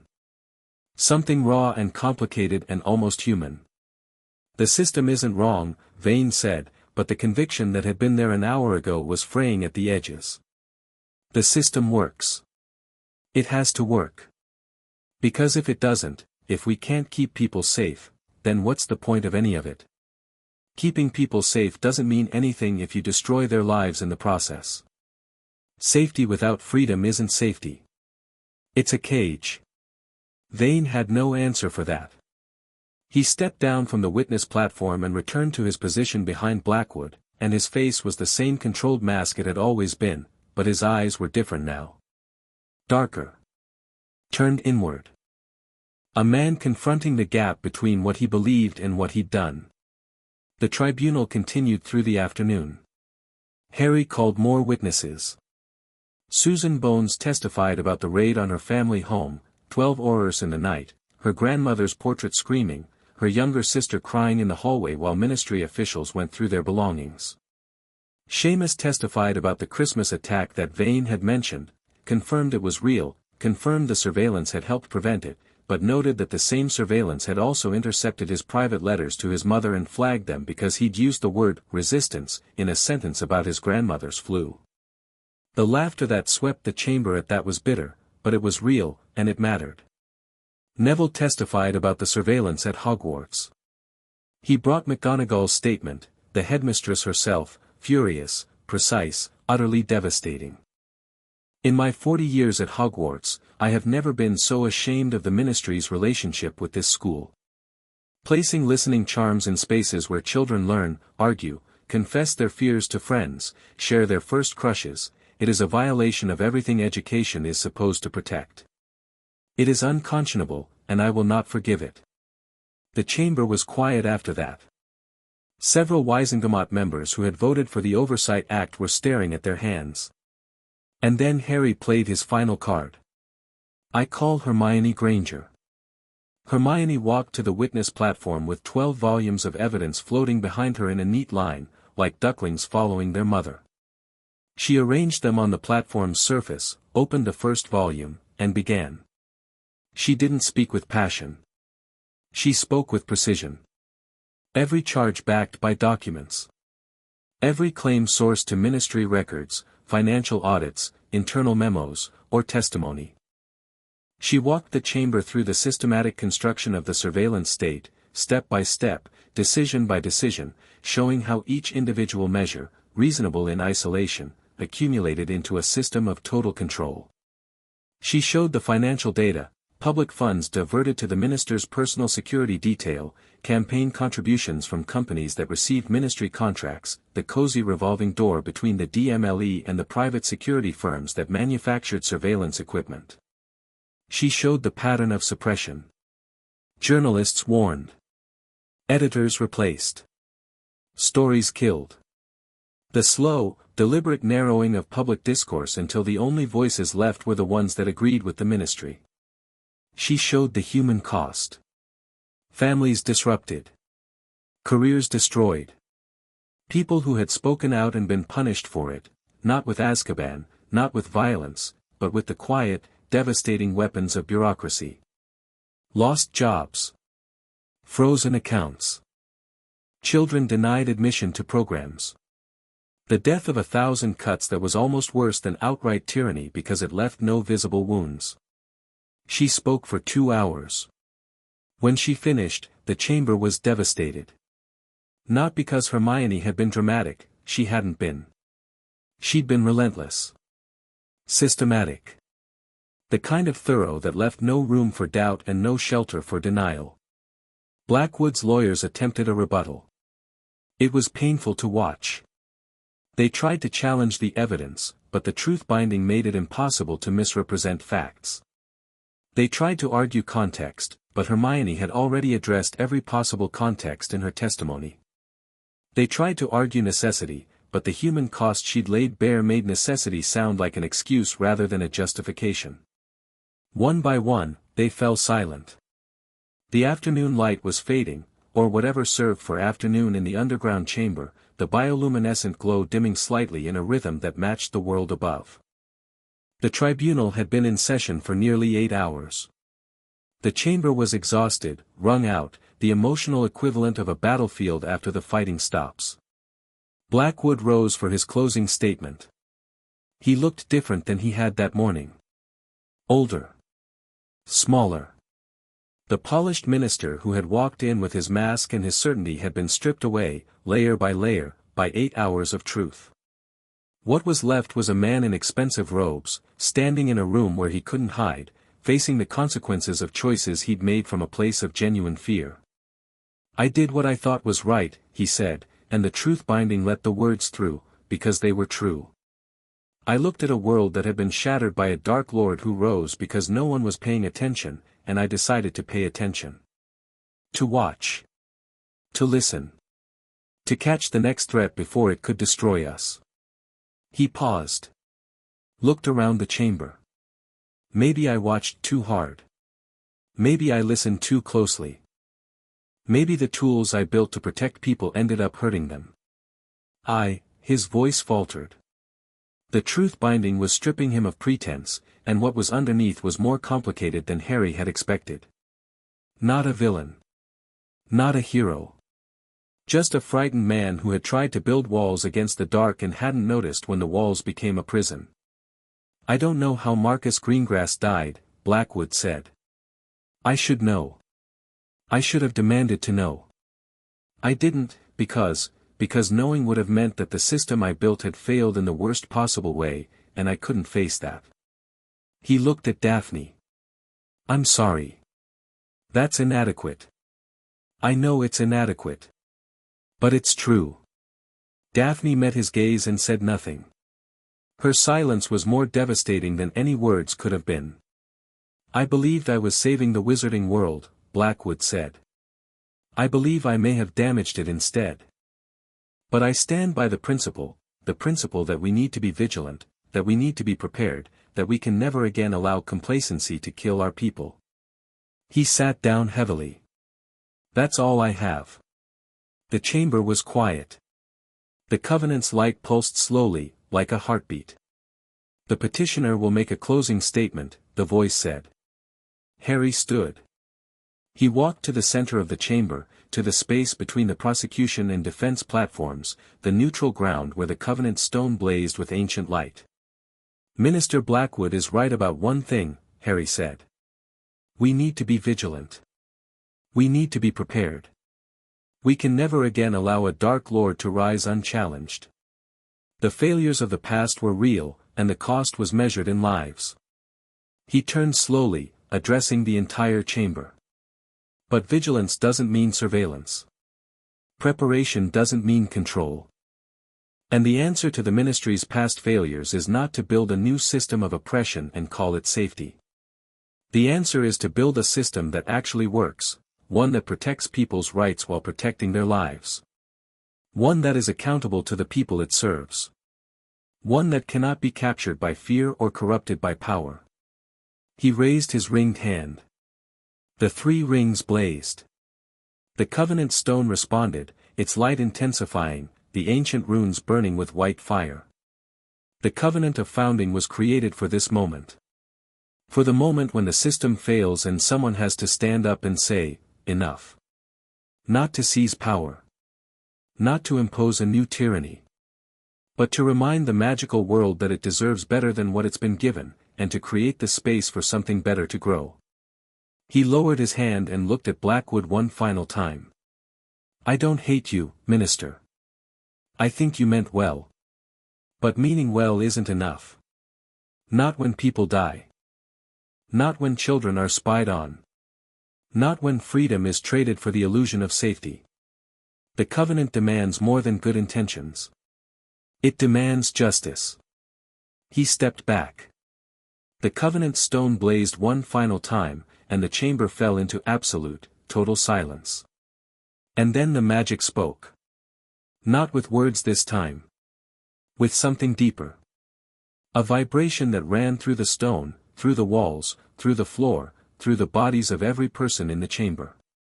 It was the Covenant itself, the ancient compact, the foundational law of magical Britain, rendering its verdict. The verdict wasn't a statement. It was a feeling.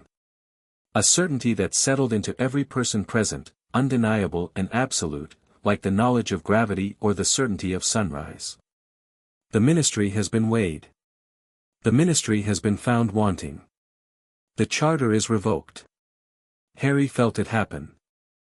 The magical infrastructure that supported the ministry, the web of authority and legitimacy and power that connected every ministry institution, every law, every official, shuddered.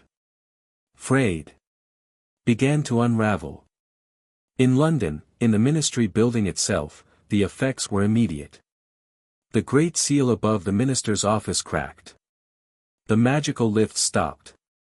The interdepartmental memos froze in mid-flight and fell like dead birds.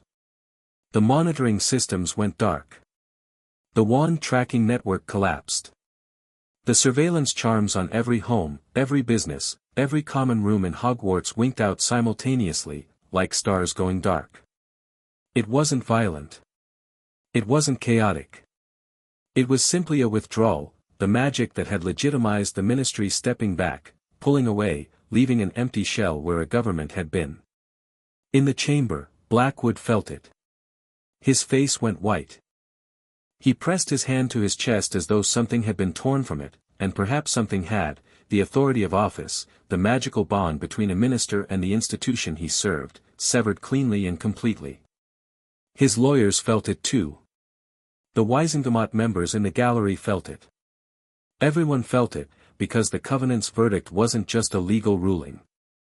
It was a magical event, a shift in the fundamental structure of the wizarding world, as significant and irreversible as the founding of Hogwarts or the signing of the Statute of Secrecy. The Ministry of Magic had been dissolved. And then Vane moved. It happened fast, faster than Harry would have thought possible from a man who'd spent the last 8 hours standing motionless behind his minister. One moment Vane was still. The next, his wand was in his hand and he was casting, not at Harry but at the Covenant stone itself. A curse, dark and vicious and precisely aimed, not to destroy the stone, because nothing could destroy the Covenant stone, but to disrupt the magical field around it. To create chaos. To break the tribunal's protective enchantments and create a window for what came next. What came next was 4 Aurors who arrived into the chamber with a crack that shattered the silence, impossible, because apparition inside the tribunal should have been blocked, but Vane had been planning this, Harry realized. Had been planning it from the moment they'd walked in. The disruption curse was the key, and the 4 Aurors were the lock, and the purpose was simple and brutal, kill Harry Potter while the Covenant's protections were destabilized. The Aurors were already casting. 4 stunners, precisely coordinated, converging on Harry from 4 directions. Vane himself was moving toward Blackwood, wand out, not to protect the minister but to grab him, to apparate him out of the chaos.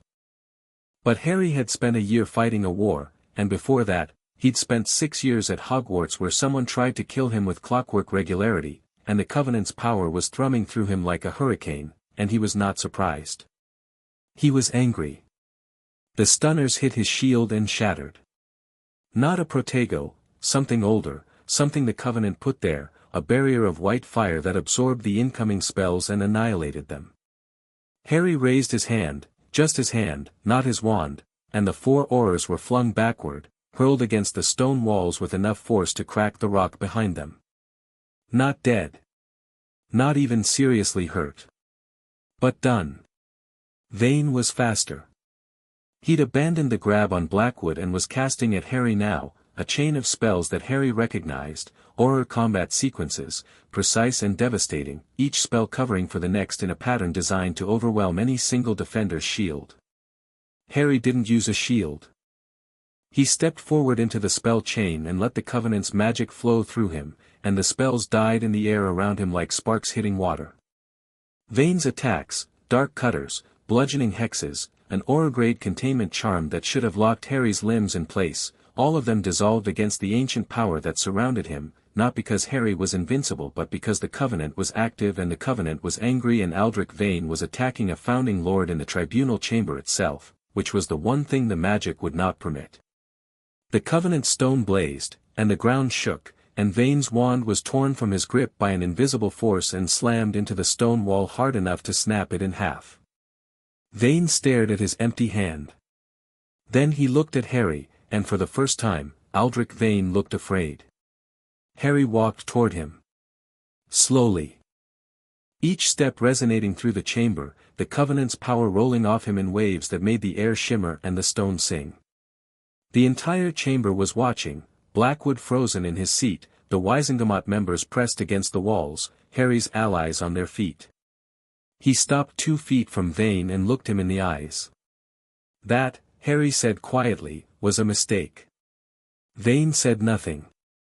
His disarmed hands were steady at his sides, and even now, even wandless and beaten and facing the full force of an angry founding lord in the heart of the Covenant's power, Aldrich Vane stood straight and refused to flinch. Harry respected that, even as it infuriated him. You had your men in position from the start. You planned this before you walked in. You were never going to let the tribunal run its course. Whatever the verdict, you were going to fight. The ministry is all that stands between order and chaos, Vane said. His voice was raw but unwavering. Without it, the world goes on. People are more resilient than you think. And more capable of governing themselves than you'll ever give them credit for. Harry stepped back. It's over, Vane. The ministry is dissolved. The verdict is rendered. You lost. Vane looked at him for a long, long moment.